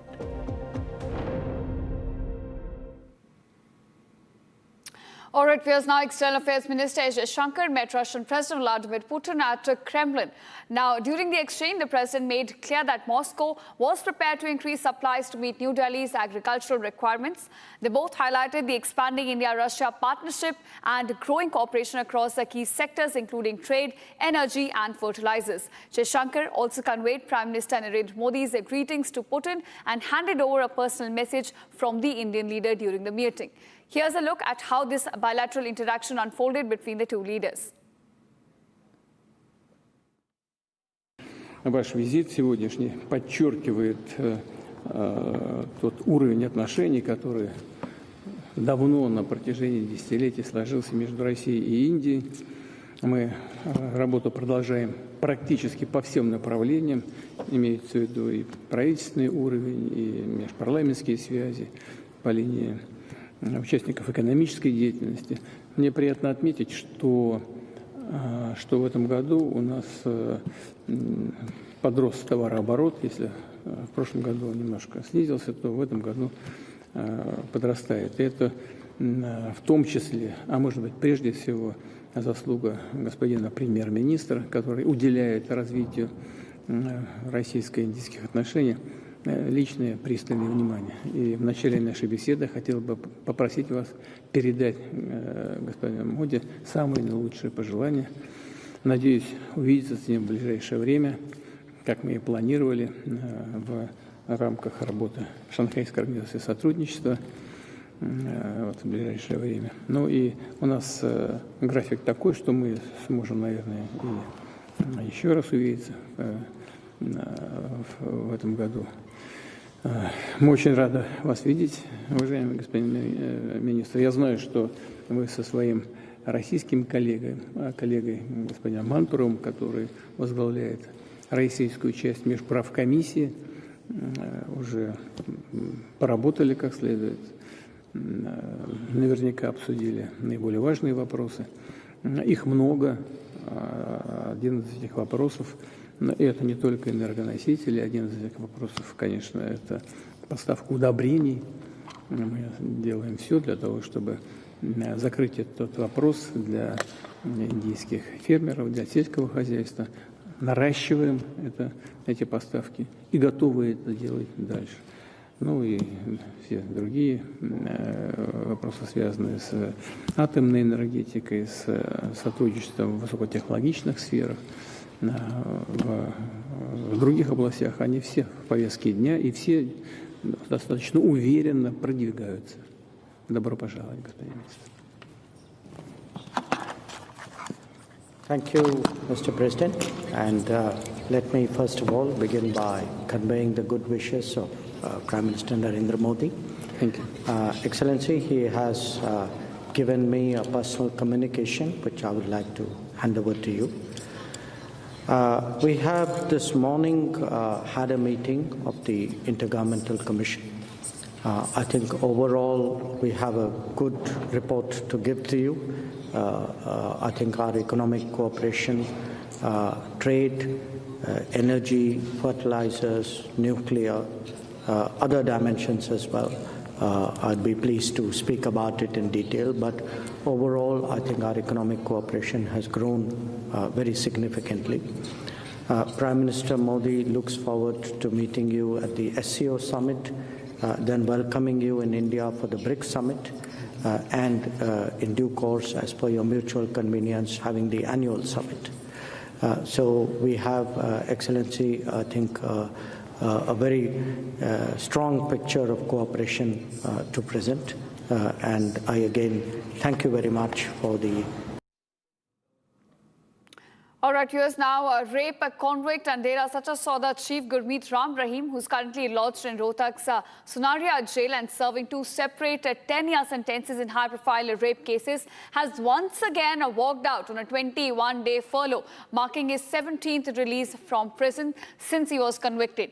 Having already been granted a temporary freedom 16 times earlier, viewers, and previously even dispatched to Barnawa Ashram in Baghpat, Uttar Pradesh, the convicted rapist will this time return directly to his Sirsa Dera headquarters for a third consecutive stay, underscoring the repeated leniency that continues to define his incarceration. So it is a mockery of justice, essentially, which we can call this. 17 times a rape convict has now been released. Either it's on furlough or sometime it's on a parole as well. Right now we're showing you on different days he's been given parole. Sometimes it goes for 30 days, 40 days, and this time he's now been released for the 17th time. An entire mockery of justice, viewers, as he's now out on 21 days furlough again. Now, take a listen to what the victim's son has said after Ram Rahim got this 17th furlough. देखिए, payroll और फरलो का जो सवाल हर बार आता है, मेरे सामने आता है, तो मैं ये कहूँगा कि ये सवाल मेरी बजाय बेहतर होगा कि ये सरकारी तंत्र से, सरकारी सिस्टम से किया जाए। मीडिया पूछे जा कर के, सूबे के मुखिया से पूछे, उस सरकारी सिस्टम से पूछे जिसके मुंह पर हर बार तमाचा मारा जाता है गुरमीत राम रहीम द्वारा, जो एक आदतन अपराधी मैं कहूँगा, जिसने जो रेप के मामलों में, जिसके खिलाफ मर्डर के जो मामले अभी सुप्रीम कोर्ट में विचाराधीन हैं, और जो साधुओं को नपुंसक बनाए जाने का मामला सीबीआई की अदालत में विचाराधीन है, अगर ऐसा व्यक्ति भी जो है वो बार बार पैरोल और फरलो का हकदार है, जो कि हैबिचुअल ऑफेंडर है, जिसने कई ऑफेंस किए हैं, तो ये कहीं ना कहीं हमारे सिस्टम के लिए बड़ा मजाक है और शर्म की बात है। क्यों जो रेप का मामला है जिसमें गुरमीत राम रहीम सज़ा काट रहा है, उससे पहले जो मर्डर के जो मामले थे जिनमें एक भी दिन की कस्टडी नहीं थी गुरमीत राम रहीम की, उन मामलों को इतना अर्ली हियरिंग की एप्लीकेशंस लगा करके लिस्टेड किया गया और फटाफट अपील सुन करके और उनको निपटा दिया गया। जबकि रेप के मामले में उसके बिल्कुल उल्ट है। रेप के मामले में गुरमीत राम रहीम द्वारा भी अपील की सुनवाई की जल्दबाजी नहीं है। अदालत में सस्पेंशन ऑफ सेंटेंस की जल्दबाजी है कि हमारी सेंटेंस सस्पेंड कर दीजिए, और Punjab and Haryana high court में सस्पेंशन ऑफ सेंटेंस की याचिका जो है वो विचाराधीन है और हाई कोर्ट उसे सुन भी रहा है। All right, in fact, so this is the reaction coming in from the victim's son also, who is calling the entire episode as a mockery of justice. We now see this man who's been convicted for raping two women disciples, but he's been out 17 times since he was convicted in the year 2017. The case has been dragging on for about a decade. 2020, I think, is when the conviction came in, and since then the man has been out on either parole or furlough for 17 times. 17 times it is the justice which has been hampered in this case. And as the victim's son also called it, that, you know, it is about time that questions will be asked from judiciary as well, that why is this a rape convict continuously given these temporary releases? For the 17th time, he's now been given 21 days furlough. Remember, it first happened, it happened on 28 January, April 9th, August 5th, and has also now been continuing. In fact, my colleague Lalit also joining us with more details on this. Lalit, you know, it is absolute mockery of justice is what we're looking at. The man who's been convicted for raping two women disciples, he's not an accused, he's a convict, and still he's been freed 17 times, again given 21 days furlough today. Hello? Right, Lalit, we can hear you. Please go ahead. If you talk about this furlough which has been given to Dera Sacha Sauda convict Ram Rahim, this time it for the 17th time, the furlough has been given by the jail authority. And if you talk about in the month of June also, he got a parole, and this is for the 17th time that the convict has been given this furlough. Apart from that, if you talk about in 2000 17, CBI has convicted him for the rape victim of the two disciples, in which he has got the sentence for 10 years separately. So after completing the one sentence, then the second sentence would be started. But if we talk about the way he has been given the furlough this time, it's not for the first time. As from the past 6 to 7 years after he has been convicted in this rape case, this is for the 17th time that the Ram Rahim, the Dera Sacha Sauda, has been given this furlough. Now, on this whole issue, a lot of criticism of the state government of Haryana has been done. If you talk about the opposition, especially the SGPC or the Congress party from the Punjab, have raised very serious questions about his from the temporary release from the jail, in which right. In he has fact, got thanks Lalit for joining us. We're getting some more breaking news at this hour now. Rapist Tarun Tejwal's plea has been rejected by the top court. The top court has now, in fact, asked him to surrender within 2 weeks. The top court has now rejected rapist Tarun Tejwal's plea seeking exemption from surrender. This comes in as he was declared a convict in 2013 rape case, and now, in fact, we're looking at a big order coming in this case. The Supreme Court has now rejected rapist Tarun Tejwal's plea seeking exemption from surrender. In fact, he's now been asked to surrender within the coming 2 weeks. So this comes in as the court has now directed Tejwal to surrender within 2 weeks following his conviction by Bombay High Court Goa bench. So big verdict by the top court in Tarun Tejwal sexual assault case, as the rapist Tarun Tejwal, who is the former editor of Teherka magazine, has now been asked to surrender within the next 2 weeks. So big order coming in from the top court in this. In fact, we'll try and get you more details, as it was, we understand that court proceedings, it was a couple, Sybil, who was arguing for Tarun Tejwal in the Supreme Court, and while court was hearing his plea, it has directed him to surrender within the next 2 weeks. We'll try to get more details on how exactly the proceedings went. The court had asked how much time do you need to surrender, while Sybil, who was arguing for Tarun Tejwal, had said 2 weeks. And the order came in that the appellant shall surrender within a period of 2 weeks and file his surrender certificate. So that's the period that's now been given to rapist Tarun Tejwal to surrender and to file his certificate in the court. 2 weeks' time has now been given by the top court. It was Kapil Sibal who was arguing on the behalf of rapist Tarun Tejwal in the court. And now the court has said when you can file a surrender certificate, we'll fix a date. In fact, that's the big verdict coming in right now. In fact, our legal editor, Rhythm Bhadwaj, also joining us with more details on this. Rhythm, big order coming in from the top court, as rapist Tarun Tejwal has now been asked to surrender within the next 2 weeks. So what are you fetching, the more details coming in on this? News coming in, and this is a blow for Tarun Tejwal. He has to surrender within 2 weeks, and he also has to file a surrender certificate for the court to hear his appeal on merits. Remember, Tarun Tejwal had challenged the Bombay High Court order that had given him a 10-year sentence for rape in the 2013 case. As we have been telling you at Republic TV, we have been closely monitoring the case since 2013. This matter was heard by Justice Aradhe, and Senior Advocate Sibal appeared for Tejwal, who's been appearing for him from quite some time now. He's been advising him earlier. He tried to tell the court he did not surrender for his appeal to be heard, as he was granted 4 weeks' time to surrender. But this is a big, big blow for Tarun Tejwal coming, because the court has rejected this now, which now means that he will have to surrender within 2 weeks to hear appeal against his conviction. Now, also, I want to tell you, there was a Solicitor General of India, Mr. Tushar Mehta, the country's top law officer, present in the courtroom, and he argued against Tarun Tejwal. He argued that Tejwal's appeal cannot be heard unless he has surrendered or has obtained an application seeking exemption from surrender. Viewers, let's tell you this becomes so serious because the Goa government moved the Supreme Court even before Tarun Tejpal's application, saying the 10-year sentence given to him in the rape case by the Bombay High Court was not enough. That sentence needed to be the maximum punishment for rape. So today also the Solicitor General of India, Tushar Mehta, appeared for the state of Goa, and he argued that unless he has surrendered or has obtained an application, therefore this appeal of Tarun Tejpal will not be heard.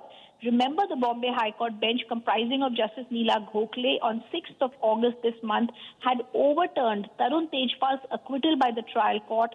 And this is also important to understand. They noted that even though the incident took place 13 years ago, there was no report of they've said that they declined there was this big assault which happened in 2013. The case arose from the allegations that Tejpal had sexually assaulted his junior colleague inside the elevator at the luxury hotel in Goa during the event organized by him in 2013. The Goa Sessions Court acquitted him in 2021, following which the state challenged the acquittal before the Bombay High Court. We've been seeing the country's top law officer, Tushar Mehta, appear for Tarun Tejpal. And meanwhile, as I'm speaking, I want to also go across to Sarthak, who's joining us live, as I'm going to try and get a live on the story. Sarthak, give us more details. Right, in fact, viewers, that is the breaking news that we're getting on Republic TV at this hour, that Tarun Tejpal's plea in the top court seeking exemption from surrender has now been rejected. It was Kapil Sibal which was arguing on behalf of rapist Tarun Tejpal. He said respondent Tarun Tejpal here is a senior citizen with a family and 2 daughters and no report of any misconduct. So that was a defense provided, which has now been rejected by the top court, and a big setback for the rapist in this case, who has now been sentenced for 10 years by the Bombay High Court in sexual assault case. And now we understand that he has been asked to surrender within the next 2 weeks by the top court. So that's the big breaking news that we're covering on Republic TV at this hour. In fact, our legal editor, Rhythm Bharadwaj, continues to stay with me on this as well. Rhythm, if you could take our viewers through the details of this legal proceedings. We understand that it was Kapil Sibal who was arguing on behalf of rapist Tejpal. So if you could get us more details on this. Yes, so whatever the arguments, I think the one thing we need to put forward is this is a big blow for Tarun Tejpal. I've also sent a picture about what happened inside the courtroom and how they were all sitting. On the one side, we have seen Tarun Tejpal there. He argued for the court has directed Tarun Tejpal to surrender within 2 weeks following his conviction, which means Tarun Tejpal will now have to face the law. He will have to surrender. He will have to be in prison no matter what he's tried to do in this case. I also want to tell our viewers that the Goa government had moved the Supreme Court and stated the maximum punishment has to be given to Tarun Tejpal. They had in fact stated, remember, no means more. The Goa government had said 10 years is not enough. They wanted tougher punishment for him. They said 10 years is grossly disproportionate. The Goa government said he was in a position of dominance, control, trust and authority. I want to go across to Sarthak, who's joining us live. Sarthak, give us what happened in the courtroom today.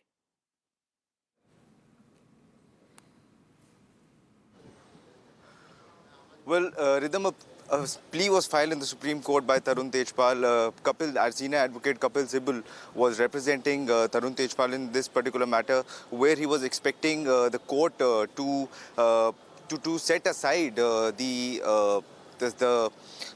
to exempt him from the 4 weeks period that was given by Bombay High Court to surrender to the police. However, the breaking news that we are getting for our viewers, and it's a big blow for Tarun Tejpal, that the exemption that he was expecting from the Supreme Court has been set aside. It has been completely rejected by the Supreme Court, which means he has to surrender before the police within 2 weeks' time. And for the conviction, the suspension of the conviction that was given by the Bombay High Court, a 10-year imprisonment was declared by the Bombay High Court for Tarun Tejpal. He has filed a plea against that as well. So for that conviction, for the suspension of that conviction, he'll have to fight that case from the jail.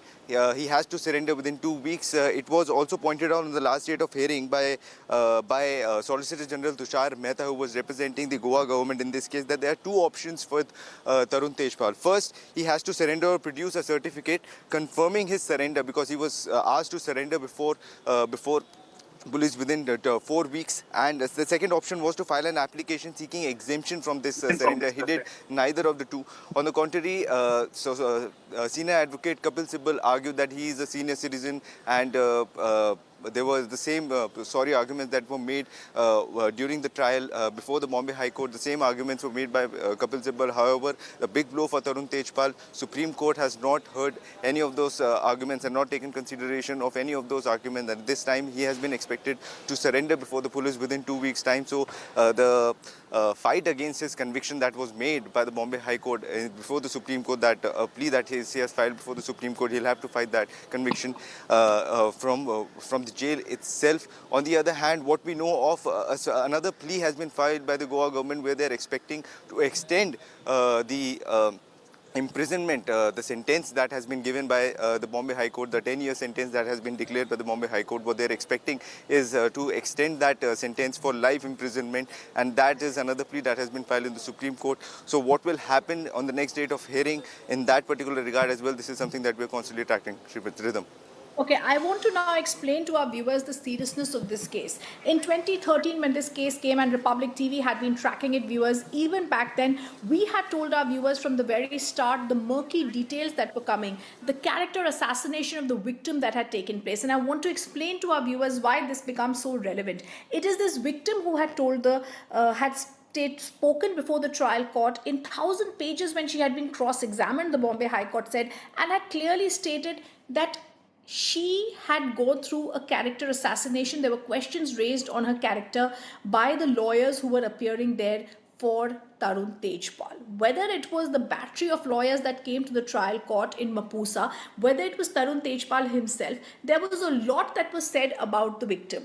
Now, this is something very extremely important to understand, viewers, because she faced a lot of insults and humiliation, something that the Goa government had told the Bombay High Court when this case came before them. I have to also tell our viewers the Goa government has vehemently gone against Tarun Tejpal in this case, saying that this case does not give him any right to ask for any mercy plea. What has happened today? The Supreme Court has said Tarun Tejpal has to surrender within 2 weeks, which means Tarun Tejpal will be in prison, which means he will go to jail for the 2013 rape case. He had tried to say a lot of things about the victim before the lower court, but the court had now stated this is not true. Justice Neela Gokhale's bench had given a thumping order in which they clearly pointed out that no means no, and this was rape. This was also clearly shown when on 7th of November the incident took place when he had assaulted the victim in the lift of the Grand Hyatt Hotel where they were staying. He had done this on the pretext of going to Robert De Niro's room. The court also said it's not only stopped on the 7th of November, but also on the 8th of November, the same incident had taken place of sexual assault. A lot of things were said about the victim in 2013 in the trial that started after. He was in prison for 6 months, after which he was released. He was out on bail. There was a lot of mocking that was done. In fact, I'd also like our director. In this case, we had the Goa government, the Advocate General speaking in this case. So all of them had told us about what happened. I also want to tell our viewers that we also have to I want to tell our directors to dial the Goa government lawyers in this case. It was the Advocate General also who had present earlier, and Mr. Tavora who had taken the arguments when he had clearly stated that Tarun Tejpal had tried their best to ensure in this case that he gets away. There was a lot of humiliation and insult that the victim had also gone through.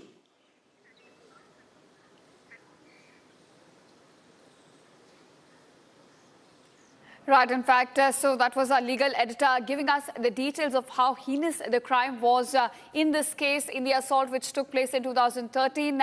My colleague Sathak is also with us. Sathak, give us details of what are the kind of arguments that are put forward by Solicitor General Tushar Mehta, because he clearly stated it is a case of aggravated rape and therefore it's a 10-year conviction which must be followed. He was very assertive when he was arguing this case.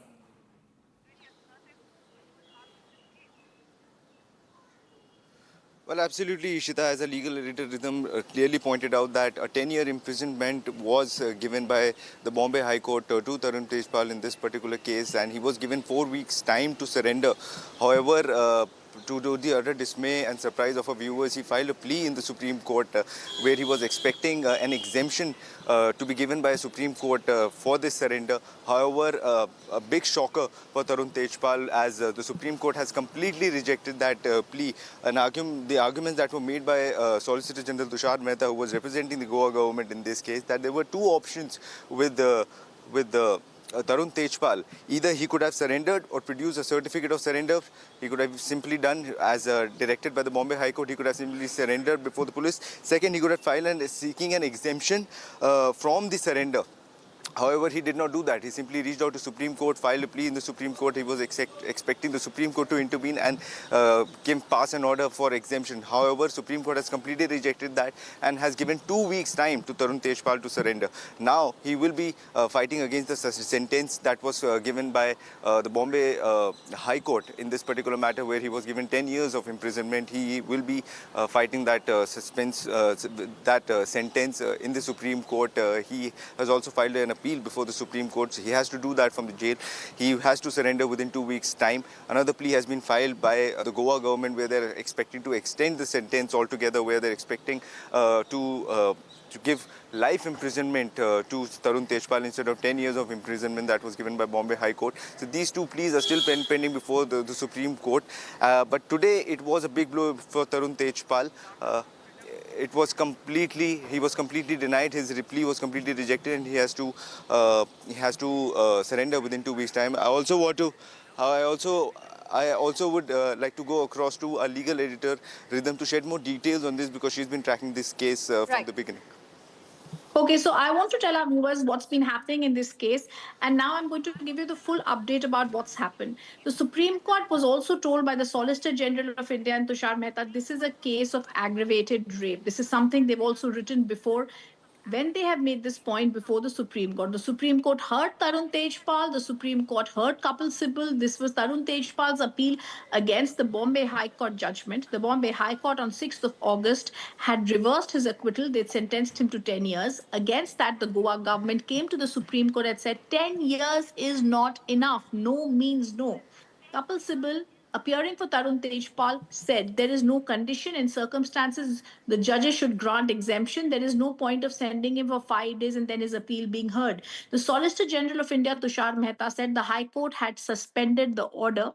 The petitioner was in no more than one capacity, and therefore they said that he does not deserve exception from surrender. I am seeing the Goa government take a very strong stand before the Supreme Court and saying no means no. In this case, aggravated sentence needs to be given. Let me go across to Swapnil, who's also joining us in the phone line.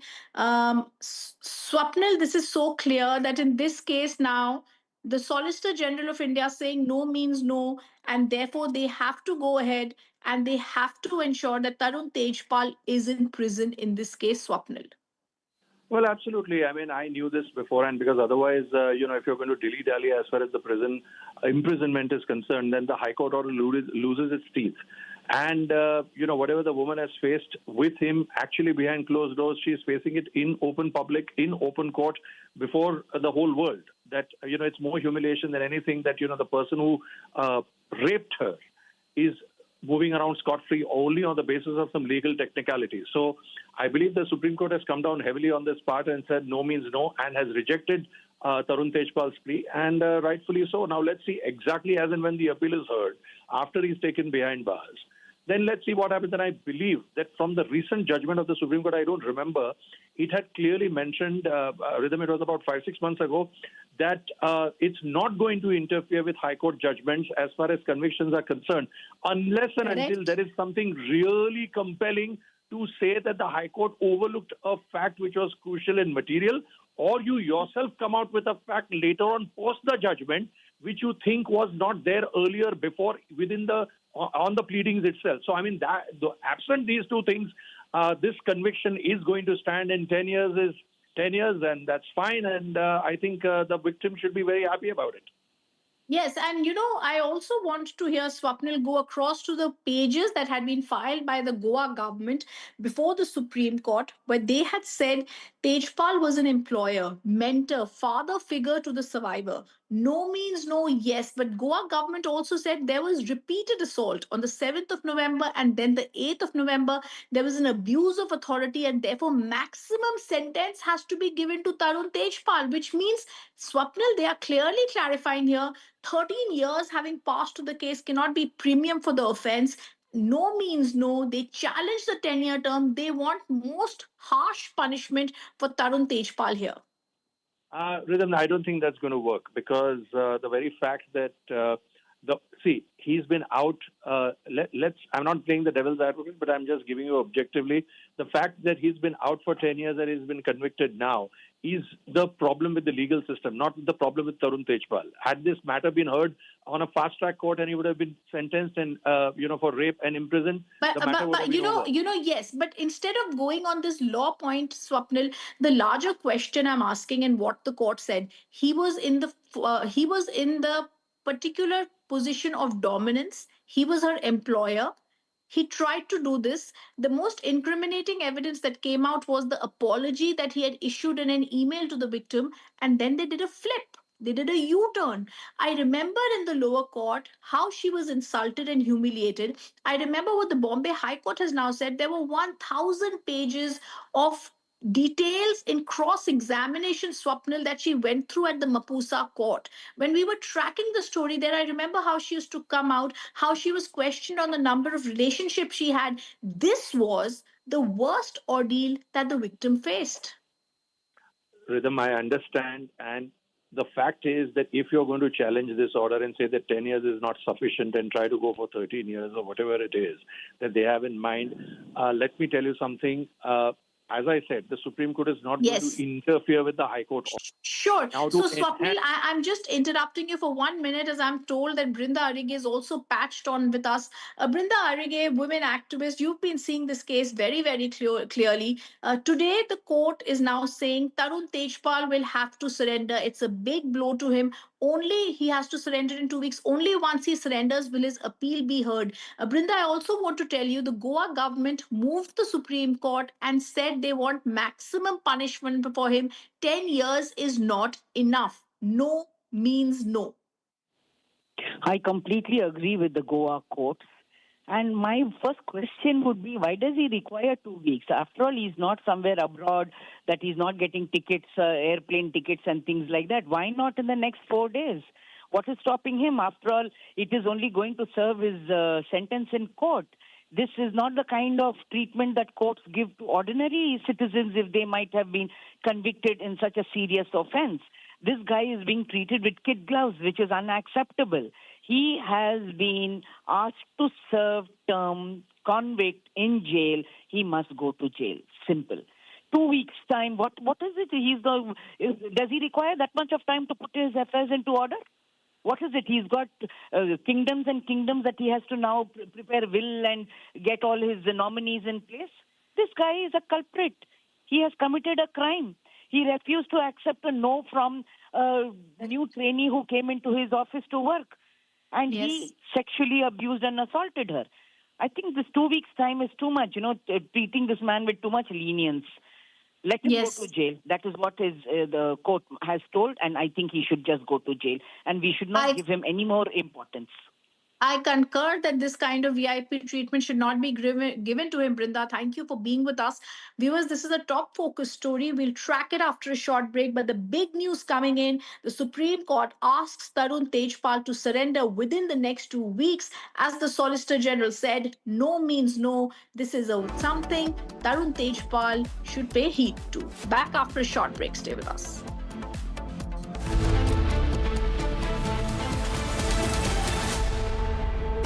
Pure सूजी pasta उबालो मिलाओ और खाओ 8 minute में तैयार क्या taste है सबका राजा प्योर मसाला। यानी इस घर में कुछ है जो टूटता नहीं।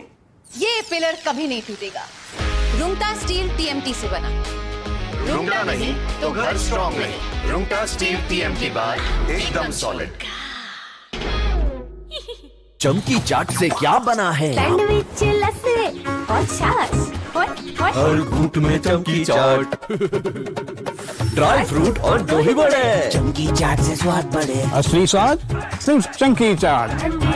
AU करंट अकाउंट के साथ मिलता है free UPI QR overdraft facility और एक ही ऐप से बैंक के सारे काम। AU सोच बदलो और बैंक भी।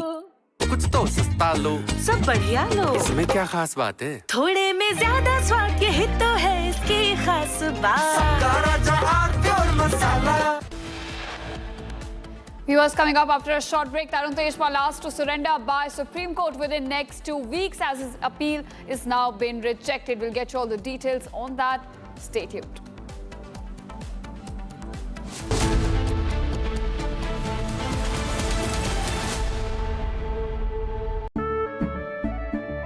केसरिया से मन जोगी हुआ रे, दिल झूमे देखो मतवारा हुआ रे, केसरिया से मन जोगी हुआ। हर पल मनाओ केसरी त्योहार, विमल बोलो जुबान Kesari.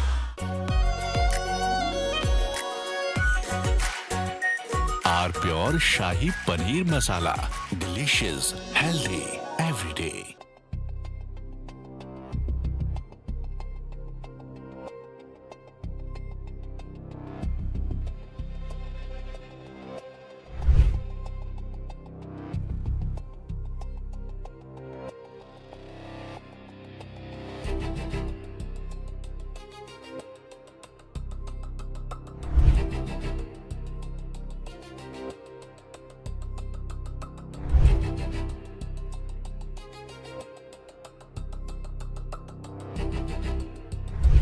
Scott Bessent said the United States is entering the final phase of its campaign against Iran, launching what he described as an economic D-Day aimed at completely severing Tehran's financial lifelines. Writing in an opinion piece for a UK newspaper, the US Treasury Secretary drew a direct line to the 1943 Tehran Conference, where Allied leaders weighed how to exert maximum pressure on Axis power.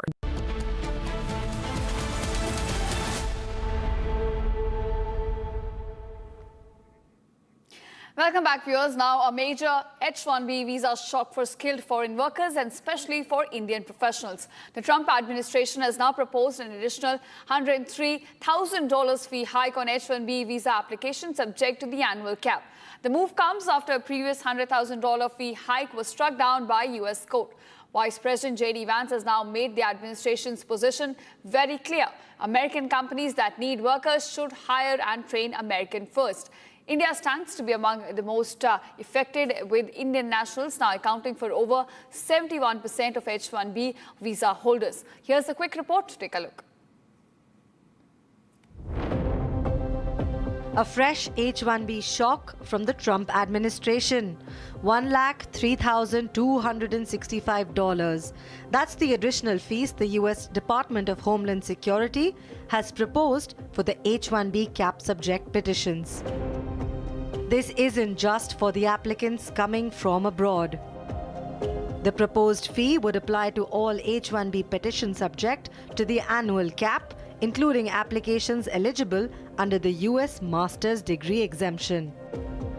The H-1B program allows American employers to hire foreign workers in specialized occupations, particularly across technology, engineering, research, and other highly skilled sectors. Under the congressional cap, the United States currently allows 65,000 H-1B visas every year under the regular quota, with another 20,000 slots reserved for foreign workers holding a master's degree or higher education from the U.S. institutions. That means the proposed fee would potentially apply across the 85,000 visa cap subject pool. And the financial impact could be enormous. Department of Homeland Security estimates the proposed fee could generate approximately $8.8 billion annually. This is based on the 85,000 cap subject petitions. But there is an important distinction. This is a proposed additional fee, not a final rule, which brings the spotlight firmly onto India. Because when it comes to H-1B visa program, India is by far the largest beneficiary. US CIS data shows that in fiscal year 2024, Indian nationals accounted for 2,83,755 approved H1B petitions, which is around 71% of all approved H1B petitions. China was a distant second with about 11.7%. The Trump administration says the objective is not to shut the doors on foreign talent. It says the objective is to make American employers think twice before replacing or bypassing American workers. And hence, Vice President J.D. Vance has now delivered that message in an unmistakable term. But for American technology companies and other employers, it depends on global talent and means a dramatic increase in the cost of recruitment. For India, the stakes are particularly high. Indian professionals dominate the H1B program. Now, this proposed $1,03,265 fees has put the future of the H1B program firmly back on the center of the US-India talent debate. All right, viewers, coming up on the other side, Supreme Court rejects rapist Tarun Tejpal's plea seeking exemption from surrender, directs Tejpal to surrender within 2 weeks. All the updates land up on the other side. Don't go anywhere.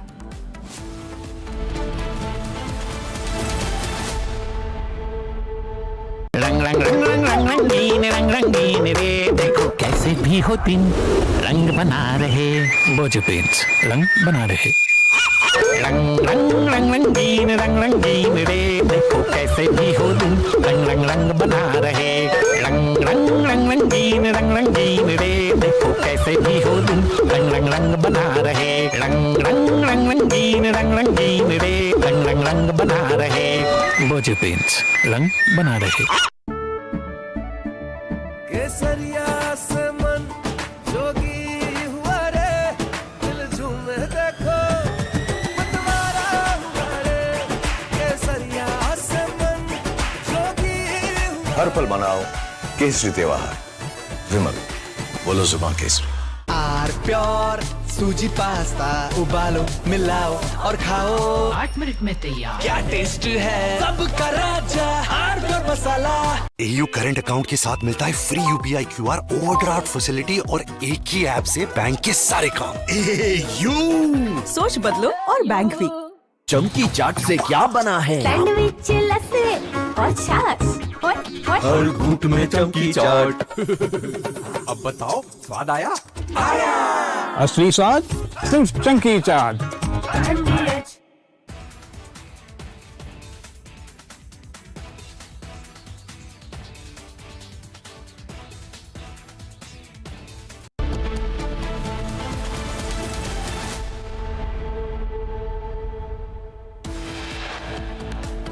Supreme Court rejects a rapist Tarun Tejpal's plea seeking exemption from surrender. Top Court now directs Tejpal to surrender within 2 weeks. Tejpal has now been sentenced for 10 years in a sexual assault case of 2013. We'll get you all the details on that on the other side. Stay tuned.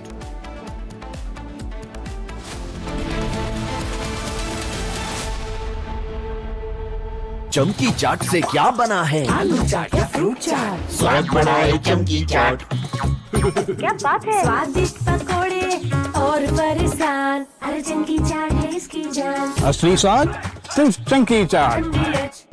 Amity has been ranked India's #1 not-for-profit private university for 11th year, with top 10 ranked institutions in management, engineering, biotech, law, mass comm, telecom, hospitality, fashion and more. Yet another top ranking for Amity University. कुछ तो सस्ता लो, सब बढ़िया लो। इसमें क्या खास बात है? थोड़े में ज्यादा स्वाद, यही तो है इसकी खास बात। I wake up wearing someone else again. Don't let it slip. I'm losing control. I don't wanna be safe anymore. Underneath there's a Finding myself.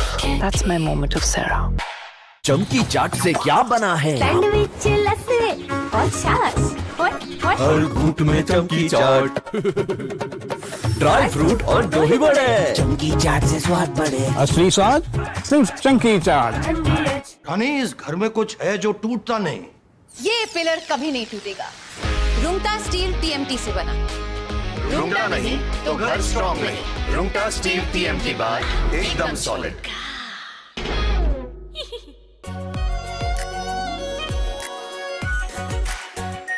Are pure shahi paneer masala, delicious, healthy everyday. केसरिया से मन जोगी हुआ रे, दिल झूमे देखो मतवारा हुआ रे। केसरिया से मन जोगी हुआ। हर पल मनाओ केसरी त्योहार। विमल, बोलो जुबान Kesari.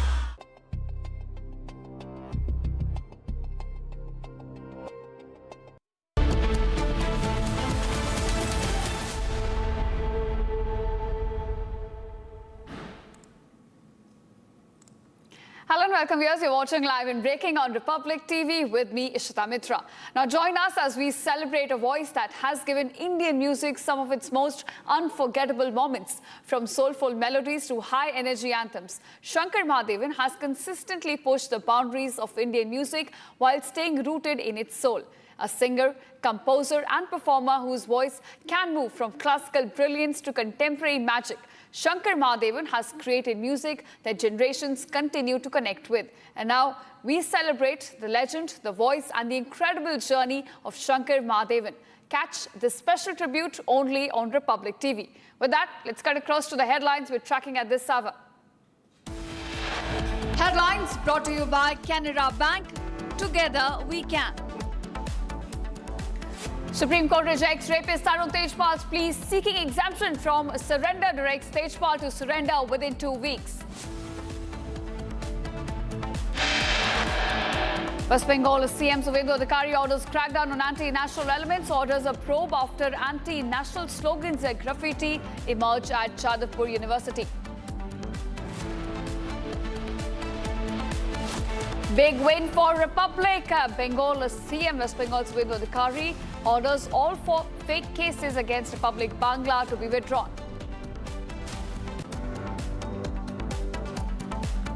Video emerges of Karnataka BJP MLA's daughter slapping police official. BJP MLA Suresh Gora now says sorry.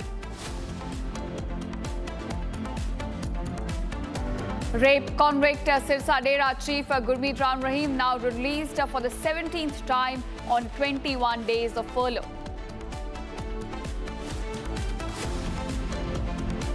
ED flags funds without FCRA registration over 2.88 crore rupees under scanner.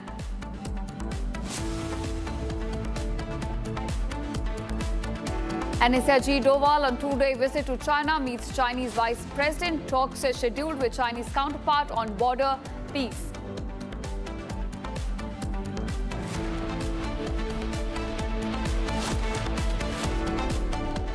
All right, welcome viewers. Our top focus at this hour now. Speculation is swirling after Union Minister Nitin Gadkari's remarks at his he said he cannot work much these days and even suggested that the new generation should be given a chance.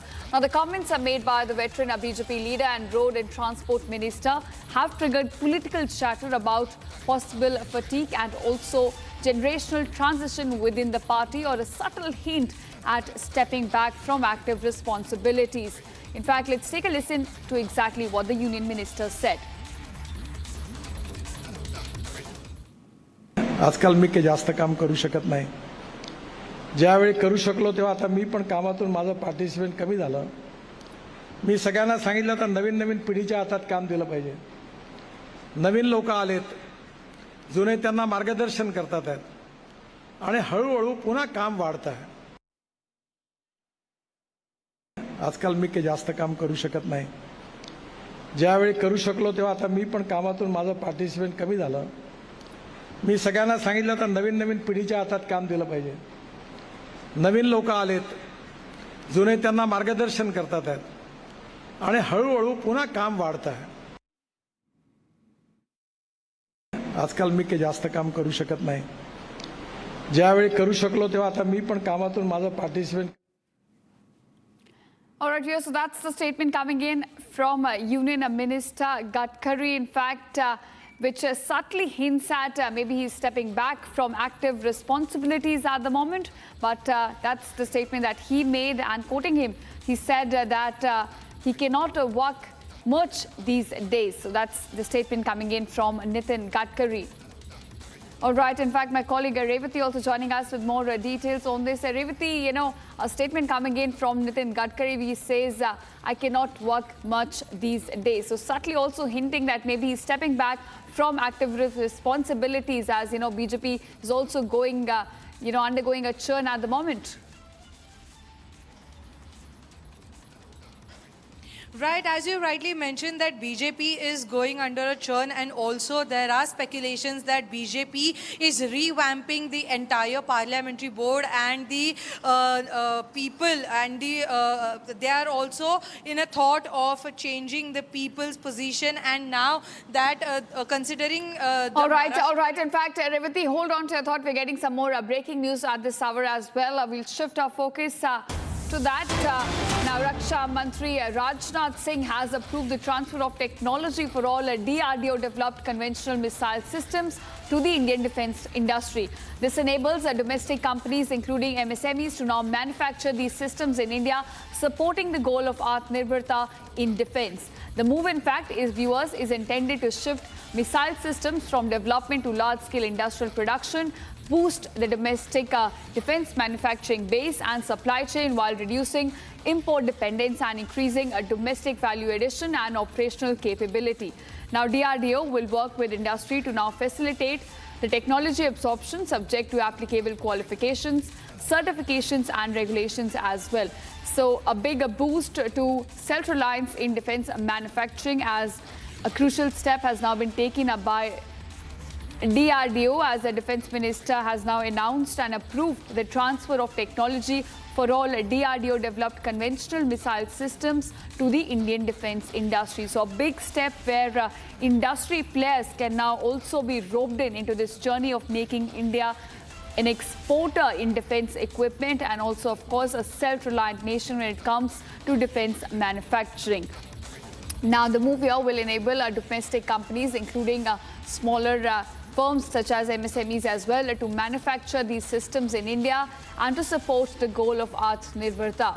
The move, in fact, will shift the missile systems from development to large-scale industrial production. It will boost the entire domestic manufacturing base and supply chain while reducing our import dependence on other countries. Moreover, it will also increase our domestic value addition and operational capability in this case. So a crucial move as far as India's goal of being self-reliant in defence manufacturing is concerned, and also becoming an exporter of more defence equipment. DRDO, as in this case, will in fact be working to facilitate the technology absorption. It will be subject to, of course, applicable qualifications, certifications and several regulations as well. But nevertheless, a big step in the direction of becoming Atmanirbhar in a defence sector. In fact, my colleague Ishan also joining us with more details on this. Ishan, a big step now taken to rope in the private players and the industry at large for our goal to become self-reliant in defence manufacturing. Absolutely, this is a very significant step towards Atmanirbharta in defense. Domestic companies, MSMEs and other technology partners can undertake production subject to applicable qualifications. Now, the goal is to shift systems from DRDO development to large-scale industrial production. The strength of the domestic defense industry base will definitely increase, because Indian defense industry has been growing at a expounding rate. Now, this again will provide supply chain, reduce import dependence, and increase domestic value addition. DRD will work closely with the industry to facilitate the technology transfer and, more importantly, the absorption and production. This aligns with recent policy efforts such as COT that was waived by reducing the fees for development and production partners, and most importantly, development partners and production agencies, enabling large technology transfers. Over 2,200 technologies have already been transferred or are under the process of being transferred from DRDO and other research institutions for domestic manufacturing. The focus on this time is on conventional missile systems. Now, India has developed a lot of missile systems that have been tested and have been proven to be effective, but yet the production lags behind. So this step will ensure that the domestic missile systems are being produced within India with technology that has been developed within India. So this will provide the entire ecosystem being shifted from a Western-based system wherein we import technologies. Now we are developing our own technologies, and now the next goal is to use the developed technologies to enhance production in the industry. Back to you, Ishita. Big step in terms of, a big boost to indigenous production as well. In fact, Major General G.D. Bakshi also joining us on this. Major General, I want to ask, how do you look at this step? It will certainly ensure that this missile system development can now happen at an industrial scale, and private players, industry at large, can also be roped in to achieve the goal of Atmanirbharta in defense manufacturing. Most certainly, because the technology has been developed indigenously by the DRDO. It is now being transferred to the Indian industry, so that these can be mass produced. These can be produced in quantity, in quantum. And, that strengthens Indian conventional deterrence capabilities. So I think this is a very welcome step, because it helps to productionize what we have, our indigenous capabilities in missile technology. As you have seen from the Israel war, with the Americans and with Israel-Iran war, you've seen that missiles, cruise missiles and drones are playing a major transformatory role in warfare. Therefore, we will have to mass produce these missiles, cruise missiles, ballistic missiles, cruise missiles, drones, so that we are ready for the new phase of war, which has been ushered in now by the Iran conflict. Very clearly ushered in by the Iran conflict, in which they have been able to withstand American air power. And they have, almost inflicted a defeat on the United States. So quite obviously, we have to catch up in the missile rocketry field. Fortunately, Dr. Abdul Kalam had started the Indian guided missile program decades back, and it is now, coming to fruition. And this is a technology that is leapfrogging. You see, we may not have caught up with the jet engine technology, but we can leapfrog that technology, because jet engines will soon be replaced by these unmanned systems. And we must have great expertise in designing and producing these, unmanned systems at home. Our ballistic missiles, our cruise missiles, our drones. That is what this is facilitating. So I think this is a very welcome step. Right. Major General, certainly it's a big step and a big boost to missile production in India, especially as you highlighted in the light of the way warfare has been changing around the world. Thanks so much, Major General G.D. Bakshi, for joining us and sharing us understand the importance of this big step taken by Defence Minister. Thanks so much.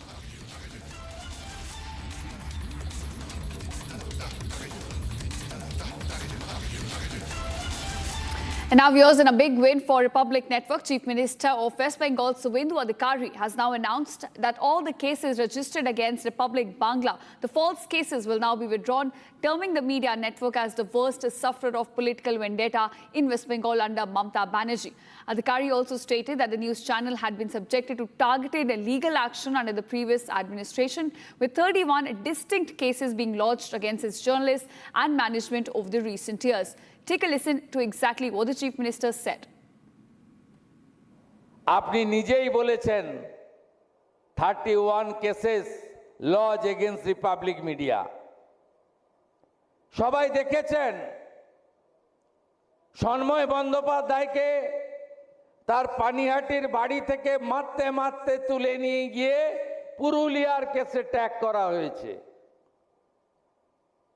এমন প্রচুর উদাহরণ আছে। Republic Bangla তার মধ্যে সবচেয়ে বেশি sufferer I know. আর as a chief minister, as a home minister, আমি ডিক্লেয়ার করছি ক্যাবিনেটে আমি রিপাবলিকের সব কেসকে উইথড্র করব। It's my commitment. All cases are false, fabricated, lodged by the Mamata Banerjee's government due to their vendetta. এ জিনিস চলতে পারে না।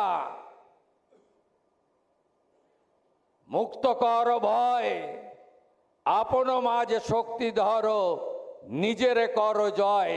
তাই নরেন্দ্র মোদীজি বলেছিলেন, ভয় আউট, ভরসা in. And now here's 17 releases 17 times out of jail. Rape convict and data such as Sauda chief Gurmeet Ram Rahim is now out on furlough yet again. The convicted rapist is serving a 20-year sentence for raping 2 women disciples, has now been granted another 21-day temporary release. And this is Ram Rahim's 17th temporary release since he was jailed. And what makes this release significant is that, unlike several other outings at Barnawa in Uttar Pradesh, the data chief is once again being allowed to stay at Sirsa headquarters. Here's a full report on how entirely this incident has unfolded and how it becomes a mockery of justice. Take a look. Rape convict Gurmeet Ram Rahim is once again walking out of the prison, this time on a 21-day furlough. Over the years, he has repeatedly been granted parole or furlough, triggering questions over how many times a convicted prisoner can be allowed temporary freedom. In his previous outings, Ram Rahim was sent to Dera Barnawa Ashram in Bagpat, Uttar Pradesh.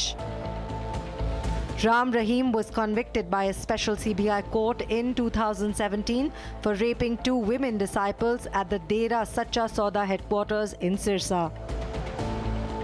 However, in the latest video, he has increasingly been allowed to stay at the Sirsa headquarters, making this his 3rd consecutive visit over there. These releases have often drawn political and public scrutiny, particularly because of his large following in Haryana and Punjab and their proximity to elections.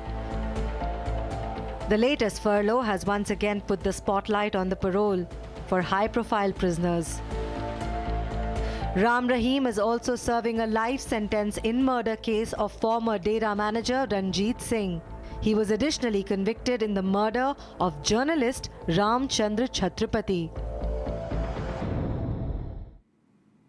All right, viewers, that's all we could wrap in this edition of Live and Breaking on Republic TV. Thanks so much for watching and don't go anywhere. Coming up on the other side, video now emerges of Karnataka BJP MLA's daughter slapping police official. BJP MLA P. Suresh Gowda now says, I am sorry.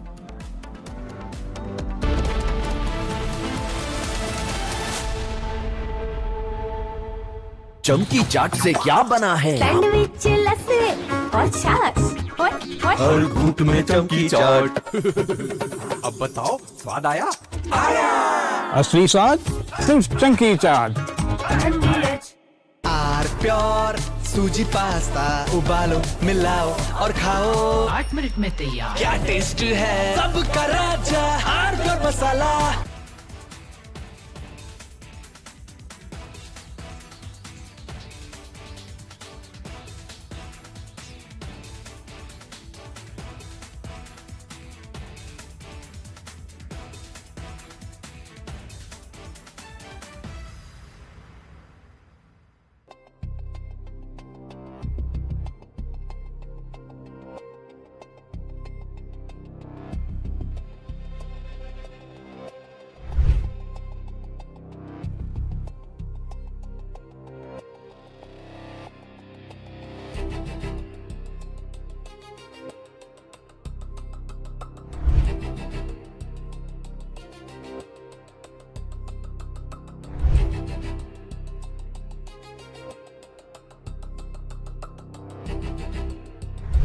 Scott Bessent said the United States is entering the final phase of its campaign against Iran, launching what he described as an economic D-Day aimed at completely severing Tehran's financial lifeline.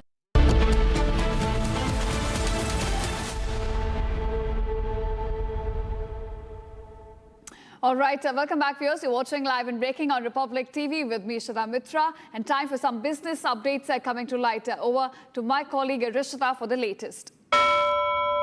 Thank you so much, Ishita. Now, we have a big update coming in from the world of business. Karnataka's food safety regulator has come down hard on 3 e-commerce platforms, and these are some major platforms. The Karnataka Food Safety and Drug Administration has suspended food licenses and registrations of Amazon, Swiggy, Instamart, Big Basket with immediate effect. Now, what has been the trigger? These platforms were found selling Datura, which is a toxic plant. Now, they were being sold as a food brand that was licensed under FSSAI licenses and registrations. Datura fruits and seeds are known to cause serious health effects if consumed. Officials say selling them for human consumption on any platform is a direct threat to public safety. Now, the department's order is very clear. All listings, advertisements and promotions of Datura fruits or seeds for food use must be taken down immediately. Additionally, food safety officers have been instructed to move swiftly and suspend the licenses of these establishments without any delay. Republic Business also approached Swiggy Instamart, but they have refused to comment on the issue. We'll be tracking the story very closely and shall bring in every update as and when it comes. Now, viewers, we have another update that is coming in from the world of business. This is about the SpiceJet story that we had been tracking very closely. There has been a massive showdown that has taken place between SpiceJet and the lessors at the NCLT court yesterday. Now, my colleague Nitin Waghela, who is joining live from the newsroom, was present at the very court proceeding. Nitin, help us understand what took place and how are the events taking shape. Over to you. Basically, it was a massive showdown between the aircraft lessors that are owed money from the SpiceJet, mainly Ajay Singh, the chairman and MD of the company. Now, it's been over 2 years since a lot of money is due from the SpiceJet management to these aircraft lessors over the past 2 years. Now, the massive showdown that happened yesterday in front of the NCLT bench, which is a new bench with a new judge. It's a 2-judge bench, and there's 1 new judge as part of the entire hearing. And what they stated was they saw the intent of SpiceJet to delay the court hearing.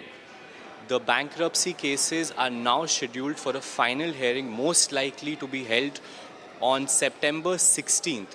Now, the 2-judge bench has basically noted the fact that SpiceJet is unable to sort of settle the 11 lessors, that it owes a lot of money amounting to crores and crores of amount of money that they've been unable to pay since the last 2-3 years. Now, SpiceJet employees have told us on record that they're trying to raise funds and they intend to settle. But what was clearly visible, viewers, in front of the NCLT hearing that we only Republic was exclusively tracking from the NCLT courtroom, was that it's a complete mishap from the SpiceJet's advocate counsels. They were literally sweating, as an inquiry was also suggested by one of the senior council members representing one of the aircraft lessors from the NCLT.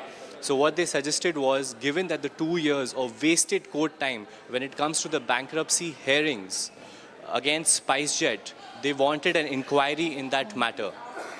Back to you. Karan is here. Karan.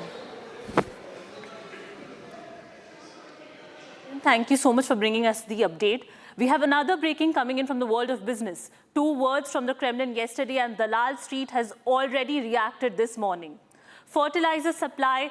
Vladimir Putin met S. Jaishankar in Moscow on Monday and said that Russia is increasing fertilizer supplies to India and is ready to increase them further.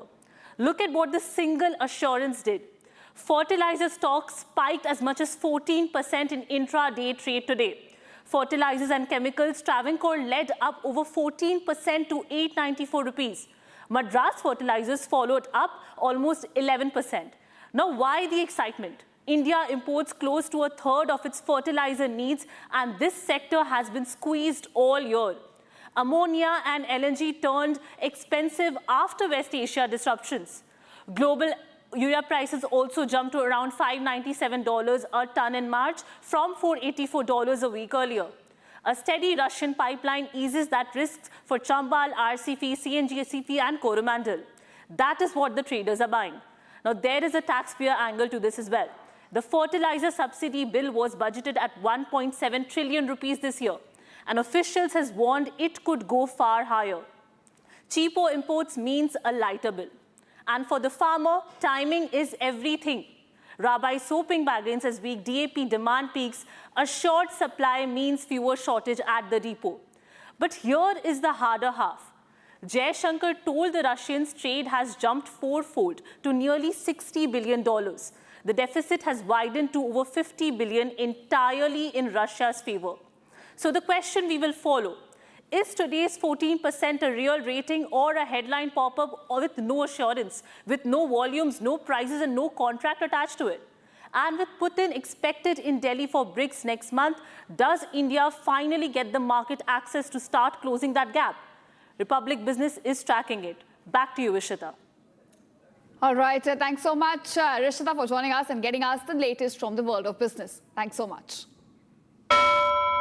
Now we are shifting focus. A Pune resident has now shared a video showing a live worm moving inside a pastry he had bought from Paul, a bakery in the city. This comes amid a severe backlash at the cafe. Bakery giant has now been facing over a similar experience by a Gurugram customer who also found a live worm inside his sandwich. Here's a quick report on how such incidents are now raising questions over safety norms, and food safety violations are now happening across India. Take a look. Another shocking video has surfaced online that has raised concerns over food safety.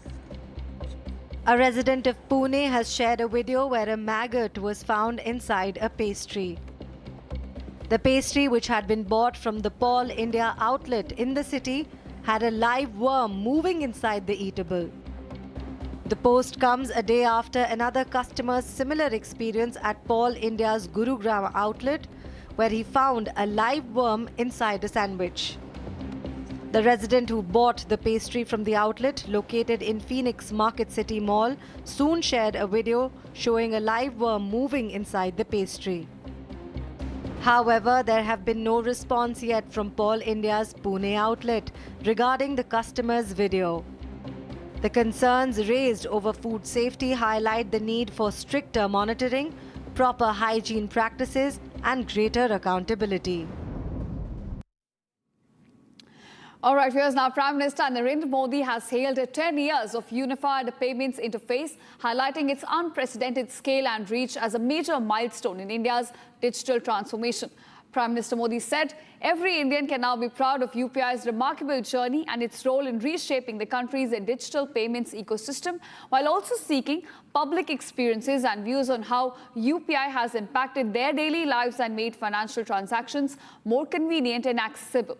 Viewers, UPI has emerged as the backbone of India's digital payments ecosystem. The UPI, which was launched on 25th of August 2016, has now surged almost 13,000-fold in transaction volume.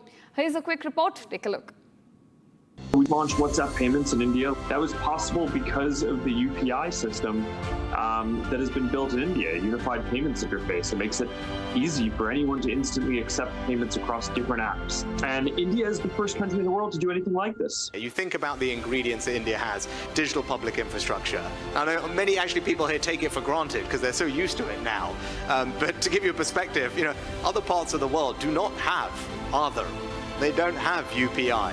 India has leapfrog ahead of many countries, and what they do is provide the distribution rails where you can develop a product that can be distributed to 1 billion people in a trusted, digitally verifiable way. That's extraordinary. You've done a wonderful job with digital public infrastructure, from UPI, the account aggregator, Aadhaar.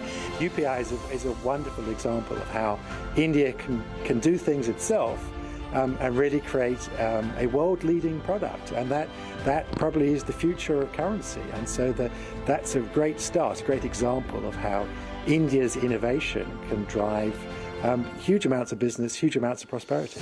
We are very impressed by what has been achieved in India with the India Stack and UPI. We have a table in the Fiscal Monitor that looks at some examples of how countries deploy cash transfers, and there's a lot to learn from India. It is actually quite impressive, in fact, just because of the sheer size of the country. It's a logistical marvel. All right, viewers, so with that, we come to the end of this bulletin. Thanks so much for watching. And coming up on the other side, Supreme Court now rejects rapist Tarun Tejpal's plea seeking exemption from surrender, directs Tejpal to surrender within the next 2 weeks. All the updates lined up on the other side. Stay tuned.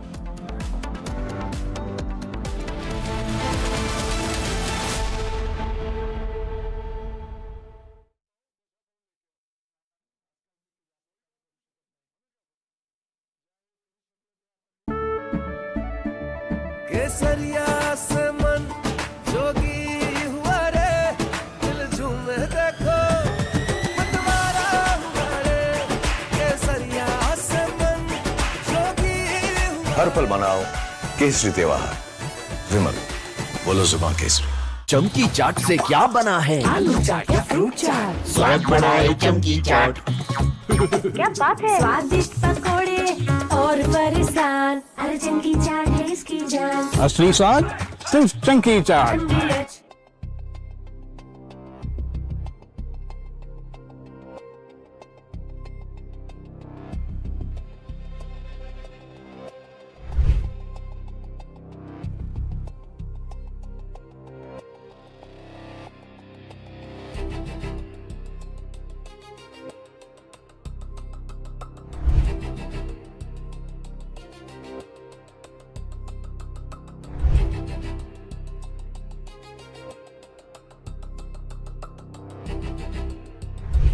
Scott Bessent said the United States is entering the final phase of its campaign against Iran, launching what he described as an economic D-Day aimed at completely severing Tehran's financial lifelines. Writing in an opinion piece for a UK newspaper, the U.S. Treasury Secretary drew a direct line to the 1943 Tehran Conference, where Allied leaders weighed how to exert maximum pressure on Axis powers. Bessent argued that history has now returned that very same choice to the Iranian capital.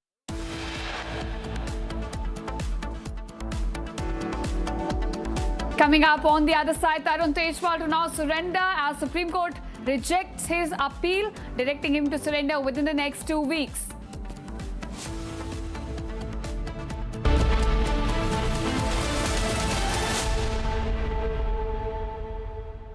रंग रंग रंग रंग रंग रंगीन रे देखो कैसे भी हो दिन रंग बना रहे वो जो पेंट्स रंग बना रहे रंग रंग रंग रंगीन रे देखो कैसे भी हो दिन रंग रंग रंग बना रहे रंग रंग रंग रंगीन रे देखो कैसे भी हो दिन रंग रंग रंग बना रहे रंग रंग रंग रंगीन रे रंग रंग रंग बना रहे वो जो पेंट्स रंग बना रहे। Amity has been ranked India's #1 not-for-profit private university for 11th year, with top 10 ranked institutions in management, engineering, biotech, law, masscom, telecom, hospitality, fashion and more. Yet another top ranking for Amity University.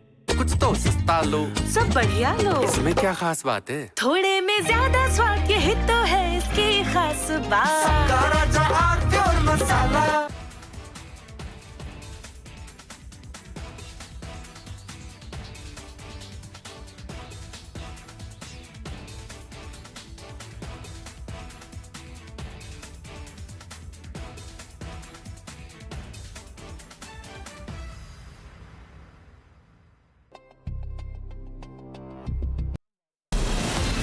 From Asia's largest news headquarters, setting the agenda for Bharat.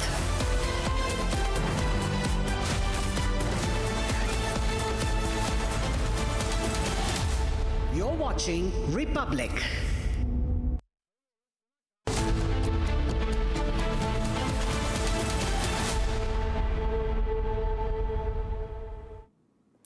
Very good afternoon, viewers. You're watching Republic. I'm Akshita Mishra with you. And On Republic TV, we make a special announcement. We want you to join us as we are all set to celebrate a voice that has given Indian music some of its most unforgettable moments. From soulful melodies to high-energy anthems, Shankar Mahadevan has consistently pushed the boundaries of Indian music while staying rooted in its soul.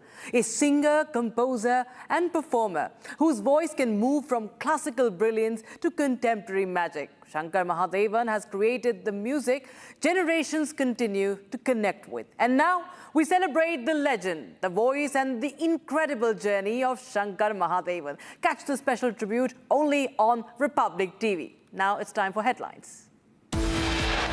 Headlines brought to you by Canara Bank. Together we can. Supreme Court rejects rapist Arun Tejpal's plea seeking exemption from surrender. Directs Tejpal to surrender within 2 weeks. West Bengal Chief Minister Shubhendu Adhikari orders crackdown on anti-national elements. Orders probe after anti-national slogans and graffitis emerge in Jadavpur University.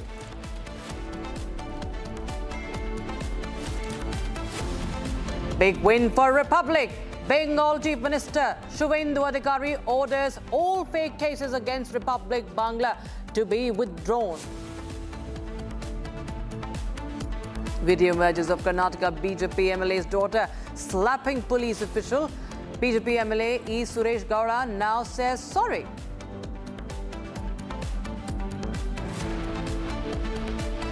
Sirsa Dera Chief rape convict Gurmeet Ram Rahim lodged in Sunaria jail in Rohtak, who is serving 2 separate 10-year sentences, once again has been granted 21. He's out now on furlough. This time he has been out on parole multiple times.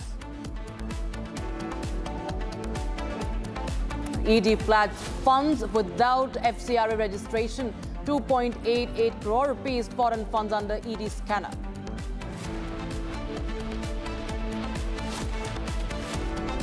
NSA National Security Advisor Ajit Doval on 2-day visit to Chennai meets Chinese Vice President. Talks scheduled with his Chinese counterpart Wang Yi. Indo-China border peace and line of actual control in focus.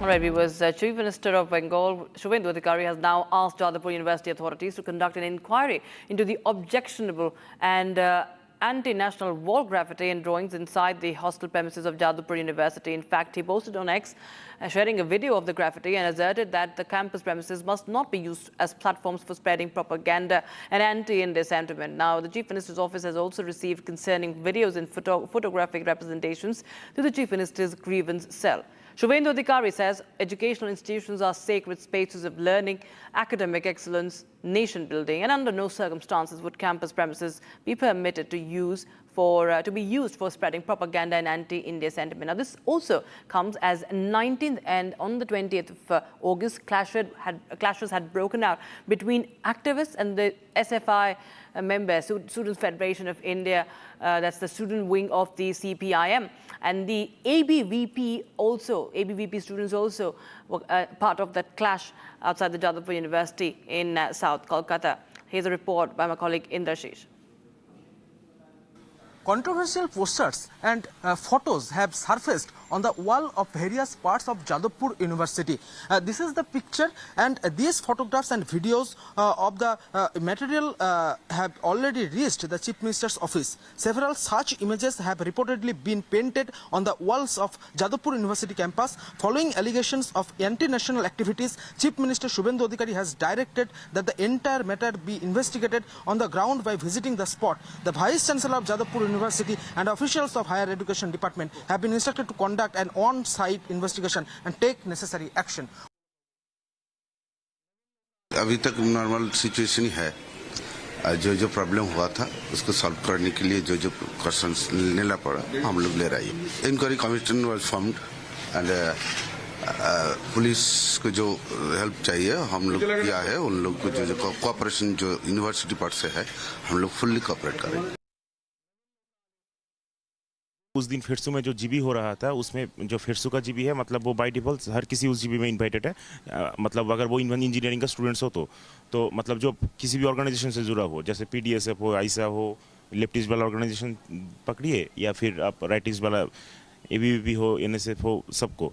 तो जब ABVP वाला गया तो वहाँ पे GB करके account जो signatory है वो उसका स्क्रीनशॉट भी आप देख सकते हैं। वो सिग्नेचर करने की जो वो है वो सिलेक्शन करने वाला था। तो उसने बोला कि ये this is not the legal process, if you want to select this then you have to go for election and let us go together to the dean of students and let them decide that when they will conduct the election। but वो लोग इस बात पे उन पर चढ़ाव हो गया है, तो चढ़ाव होकर उनको मारा भी है। उसके बाद वो लोग हॉस्पिटल एडमिट है और उसके बाद आप लोग सभी जानते हैं कि क्या क्या हो रहा है। और ये एक ऐसा तस्वीर है जो जहाँ पे ये लोगों को ये रिप्रेजेंट करता है कि इनको देश के बारे में चिंता नहीं है, बाहर के बारे में ज़्यादा चिंता है। तो ये देश के लिए सोचता है या बाहर के लिए आपको ज़्यादा मतलब आपको सोचना चाहिए। लेकिन वेस्ट बंगाल गवर्नमेंट वर्तमान सरकार ने जो स्टेप ले रहा है इसके ऊपर उसका क्या कार्यक्रम है? वो लोग बहुत डरे हुए हैं, रात में छुपे हुए थे, ठीक है। लेकिन ये बात स्पष्ट है, अगर हमारे एबीवीपी के किसी भी कार्यकर्ता पे एक भी आंचड़ आएगा, जो करना है हम करेंगे। एकदम सिंपल क्लियर मैसेज है। और गवर्नमेंट हमारे साथ है, जो क्योंकि हम लोग लीगल है इसीलिए गवर्नमेंट हमारे साथ है। तो इस बात से हम लोग हमारे एबीवीपी की यूनिट की तरफ से गवर्नमेंट का भी बहुत बहुत धन्यवाद करता हूँ। And a big win for Republic Network. Chief Minister Shubhendu Adhikari has announced that all cases registered against Republic Bangla will be withdrawn, terming the media network the worst sufferer of political vendetta in West Bengal. Adhikari says that the news channel had been subjected to targeted legal action under the previous administration with the 31 district cases lodged against its journalists and management over the recent years. Listen in. আপনি নিজেই বলেছেন 31 cases lodge against Republic Media. সবাই দেখেছেন সন্ময় বন্দ্যোপাধ্যায়কে তার পানিহাটির বাড়ি থেকে মারতে মারতে তুলে নিয়ে গিয়ে পুরুলিয়ার কেসে ট্যাগ করা হয়েছে। এমন প্রচুর উদাহরণ আছে। রিপাবলিক বাংলা তার মধ্যে সবচেয়ে বেশি সাফারার আই নো। আর as a chief minister, as a home minister আমি ডিক্লেয়ার করছি ক্যাবিনেটে আমি রিপাবলিকের সব কেসকে উইথড্র করব। It's my commitment. All cases are false, fabricated, lodged by the Mamata Banerjee's government due to their vendetta. এ জিনিস চলতে পারে না। মুক্ত কর ভয়, আপন মাঝে শক্তি ধরো, নিজেরে কর জয়। তাই নরেন্দ্র মোদীজি বলেছিলেন ভয় আউট, ভরসা in. And viewers, we have some breaking news coming in. Now, this is on the VVIP treatment, or rather the arrogance row, where the MLA's daughter had slapped a worker there, a policeman there in the temple. Republic TV has now questioned Karnataka BJP MLA Suresh Gowda just days after CCTV footage of a woman police sub-inspector on duty being assaulted and threatened by the daughter of Suresh Gowda in the temple in Karnataka's Mandya district went viral. We spoke to Suresh Gowda. Listen in.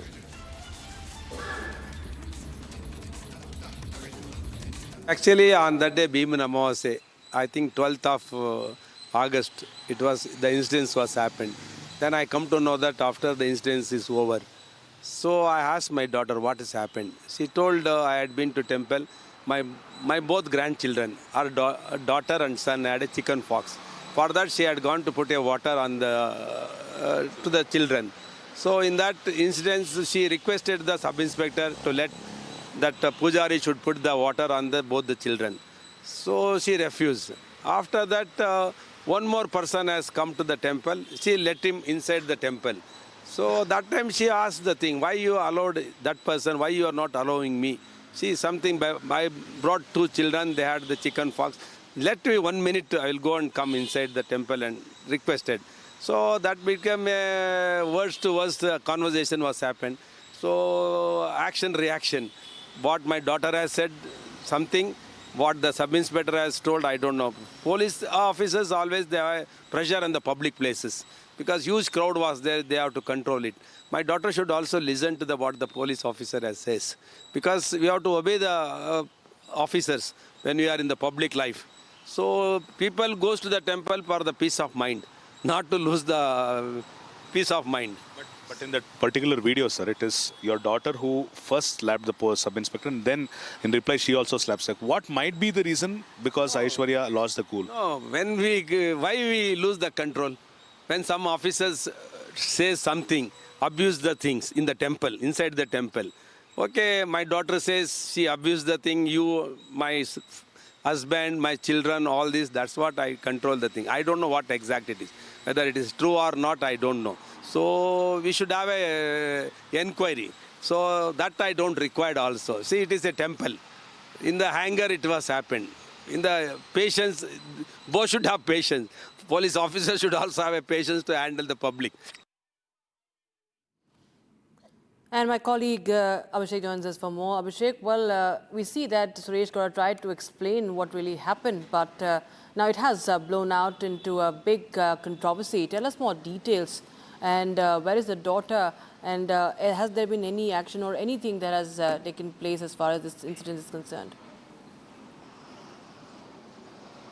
Well, this incident broke out on the 12th of this month, which was Wednesday, and which was also celebrated as Bhimana Amavasya across Karnataka, which held a traditional value of people visiting the temple that particular day. And Suresh Gowda, as mentioned in our interview, has mentioned the fact that his daughter had gone to the Ukkada Aarti temple located in Srirangpatna because both his grandchildren had got chicken pox, and he wanted the holy water of the god to be splashed on these children. And that is when the PSI stopped Aishwarya from getting into the VVIP line, and after which Aishwarya also questioned why two more other persons were let ahead of her, even though they did not belong to any VVIP, they weren't any ticket holders. Altercation has broken down in between them, after which Suresh Gowda, as per his allegation, mentions the fact that the police sub-inspector verbally abused the daughter of the MLA, and that is when she lost her cool and slapped the sub-inspector and also subsequently we've seen the video where even the sub-inspector slapped Aishwarya. An FIR has been registered by both the parties. A complaint had been given by both the parties. One complaint had been registered by the sub-inspector on Aishwarya Gowda for not allowing the sub-inspector to do her dispose of her duties. On the other hand, Aishwarya has also given in a counter complaint and it has also been registered. But an FIR has been registered against Aishwarya. On the other note, we have also seen Suresh Gowda, who mentioned the fact that rule makers cannot be the rule breakers. No matter what, we will have to abide the rules of the law, and he will make sure that he will follow the course of action of the law, and he doesn't support the action of what his daughter did a couple of days ago, and he's publicly apologized to what has happened. And he also claims the fact that it was a mistake of his daughter to slap a sub-inspector who was on duty, and also request the sub-inspector as well as the police department to make sure that this doesn't go to the next level. And also we are seeing that some of the political pressure being built up on the running government to make sure that Aishwarya doesn't face the backlash of the law. But we will have to see what unfolds in the next couple of hours. All right, thanks so much, Abhishek, for joining us with details coming in on that story. Now we shift our focus to some breaking news coming in right now. The body of a 15-year-old class 8 student, Mithun, who fell into an open drain in southeast Delhi's Jasola on the 22nd of August while chasing a kite, has been recovered now by the NDRF and the Delhi police teams. And just after a multi-day search, his body has been recovered, swept away by fast-flowing water around 11 a.m. The boy from a labourer's family, originally from Uttar Pradesh, could not be located despite efforts by the Delhi Fire Service, Delhi Police. But now you have the NDRF, DDMA, both club teams and other teams in desperate search for a day. Father even entered the drain himself. The tragedy now raising sharp questions over the safety and maintenance of these. All right, Saurav is joining us live on the broadcast. Saurav, tell us more details about this, please. Right, Rakshita, now the body of the 15-year-old boy Mithun has been recovered after the 3 days of intensive search operation conducted by the multi-agencies including the NDRF and the Delhi Police and the Boat Club. However, after 3 days, the body of the boy has been recovered from a Jasola drain which was purely open, and there is no barrier present at the spot so that the children and the others could be safe around it. However, now the body of the 15-year-old boy have been sent to the post-mortem by the concerned agencies into the nearby hospital. But this clearly shows the complete negligence on the part of the Municipal Corporation of Delhi, which as this drain comes under them, and the maintenance and covering of this drain responsibility falls on the MCD only. However, a junior engineer of the area has been suspended by the senior officers, but still another life has been lost in the national capital. We have seen that several of these cases took place in the starting of 2026, but no lessons were learned by the authorities, and now again a 15-year-old Mithun has lost his life. And I want to tell our viewers that this incident took place on August 22 at around 11 a.m. While he was getting ready for the school, he was in school uniform. He saw a kite hanging on a tree. He tried to retrieve that kite. While doing so, his foot slipped and he directly fell into that water. And after that, since 3 days, his body has been still missing, and today the authorities have recovered his body at around 1:30 p.m. in the afternoon. And it's been 3 days since the body was not recovered by the authorities despite several efforts, as that drain has a fast moving water in it. But there are other difficulties also faced by the municipal agencies while doing this operation, Rakshita. All right, thank you so much, Saurabh, for joining us. A very tragic news that is coming in now from Delhi. Unfortunately, the child died because of that open drain in southeast Delhi. Now we were shifting our focus. It's a major H-1B visa shock for skilled foreign workers, and especially for the Indian professionals.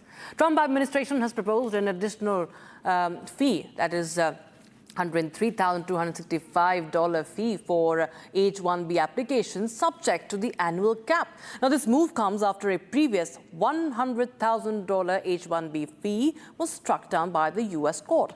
Vice President J.D. Vance has now made the administration's position clear that American companies that need workers should hire and train Americans first. India stands to be among the countries who are most affected, with the Indian nationals accounting for about 71% of all H-1B beneficiaries in the fiscal year 2024. Here's more. A fresh H-1B shock from the Trump administration. $103,265. That's the additional fees the U.S. Department of Homeland Security has proposed for the H-1B cap subject petitions. This isn't just for the applicants coming from abroad. The proposed fee would apply to all H-1B petitions subject to the annual cap, including applications eligible under the U.S. master's degree exemption. The H-1B program allows American employers to hire foreign workers in specialized occupations, particularly across technology, engineering, research, and other highly skilled sectors. Under the congressional cap, the United States currently allows 65,000 H-1B visas every year under the regular quota, with another 20,000 slots reserved for foreign workers holding a master's degree or higher education from the U.S. institutions. That means the proposed fee would potentially apply across the 85,000 visa cap subject pool. And the financial impact could be enormous. Department of Homeland Security estimates the proposed fee could generate approximately $8.8 billion annually. This is based on the 85,000 cap subject petitions. But there is an important distinction. This is a proposed additional fee, not a final rule, which brings the spotlight firmly onto India. Because when it comes to H-1B visa program, India is by far the largest beneficiary. US CIS data shows that in fiscal year 2024, Indian nationals accounted for 2,83,755 approved H1B petitions, which is around 71% of all approved H1B petitions. China was a distant second with about 11.7%. The Trump administration says the objective is not to shut the doors on foreign talent. It says the objective is to make American employers think twice before replacing or bypassing American workers. And hence, Vice President J.D. Vance has now delivered that message in an unmistakable term. But for American technology companies and other employers, it depends on global talent and means a dramatic increase in the cost of recruitment. For India, the stakes are particularly high. Indian professionals dominate the H1B program. Now, this proposed $1,03,265 fees has put the future of the H1B program firmly back on the center of the US-India talent debate. And viewers, with that, we now take a quick check of other stories we're tracking for you from across the country.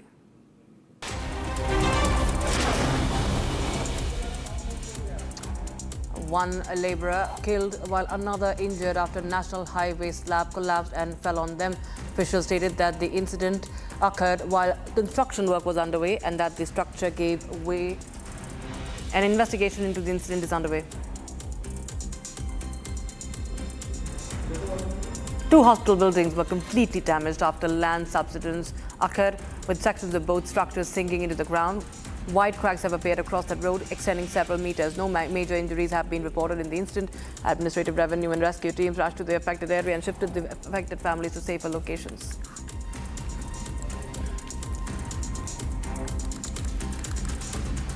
The city of Gurugram experienced heavy rainfall, leading to severe waterlogging on roads and pathways.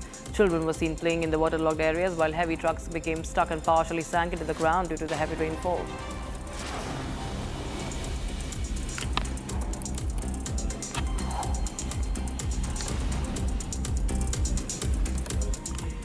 "17 releases and 17 times out of jail." We're talking about a rape convict, Dera Sacha Sauda chief Gurmeet Ram Rahim Singh. He's out on furlough. The convicted rapist, serving a 20-year sentence for raping two women disciples, has been granted a 21-day temporary release. This is Ram Rahim's 17th temporary release since he was jailed. So furlough, parole, he's got it all. And it makes this release significant because unlike several outings earlier at Barnava in Uttar Pradesh, the Dera chief is now once again being allowed to stay at the Sirsa headquarters. Here's a report. Rape convict Gurmeet Ram Rahim is once again walking out of the prison, this time on a 21-day furlough. Over the years, he has repeatedly been granted parole or furlough, triggering questions over how many times a convicted prisoner can be allowed temporary freedom. In his previous outings, Ram Rahim was sent to Dera Barnava Ashram in Bagpat, Uttar Pradesh. Ram Rahim was convicted by a special CBI court in 2017 for raping two women disciples at the Dera Sacha Sauda headquarters in Sirsa. However, in the latest video, he has increasingly been allowed to stay at the Sirsa headquarters, making this his third consecutive visit over there. These releases have often drawn political and public scrutiny, particularly because of his large following in Haryana and Punjab and their proximity to elections. The latest furlough has once again put the spotlight on the parole for high-profile prisoners. Ram Rahim is also serving a life sentence in murder case of former Dera manager Ranjit Singh. He was additionally convicted in the murder of journalist Ram Chandra Chhatrapati. Chief Election Commissioner Ganesh Kumar says that conducting the special intensive revision, that is SIR, required a good rapport between officials and citizens. Now, he says that the SIR required both the coverage of the Election Commission and the cooperation of the voters. His remarks come after US President Donald Trump praised the voter verification initiative as part of India's electorate system.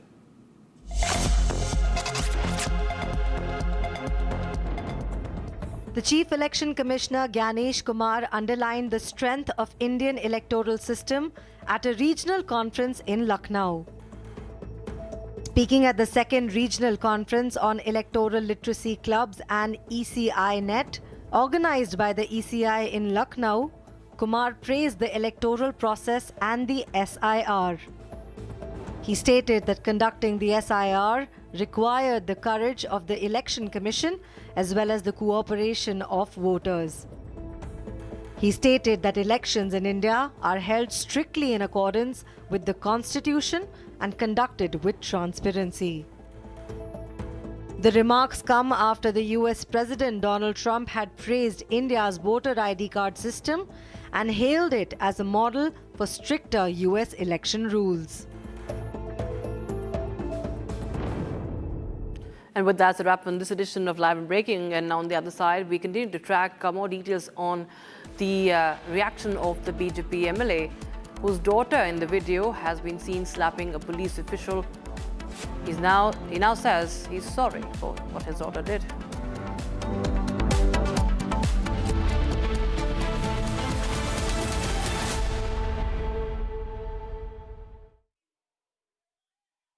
चमकी चाट से क्या बना है? Sandwich लस्सी और छाछ हर घूंट में चमकी चाट ड्राई फ्रूट और दही बड़े चमकी चाट से स्वाद बढ़े असली स्वाद सिर्फ चमकी चाट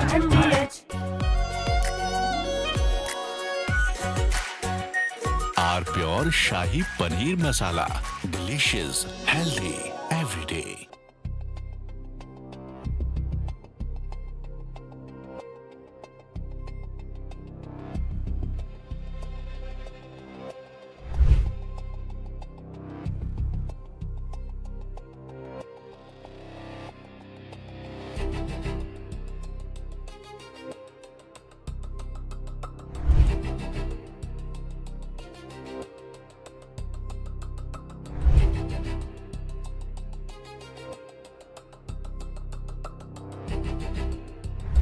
Scott Bessent said the United States is entering the final phase of its campaign against Iran, launching what he described as an economic D-Day aimed at completely severing Tehran's financial lifelines. Writing in an opinion piece for a UK newspaper, the US Treasury Secretary drew a direct line to the 1943 Tehran Conference, where Allied leaders weighed how to exert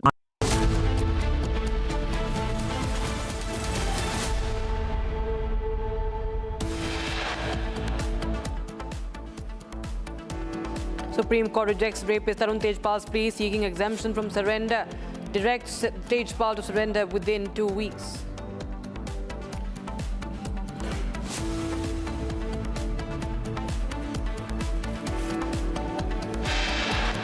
West Bengal Chief Minister Shubhendu Adhikari orders crackdown on anti-national elements. Orders probe after anti-national slogans graffiti's emerge in Jadavpur University.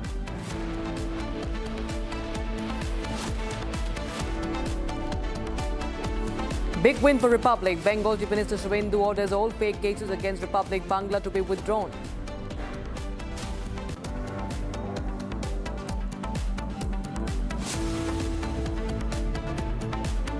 More videos emerge of Karnataka BJP MLA's daughter slapping the police official at the temple.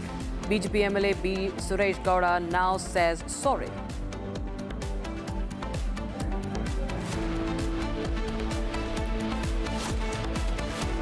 Sirsa Dera Chief Gurmeet Ram Rahim currently lodged in Sunaria jail in Rohtak, serving 2 separate 10-year sentences in the Dera Sacha Sauda rape case, has been granted 21 days of furlough.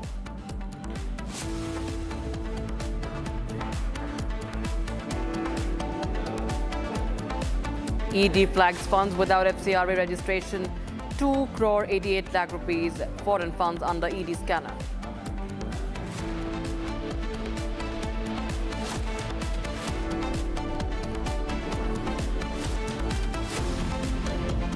NSA Doval on 2-day visit to China meets Vice President of China, scheduled to speak to Chinese Foreign Minister Wang Yi.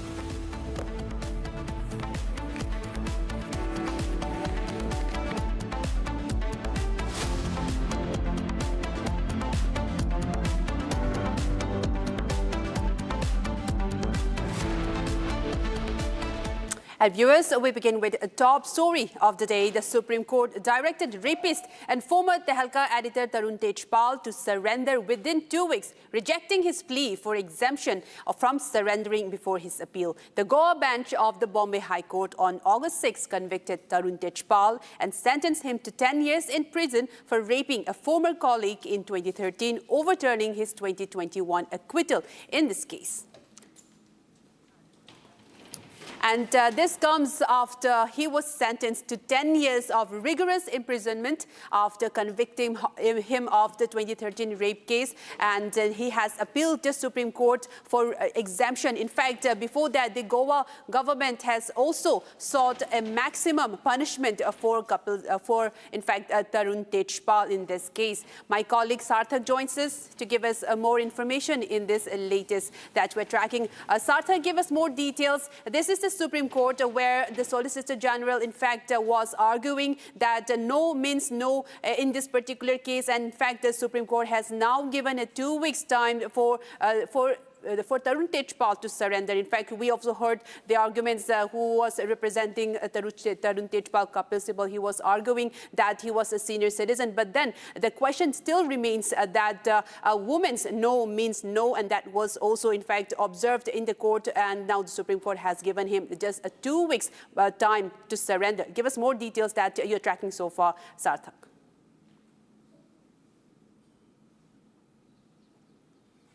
Absolutely, Amrita. But before that, if we have to refresh the memory of our viewers, back in 2013, such a heinous and shameful crime was committed by former Tehelka editor Tarun Tejpal, after which in 2021, the Sessions Court had actually acquitted him, after which an appeal was filed before the Bombay High Court, where finally on August 6, 2026, he was convicted in that offence. He was given a 10 years of life imprisonment, and against which he filed an appeal before the Supreme Court. Also, what he was expecting from the Supreme Court was an exemption of the 4 week period that was given by the Bombay High Court to surrender, to exempt the surrender order. However, to the utter dismay and surprise of Tarun Tejpal, Supreme Court has completely rejected that plea. Now he has been given 2 weeks time to surrender, and this means that he has already been convicted.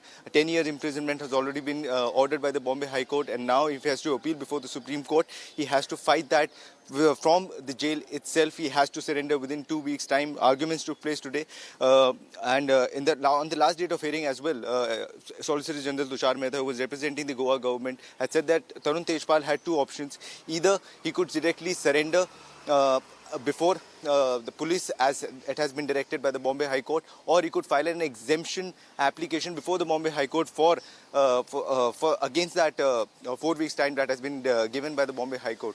He did not do any of that. He directly moved to Supreme Court, filed a plea in the Supreme Court, expecting Supreme Court to intervene and exempt him from that surrender order. However, Supreme Court has completely denied that. He has 2 weeks time to surrender now. And also to remind the viewers, there is another plea that has been filed by the Goa government for the extension of the sentence order that was passed by the Bombay High Court. He was given 10 years of imprisonment, and now they are expecting that maximum punishment should be given to Tarun Tejpal, because the sentence that has been given, the 10-year sentence that has been given, is disproportionate to the nature of offence that he has committed. So what they are expecting is to give him life imprisonment. So these two pleas are still pending before the Supreme Court. But today's breaking news is that Tarun Tejpal has been given 2 weeks time to surrender by the Supreme Court. Amrita. That's right. In fact, he now has to face his sentence after being convicted of this crime. Thank you so much, Sarthak, for giving us all of those details on this.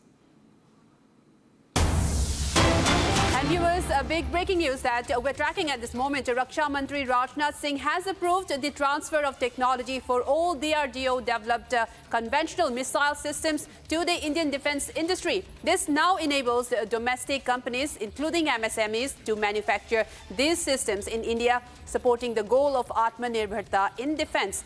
This move is intended to shift missile systems from development to large-scale industrial production, boost the domestic defense manufacturing base and supply chain, reduce import dependence, and increase domestic value addition and operational capability. Now, DRDO will be working very closely with industries to facilitate the technology absorption, subject to applicable qualifications, certifications, and regulations as well.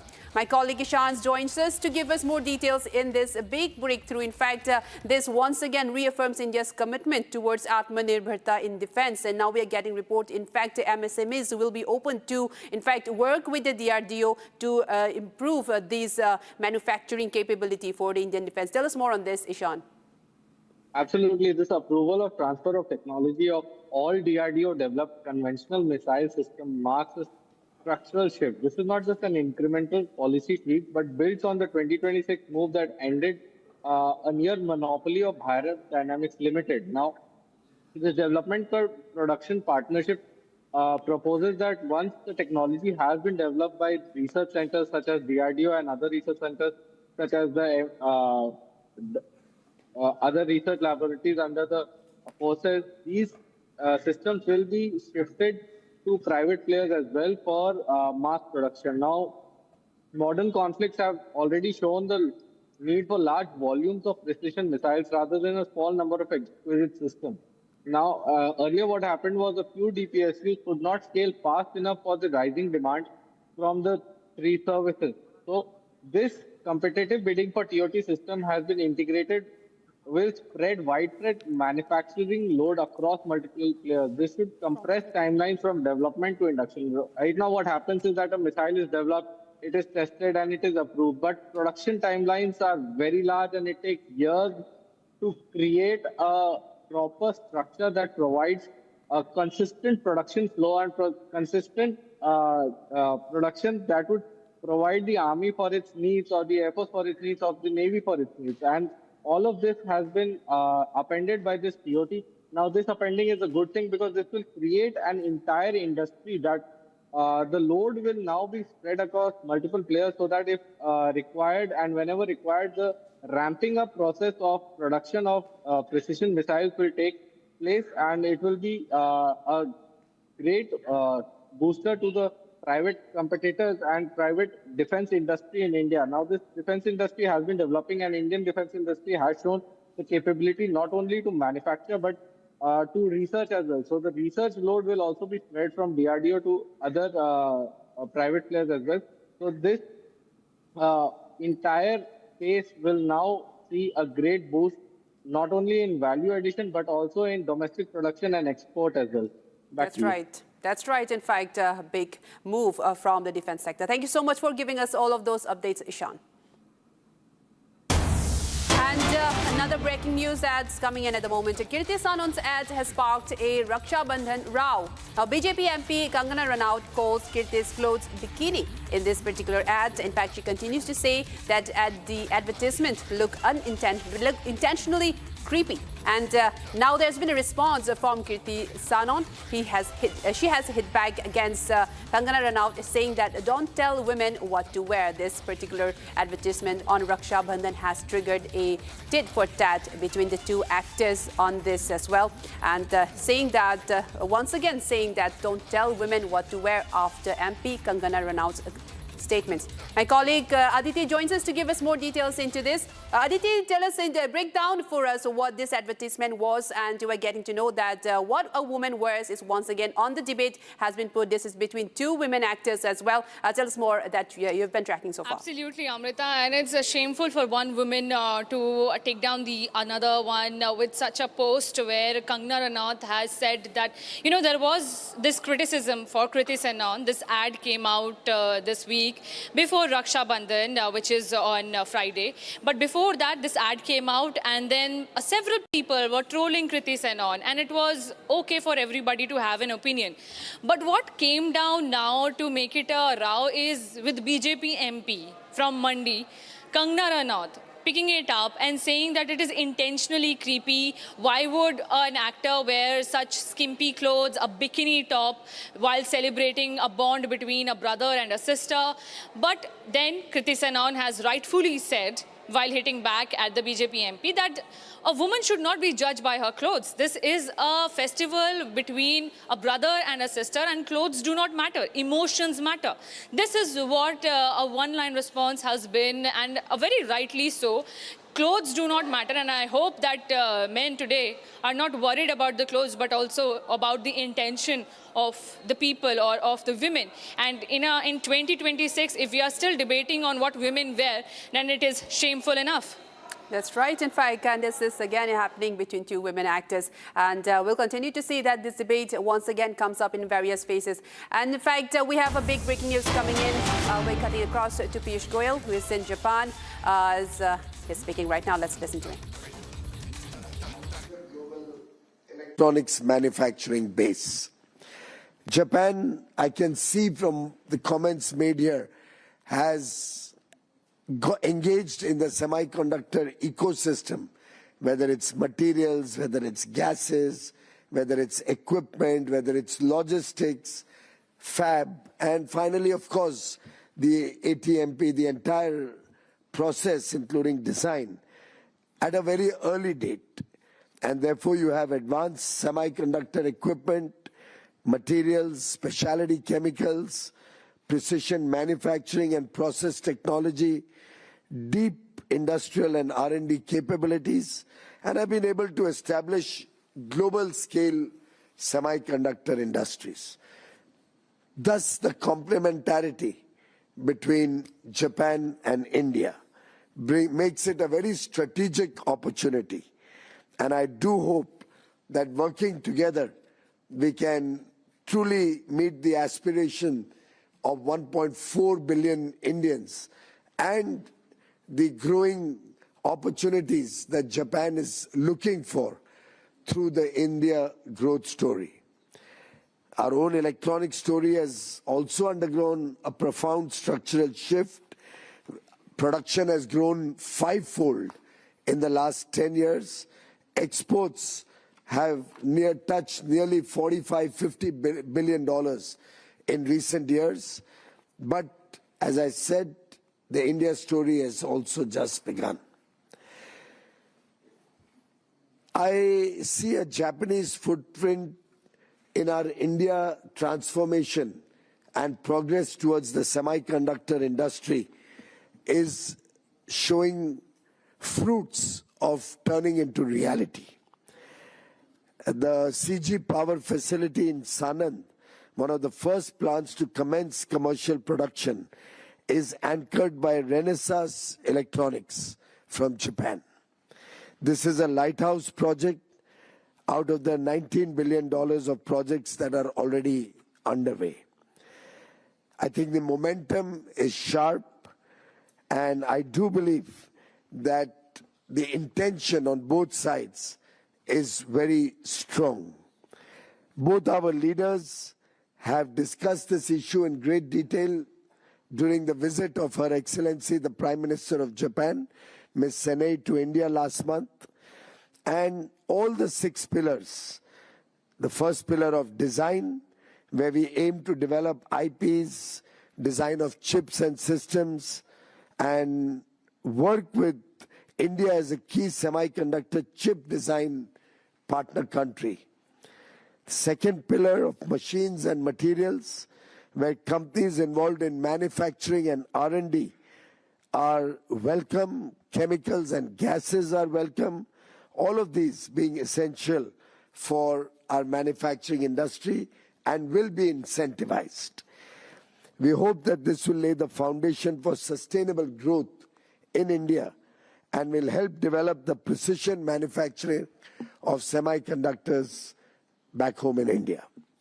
In the third pillar, we are looking at setting up more fab units. The first fab is scheduled to be commissioned in 2028. The world is showing greater confidence in India.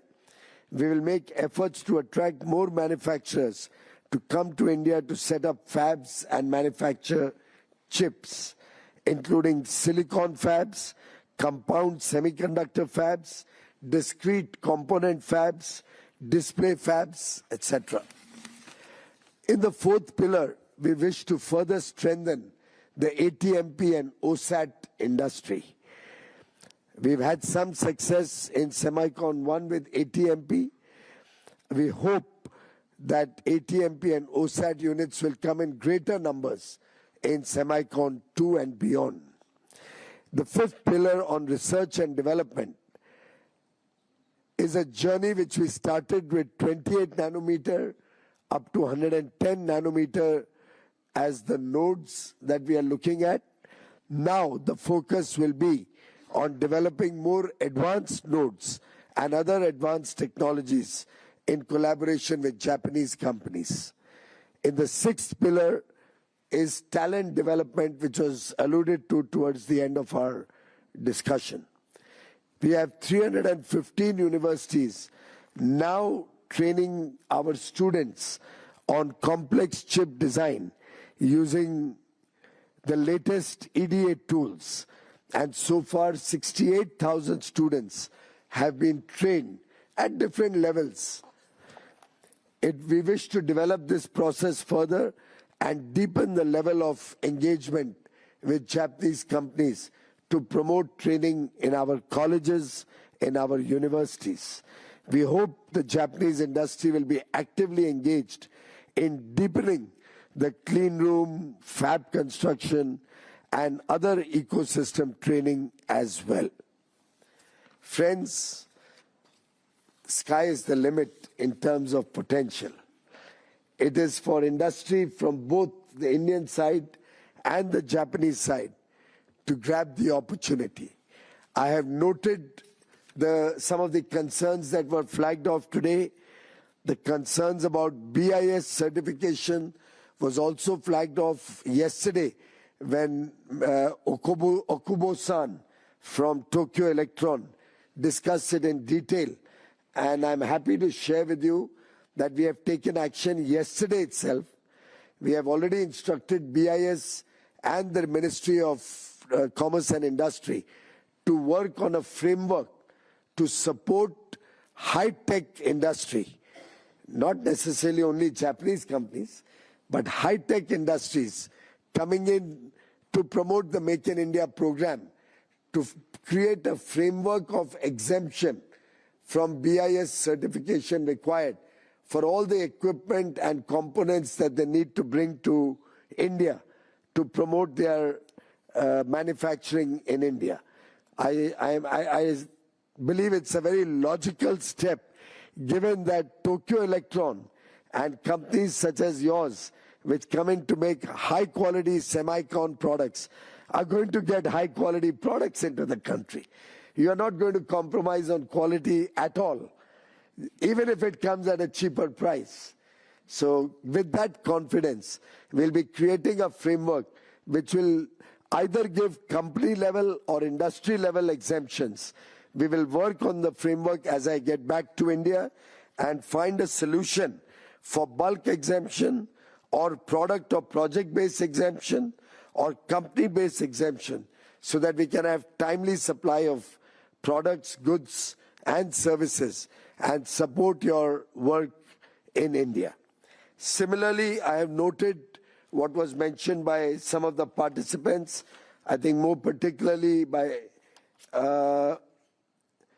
Fuji Electric Company Limited, about regulatory complexity. I think at the central level, you will not find us wanting, but I assure you that even at the state or local level, we will stand ready and willing to support you fully. States in India are also aligned, irrespective of political affiliation, with this mission. And we will be completely at your disposal and at the disposal of companies from around the world who come to India to be a part of our foray into the semiconductor industry, in high-tech businesses, in the artificial intelligence or quantum computing sector, in the process of setting up data centers. We will be working closely with all of you, even at the local and state level.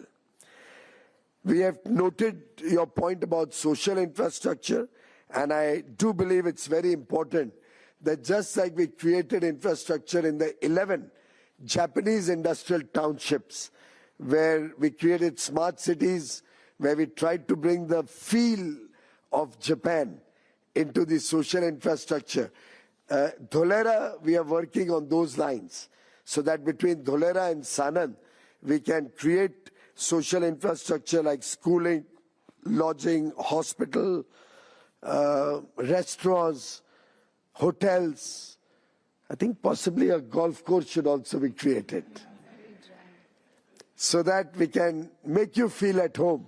And all the Japanese expats and experts, we assure you that we will make sure that places like Dholera, Jagi Road, and other places where you are setting up operations will have reliable electricity, ultra pure water, clean room infrastructure, waste treatment, and high quality logistics, along with social infrastructure, to make your journey in India faster and much more exciting.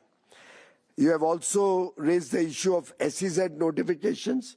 We have discussed this in detail yesterday also, and will take timely action so that all your companies can take the benefits of the incentives offered through the SEZ framework or the EU framework or the MOOWR framework, whichever one each one of you chooses in different parts of the country. I assure you, ladies and gentlemen, we are seized of the partnership's potential and will work through our mission to remain engaged with all of you. You have an open door waiting for you in the mission, in my Ministry of Commerce and Industry, in the Ministry of Electronics and IT, led by my friend and colleague, Mr. Ashwini Vaishnav, back home in India. And together, we will make your journey pleasurable, fruitful, profitable, and prosperous. Thank you very much, ladies and gentlemen.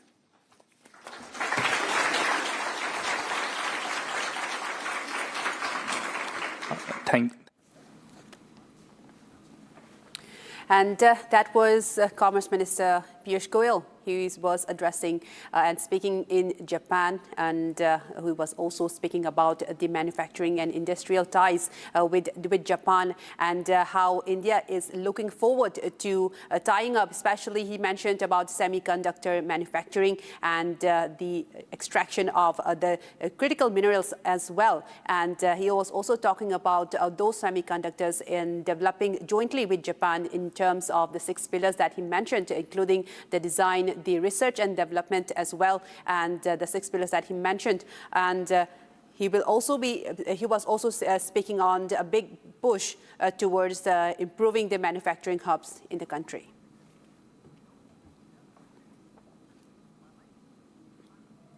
And viewers, moving on, in a big win for Republic Network, Chief Minister Subhendu Adhikari has announced that all cases registered against Republic Bangla will be withdrawn, terming the media network the worst sufferer of political vendetta in West Bengal. Subhendu Adhikari also stated that the news channel had been subjected to targeted legal action under the previous administration, with 31 distinct cases lodged against its journalists and management over recent years. In fact, he made this summit yesterday in our Bangla summit, and he was speaking about our Bangla being subjected to 31 fake cases, which he announced that all the 31 cases will now be withdrawn. This is in fact a big win for Republic, and the Subhendu Adhikari administration has said that that will be put into effect very soon. The latest that we're tracking, and a big win for Republic in fact. And also, let's listen in to exactly what he said in this regard. Take a listen. আপনি নিজেই বলেছেন 31 cases lodge against Republic Media সবাই দেখেছেন সন্ময় বন্দ্যোপাধ্যায়কে তার পানিহাটির বাড়ি থেকে মারতে মারতে তুলে নিয়ে গিয়ে পুরুলিয়ার কেসে ট্যাগ করা হয়েছে এমন প্রচুর উদাহরণ আছে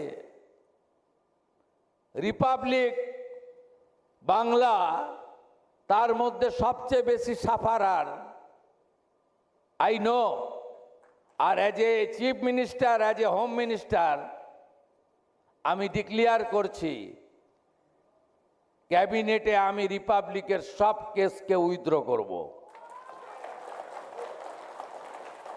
it's my commitment all cases are false fabricated lodged by the Mamata Banerjee's government due to their vendetta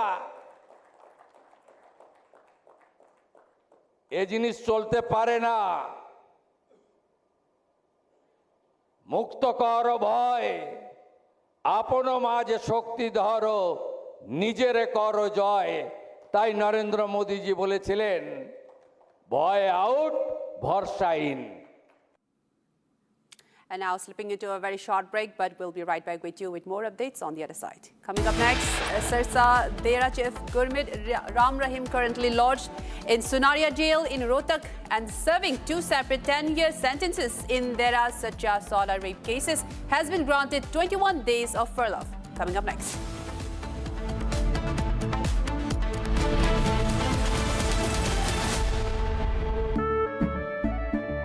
केसरिया से मन जोगी हुआ रे दिल झूमे देखो मतवारा हुआ रे केसरिया से मन जोगी हुआ हर पल मनाओ केसरी त्योहार विमल बोलो जुबान केसरी चमकी चाट से क्या बना है सैंडविच लस्सी और छाछ हर घूंट में चमकी चाट अब बताओ स्वाद आया असली स्वाद सिर्फ chunky chaat I wake up wearing someone else again. Don't let it slip. I'm losing. I don't wanna be safe anymore. Underneath, there's a Finding myself. That's my moment of Sarah. Are pure सूजी pasta उबालो मिलाओ और खाओ 8 minute में तैयार क्या taste है सबका राजा R pure masala AU savings account में मिलते हैं amazing benefits paperless banking and higher interest वो भी हर महीने money money money money every month सोच बदलो और बैंक भी चमकी चाट से क्या बना है आलू चाट या फ्रूट चाट स्वाद बढ़ाए चमकी चाट क्या बात है स्वादिष्ट पकोड़े और परेशान अरे चंकी चाट है इसकी जान असली स्वाद सिर्फ चंकी चाट कुछ तो सस्ता लो सब बढ़िया लो इसमें क्या खास बात है थोड़े में ज्यादा स्वाद यही तो है इसकी खास बात राजा आर प्योर मसाला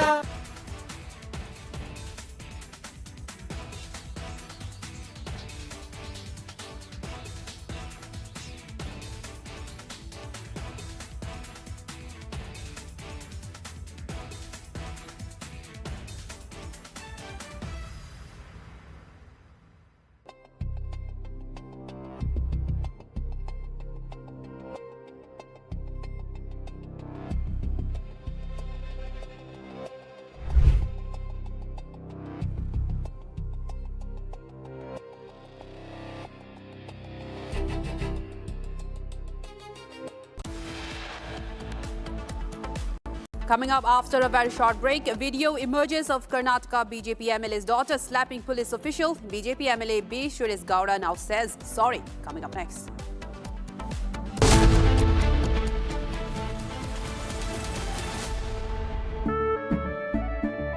केसरिया से मन जोगी हुआ रे दिल झूमे देखो मतवारा हुआ रे केसरिया से मन जोगी हुआ हर पल मनाओ केसरी त्योहार विमल बोलो जुबान केसरी चमकी चाट से क्या बना है सैंडविच लस्सी और छाछ हर घूंट में चमकी चाट ड्राई फ्रूट और दही बड़े चमकी चाट से स्वाद बढ़े असली स्वाद सिर्फ chunky chaat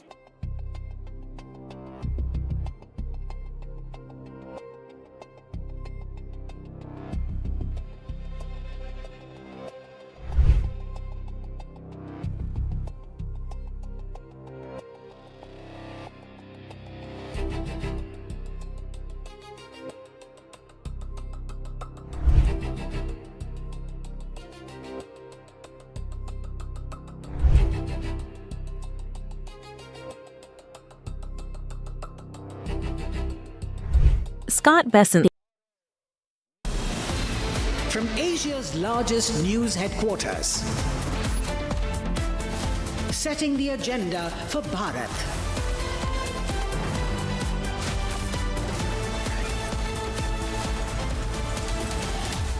You're watching Republic.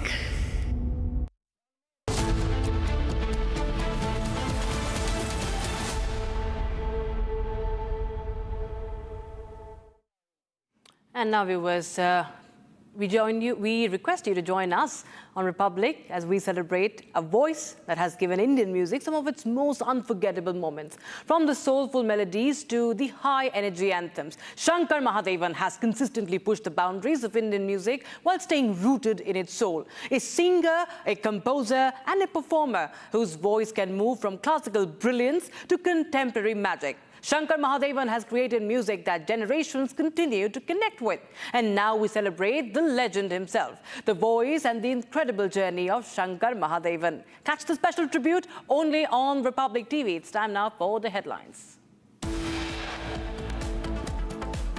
Supreme Court rejects rapist Tarun Tejpal's plea seeking exemption from surrender, directs him to surrender within 2 weeks. West Bengal Chief Minister Shubhendu Adhikari orders crackdown on anti-national elements. Orders probe after anti-national slogans and graffitis emerge in Jadavpur University. Big win for Republic TV. Bengal Chief Minister Shubhendu Adhikari orders all fake cases against Republic Bangla to be withdrawn. Video emerges of Karnataka BJP MLA's daughter slapping police official. BJP MLA Suresh Gowda now says sorry. Sirsa Dera Chief Gurmeet Ram Rahim, currently lodged in Sunaria jail, serving 2 separate 10-year death sentences in rape cases, has been granted 21 days of furlough. ED flags funds without FCR registration, 2.88 crore rupee foreign funds under ED scanner.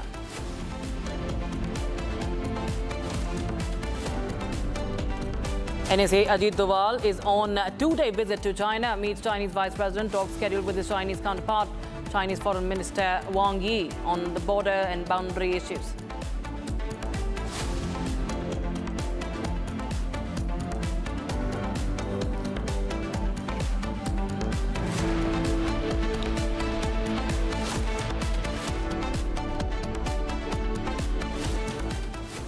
Viewers, Chief Minister of West Bengal, Shubhendu Adhikari, has asked Jadavpur University authorities to conduct an inquiry into the objectionable and anti-national wall graffiti and drawings inside the hostel premises.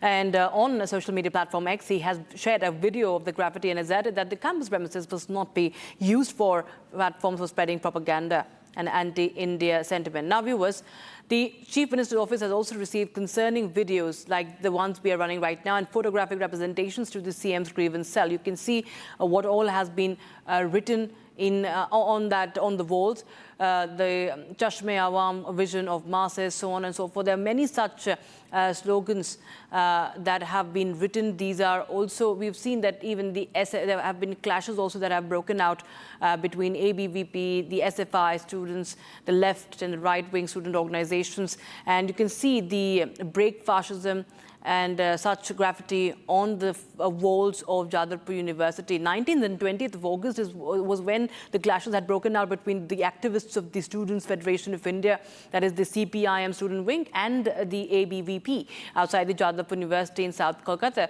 So you can see Free Palestine slogans are also now painted over there. And BJP's Priyanka Tibrewal is joining us live on the broadcast. Mr. Brewal, this is Jadavpur University has been in the controversies earlier as well, but right now we see these clashes happening and then these graffitis. Shubhendu Adhikari, the Chief Minister, has now also ordered an inquiry into the matter. Ma'am, how do you react to what's going on? See, it was reported by some of the consented students who said that these kind of images and graffiti was found there on the walls. Now we have to understand that why is an educational institution being used for these kind of drawings or theatrics or rhetoric or any kind of anti-India feelings which they are trying to arise amongst the students. This has to be really looked into, not just that. proper investigation, a thorough investigation has to be done. Because this is not that the first time this college or the university is come into question. Before this also a number of occasions we have seen. We also remember that there was an occasion where,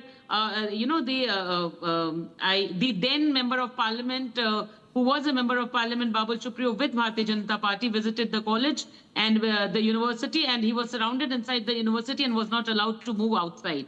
Now, we completely believe with our government in West Bengal, which is a zero-tolerance government or any kind of gundaism or anti-national activities, and we follow a zero-tolerance policy.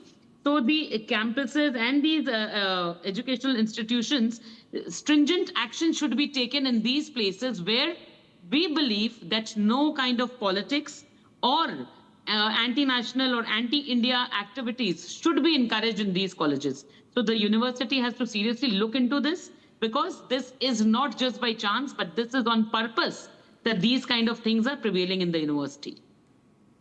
Absolutely. So, we've seen that these activities have gone unchecked many a times in different parts of the country and even in West Bengal. But this time, we see that there has been a prompt action from the government. See, not just the action. What I believe is, in order to stop this kind of divisive rhetoric and unsocial activities, certain discipline needs to be maintained in the university. Like I told you about the past, I will just mention one or two incidents. Like in August 2023, a first-year student, Swapnadeep Kundu, he was just 17. He was subjected to ragging and sexual harassment, and he fell from the hostel balcony and he died. Now, what was the investigation which was done after that? We don't know, because the then government did not think that it was important to investigate certain issues like these, where, discipline of the college is hampered. So we are strictly speaking about the discipline of the institution. We are saying that an educational institution is there to provide education and to bring out the youth of the nation so that tomorrow they are the future of our country. But if instead of grooming these students, if these kind of theatrics are done in the college and to create an anti-national feeling and anti-India feeling, then this has to be looked into. Right. Thank you so much, Mr. Doval, for joining us with your reaction on that development. We're closely tracking from West Bengal. In the meantime, we also have my colleague from our Bangla filing this report from the Jadavpur University. Controversial posters and photos have surfaced on the wall of various parts of Jadavpur University. This is the picture, and these photographs and videos of the material have already reached the Chief Minister's office. Several such images have reportedly been painted on the walls of Jadavpur University campus. Following allegations of anti-national activities, Chief Minister Shubhendu Adhikari has directed that the entire matter be investigated on the ground by visiting the spot. The Vice Chancellor of Jadavpur University and officials of Higher Education Department have been instructed to conduct an on-site investigation and take necessary action. अभी तक normal situation ही है। जो problem हुआ था उसको solve करने के लिए जो क्वेश्चंस लेना पड़ा हम लोग ले रहे हैं। Inquiry commission was formed and police को जो हेल्प चाहिए हम लोग किया है। उन लोग को जो कोऑपरेशन जो यूनिवर्सिटी पार्ट से है हम लोग फुल्ली कोऑपरेट करेंगे। उस दिन फिरसू में जो जीबी हो रहा था उसमें जो फिरसू का जीबी है मतलब वो बाय डिफॉल्ट हर किसी उस जीबी में इनवाइटेड है। मतलब अगर वो इंजीनियरिंग का स्टूडेंट्स हो तो मतलब जो किसी भी ऑर्गेनाइजेशन से जुड़ा हो, जैसे पीडीएसएफ हो, आईसा हो, लेफ्टिस्ट वाला ऑर्गेनाइजेशन पकड़िए या फिर आप राइटिस्ट वाला एबीवीपी हो, एनएसएफ हो, सबको। तो जब एबीवीपी वाला गया तो वहाँ पे जीबी करके अकाउंट जो सिग्नेटरी है वो उसका स्क्रीनशॉट भी आप देख सकते हैं। वो सिग्नेचर करने की जो वो है वो सिलेक्शन करने वाला था। तो उसने बोला कि ये this is not the legal process, if you want to select this then you have to go for election and let us go together to the dean of students and let them decide that when they will conduct the election. But वो लोग इस बात पे उन पर चढ़ाव हो गया है, तो चढ़ाव होकर उनको मारा भी है। उसके बाद वो लोग हॉस्पिटल एडमिट है और उसके बाद आप लोग सभी जानते हैं कि क्या क्या हो रहा है। और ये एक ऐसा तस्वीर है जो जहाँ पे ये लोगों को ये रिप्रेजेंट करता है कि इनको देश के बारे में चिंता नहीं है, बाहर के बारे में ज़्यादा चिंता है। तो ये देश के लिए सोचता है या बाहर के लिए आपको ज़्यादा मतलब आपको सोचना चाहिए। लेकिन वेस्ट बंगाल गवर्नमेंट वर्तमान सरकार ने जो स्टेप ले रहा है इसके ऊपर उसका क्या कार्यक्रम है? वो लोग बहुत डरे हुए हैं बहुत डरे हुए, रात में छुपे हुए थे, ठीक है।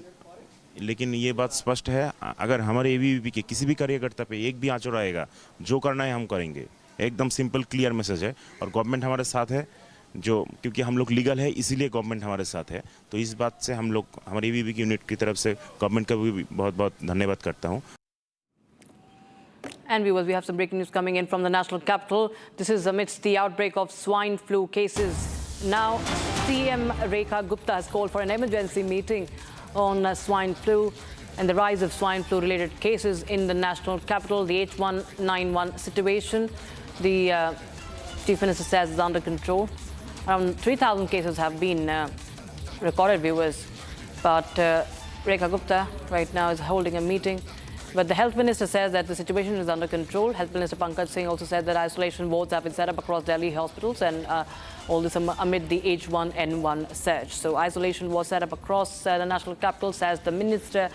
But we see that there's a rise in the cases, the cases of swine flu or the H1N1 virus continues to rise. Saurav joins us for more. Saurav, of course, it's a cause of concern. We see that there is an uptick in the cases of swine flu. But what have been the measures that have been taken so far by the government of Delhi?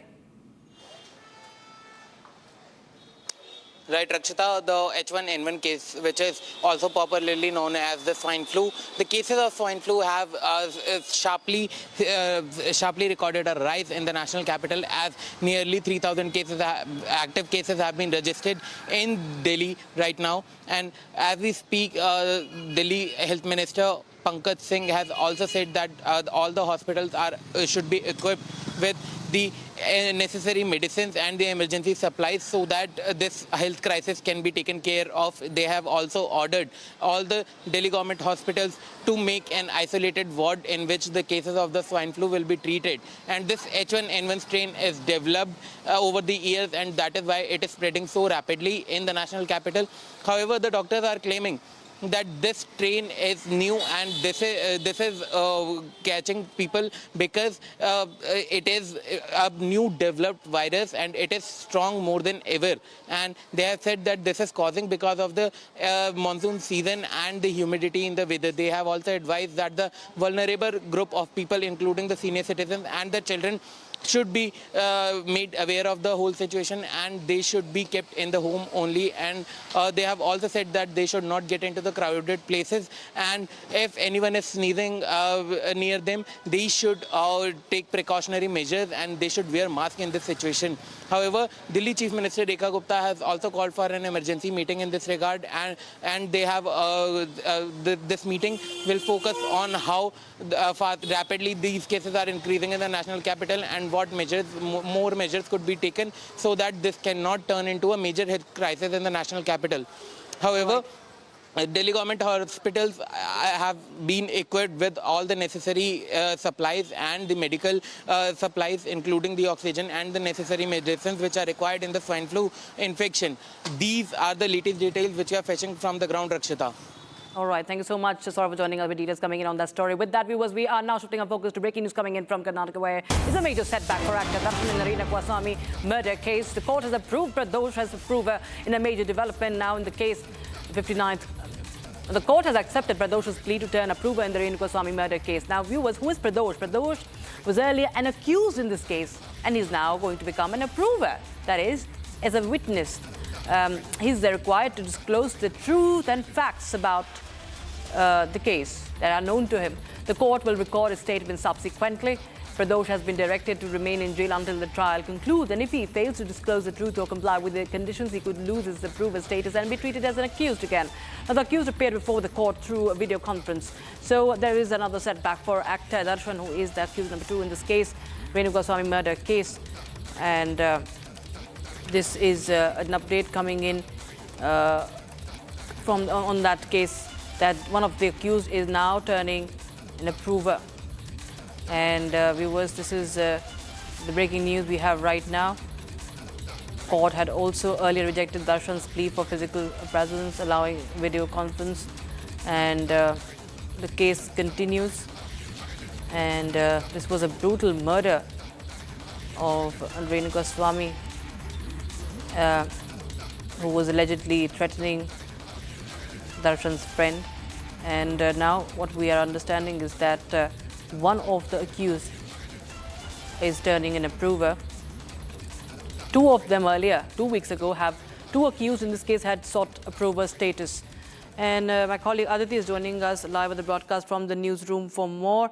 It's a setback, of course. Two accused earlier had sought to turn approver, but one of them, we understand, Pradosh, will be now turning a witness. Absolutely. Major headache for Kannada superstar Darshan now. Remember in 2024 when Kannada star Darshan, he gathered his friends, or I should say accomplices in the crime now.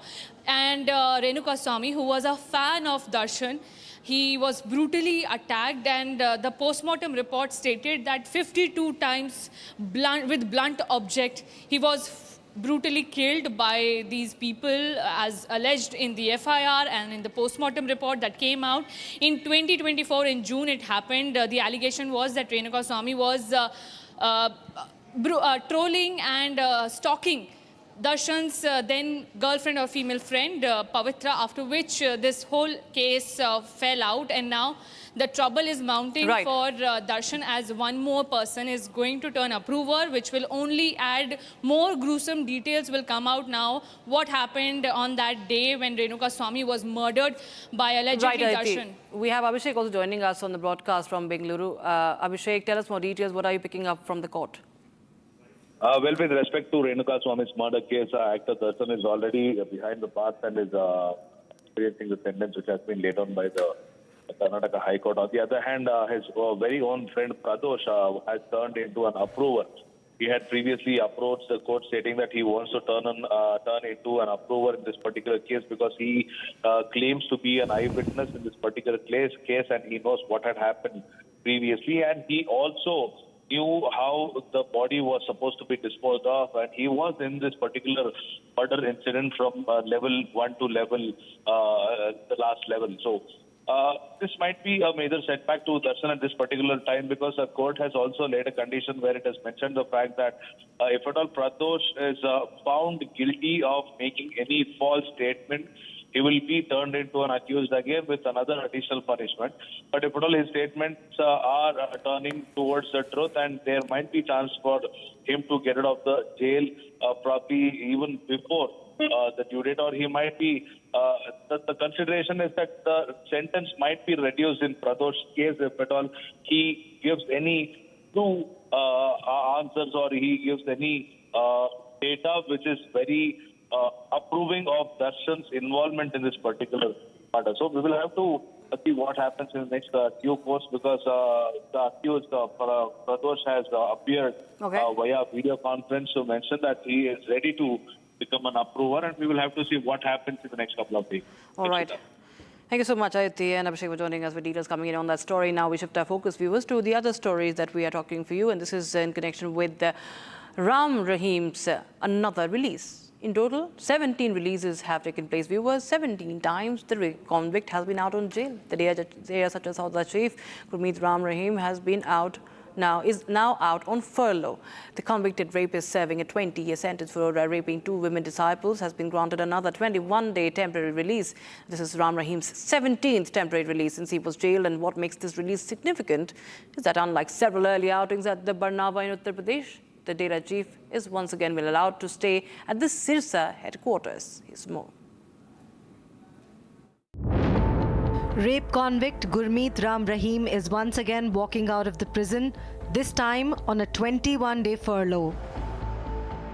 Over the years, he has repeatedly been granted parole or furlough, triggering questions over how many times a convicted prisoner can be allowed temporary freedom. In his previous outings, Ram Rahim was sent to Dera Barnava Ashram in Bagpat, Uttar Pradesh. Ram Rahim was convicted by a special CBI court in 2017 for raping 2 women disciples at the Dera Sacha Sauda headquarters in Sirsa. However, in the latest video, he has increasingly been allowed to stay at the Sirsa headquarters, making this his 3rd consecutive visit over there. These releases have often drawn political and public scrutiny, particularly because of his large following in Haryana and Punjab and their proximity to elections. The latest furlough has once again put the spotlight on the parole for high-profile prisoners. Ram Rahim is also serving a life sentence in murder case of former Dera manager Ranjit Singh. He was additionally convicted in the murder of journalist Ram Chandra Chhatrapati. Now, viewers, in some more updates as far as the crackdown against food safety violations concerned, a Pune resident now has shared a video that shows a live worm moving inside a pastry he had bought from Paul Bakery in Pune. Now, this comes amid the severe backlash. The cafe bakery now is facing a similar experience by a Gurugram customer, that is the Paul Bakery. It's a patisserie giant. And in Gurugram also, there was a live worm that was found inside the sandwich. Here's more.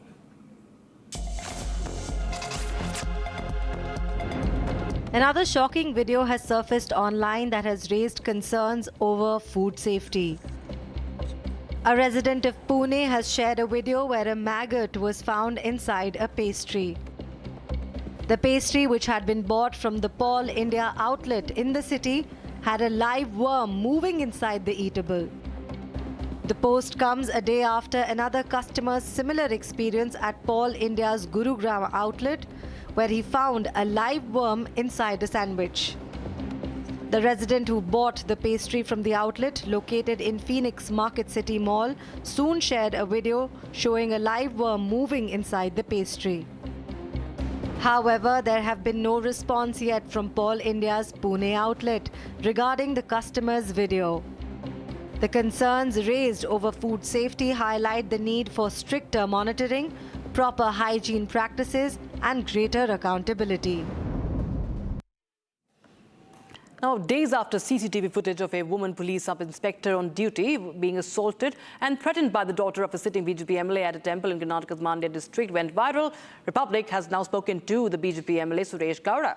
He, in fact, has said sorry, and he also has spoken to Republic TV about what really happened. He has his version. Listen in.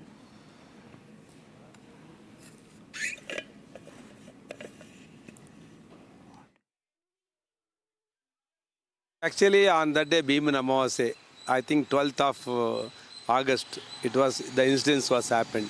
Then I come to know that after the incident is over. So I asked my daughter what has happened. She told I had been to temple. My both grandchildren, our daughter and son, had a chicken pox. For that, she had gone to put a water on to the children. So in that incident, she requested the sub-inspector to let that Pujari should put the water on both the children. So she refused. After that, one more person has come to the temple. She let him inside the temple. So that time she asked the thing, why you allowed that person, why you are not allowing me? See, something, I brought two children, they had the chicken pox. Let me 1 minute, I will go and come inside the temple and requested. So that became a worst to worst conversation was happened. So action, reaction.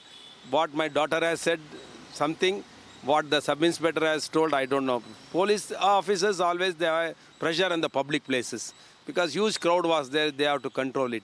My daughter should also listen to what the police officer has says. Because we have to obey the officers when we are in the public life. So people goes to the temple for the peace of mind, not to lose the peace of mind. But in that particular video, sir, it is your daughter who first slapped the poor sub-inspector, and then in reply she also slaps her. What might be the reason? Because Aishwarya lost the cool. No, why we lose the control? When some officers say something, abuse the things in the temple, inside the temple.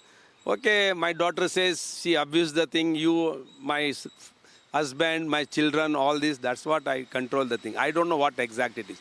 Whether it is true or not, I don't know. So we should have a inquiry. So that I don't require also. See, it is a temple. In the hangar it was happened. In the patience, both should have patience. Police officers should also have a patience to handle the public. And now it's time for a very, very short break, but don't go anywhere. We have lots more lined up for you on the other side. The ED has flagged funds without FCRA registration. 2.88 crore pay foreign funds under scanner.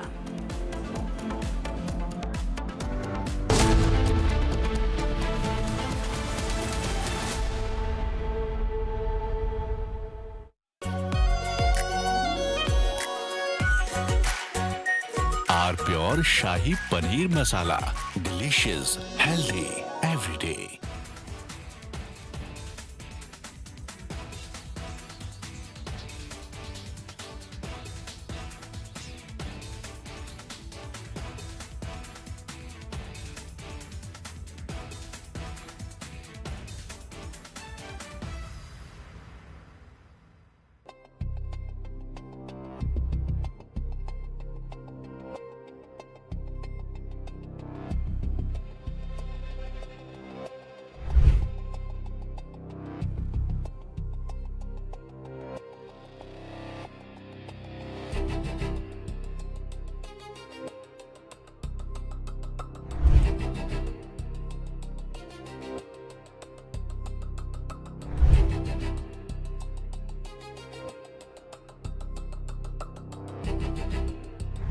Scott Besson.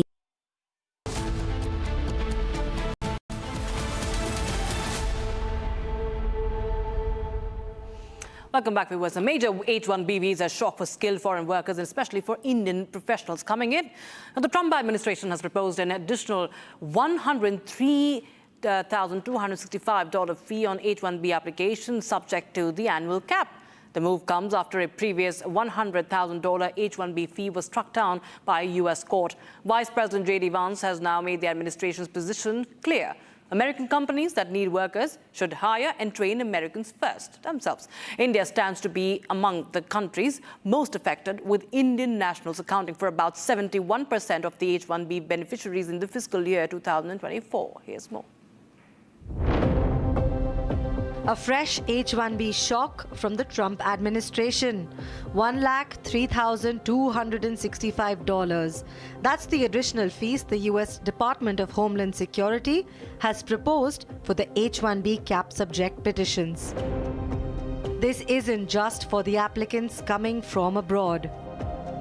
The proposed fee would apply to all H-1B petitions subject to the annual cap, including applications eligible under the U.S. Master's Degree exemption. The H-1B program allows American employers to hire foreign workers in specialized occupations, particularly across technology, engineering, research, and other highly skilled sectors. Under the congressional cap, the United States currently allows 65,000 H-1B visas every year under the regular quota, with another 20,000 slots reserved for foreign workers holding a master's degree or higher education from the U.S. institutions. That means the proposed fee would potentially apply across the 85,000 visa cap subject pool, and the financial impact could be enormous. Department of Homeland Security estimates the proposed fee could generate approximately $8.8 billion annually. This is based on the 85,000 cap subject petitions. But there is an important distinction. This is a proposed additional fee, not a final rule, which brings the spotlight firmly onto India. Because when it comes to H-1B visa program, India is by far the largest beneficiary. USCIS data shows that in fiscal year 2024, Indian nationals accounted for 283,755 approved H-1B petitions, which is around 71% of all approved H-1B petitions. China was a distant second, with about 11.7%. The Trump administration says the objective is not to shut the doors on foreign talent.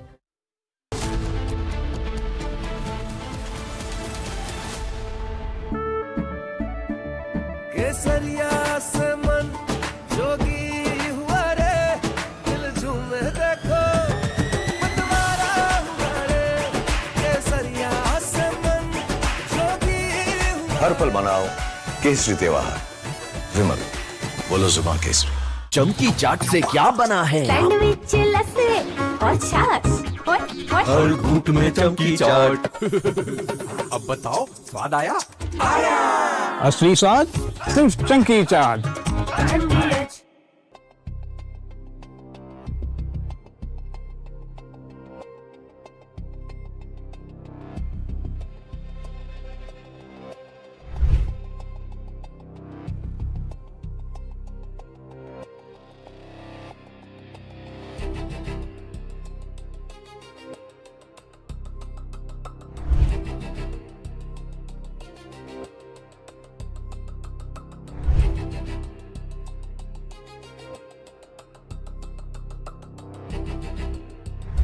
Scott Beth.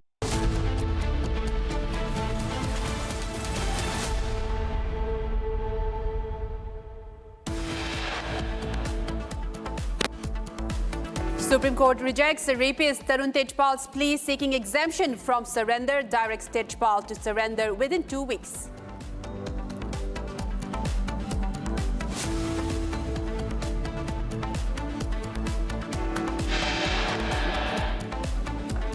West Bengal Chief Minister Suvendu Adhikari orders crackdown on anti-national elements, orders probe after anti-national slogans, graffitis emerge in Jadavpur University.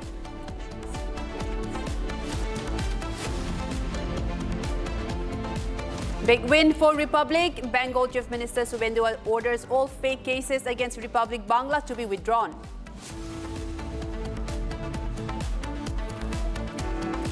Video emerges of Karnataka BJP MLA's daughter slapping police official. BJP MLA B. Suresh Gowda now says sorry.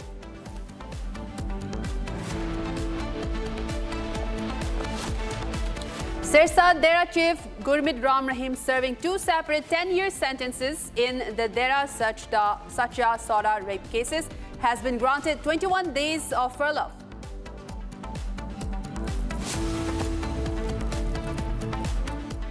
ED flags funds without FCRA registration, 2.88 crore rupees foreign funds under ED scanner.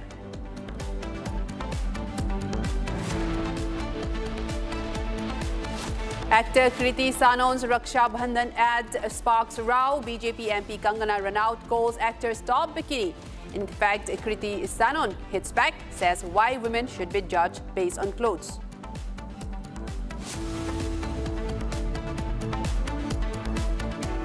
After worms in Gurugram pole sandwich, now maggots found in dessert of the high-end eateries food in Pune. Citizens say apology not enough.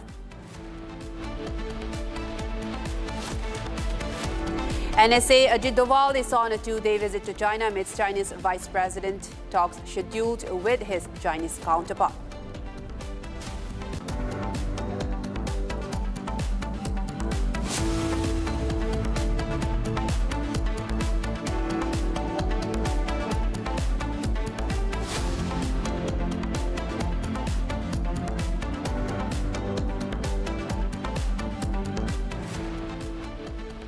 Now, viewers, the Supreme Court has directed rapist and former Tehalka editor Tarun Tejpal to surrender within 2 weeks' time, rejecting his plea for exemption from surrendering before his appeal.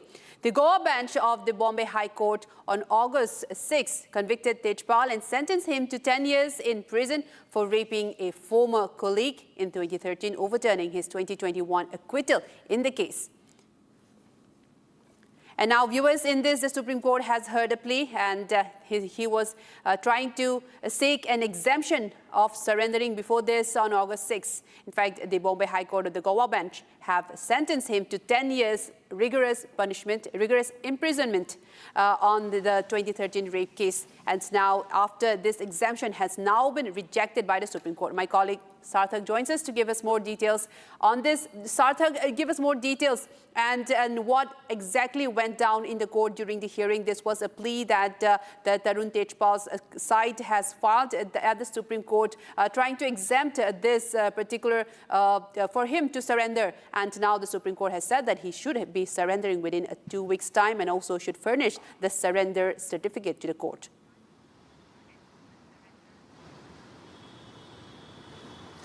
Well, Amrita, on August 6, 2026, Bombay High Court revolutionary overturned the order that was passed by the Sessions Court in 2021, back in 2021, where Tarun Tejpal was given an acquittal in this particular case. The Bombay High Court completely overturned that, and Tarun Tejpal was convicted in that case. He was given 10 years of rigorous imprisonment. However, it was not the end of the story, because Tarun Tejpal appealed before the Supreme Court and he filed a plea where he was expecting the exemption from the 4 weeks period that was given by Bombay High Court after giving him 10 years of rigorous imprisonment to surrender before the police. However, he filed an appeal before the Supreme Court, expecting the Supreme Court to intervene and pass an exemption before, just so that he can file an appeal against such a conviction in the Supreme Court. However, the Supreme Court has completely rejected that plea, and now he has been given 2 weeks of time to surrender. The Tarun Tejpal has to surrender for within 2 weeks. That has been an order passed by the Supreme Court. Solicitor General Tushar Mehta had also pointed out and observed in the court that Tarun Tejpal had two options: either to surrender as it was directed by the Bombay High Court, or file an application before the Bombay High Court for the exemption of that 4 weeks period of surrender period that was given by the Bombay High Court. However, he did not do any of that. He simply moved to the Supreme Court, appealed before the Supreme Court, expecting Supreme Court to intervene and exempt from that 4-week period. The Supreme Court has completely rejected that. He has been given 2 weeks period to surrender, and now he has to appeal. If he has to appeal before the Supreme Court regarding that conviction, he has to do it from jail. Kapil Sibal was representing him in this particular matter before the Supreme Court. He argued that he is a senior citizen, and the case has been pending for a very long time. The same sorry arguments that were made before the Bombay High Court, the same arguments were made before the Supreme Court. The Supreme Court was completely inconsiderate of any of those arguments, and now Tarun Tejpal is in a difficult predicament, because he has been given 2 weeks period to surrender, and he has to surrender before the police within this time frame. And now if he has to appeal before the Supreme Court, he has to do it from jail. Amrita. That's right. Thank you so much for all of those details, Sarthak. And in fact, now Tarun Tejpal has just 2 weeks time to surrender before the court. And these are live visuals that we're tracking. Big breaking news coming in at the moment.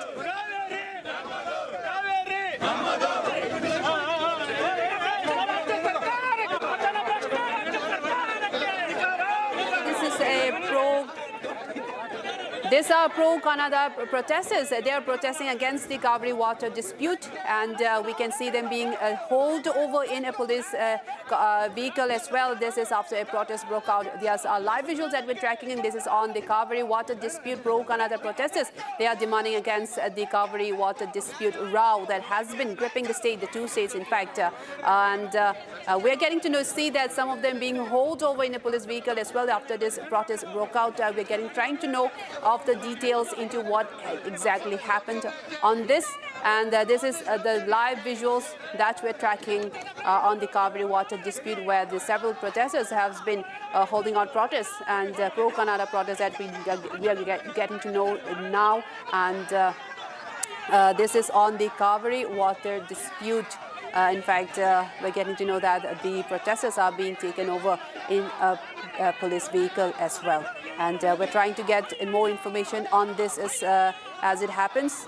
But these are live visuals that we're tracking on the Kaveri water dispute that has in fact gripped both Karnataka and Tamil Nadu on this issue. These are pro-Canada protesters, and they are again this protest breaking out over the Kaveri water dispute, the Kaveri river sharing dispute, and in that we're getting to see several police officials also deployed at the scene at this, and some of them being hauled over in the police vehicle also. And these are pro-Canada protesters that we're getting to know, the activists who have been protesting on the Kaveri water dispute issue.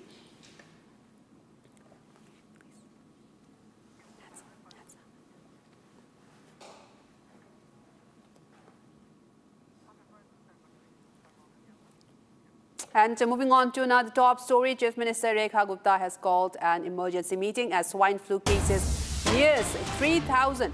The H1N1 situation is under control in Delhi. That's what the Chief Minister has, in fact, the Health Minister has said, and isolation wards are being set up across Delhi hospitals amid the H1N1 surge. In fact, the Chief Minister Rekha Gupta also has held a meeting on the swine flu cases as the number of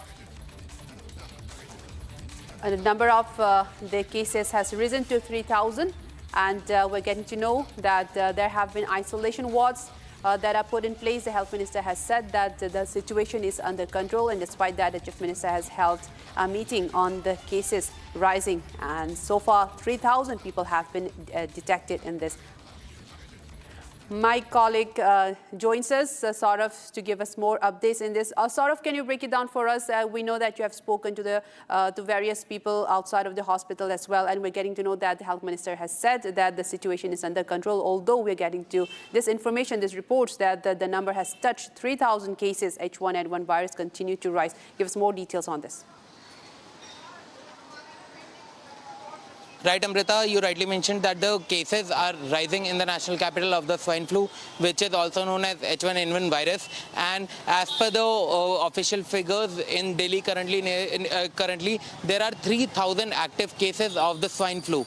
And Health Minister Pankaj Singh has said that there is no cause of concern as all the hospitals are ready to tackle any kind of situation here. They have also ordered that every government hospital should have an isolated ward so that the people affected with the swine flu can be admitted there, and in that isolated ward there should be everything available like the emergency supplies like oxygen and the other medicines which are used to cure swine flu.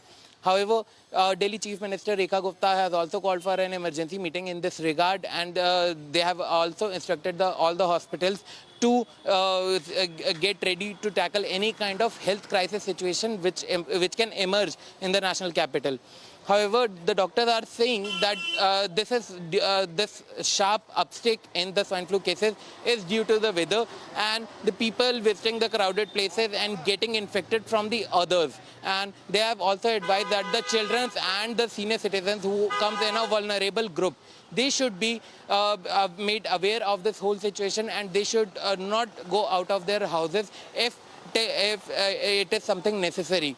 However, the other thing is that this year they have the swine flu cases have risen 6-fold. As last year the cases were nearly 229, but this year this has crossed more than 3,000 cases in the national capital. However, the Delhi government has taken cognizance of this whole matter, and the hospitals are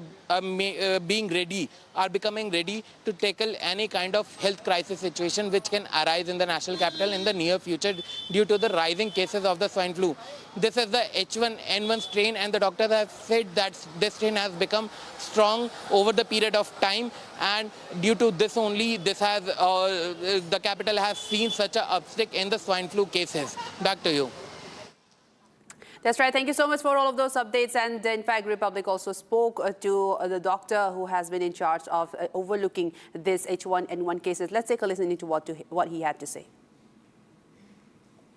So, it belongs to the influenza family, which has, other viruses also. And there is a constant kind of a cycling of the predominant variety which would be prevalent in this particular year. So it is not that H1N1 is strange to Delhi. It has been there in the earlier years also. So it's a kind of a cyclical pattern. And last year it was H3N2. So this year it is H1N1. So there's nothing unusual. This is a natural process. So, sir, is the strain developed itself more? So that is why are the people getting more affected by this year, or it is due to the weather, monsoon? Why it is happening? So the virulence of the strain stands as it was always, but it is the seasonal change. I mean, now that we've had certain spells of rain, and there's a increased humidity and persistent moisture in the atmosphere. So what happens? The cough and the sneezing, which is releasing the virion particle, the virus particles, which is the contagium. That virus particle is a contagium. So in a dry weather, that virus particle will dry off and die. will be perished. But when we have a high level of humidity, there's a moisture which condenses around the virus, and the persistence of the virus is for much longer time. So in a crowded place, the virus will not just dissipate, but would probably enter someone's airways. So that is the thing. So here comes the cue also as to how to prevent it, that we have to avoid visits to the overcrowded places. That is one basic thing, and try to use those preventive measures like creating a barrier by using a mask, frequent hand washes, because we do open the same handle of a common door. We are using remote, we are using call bells, we are using the lift buttons, and we are frequenting public toilets and all that. So frequent hand washing is one way to restrict that.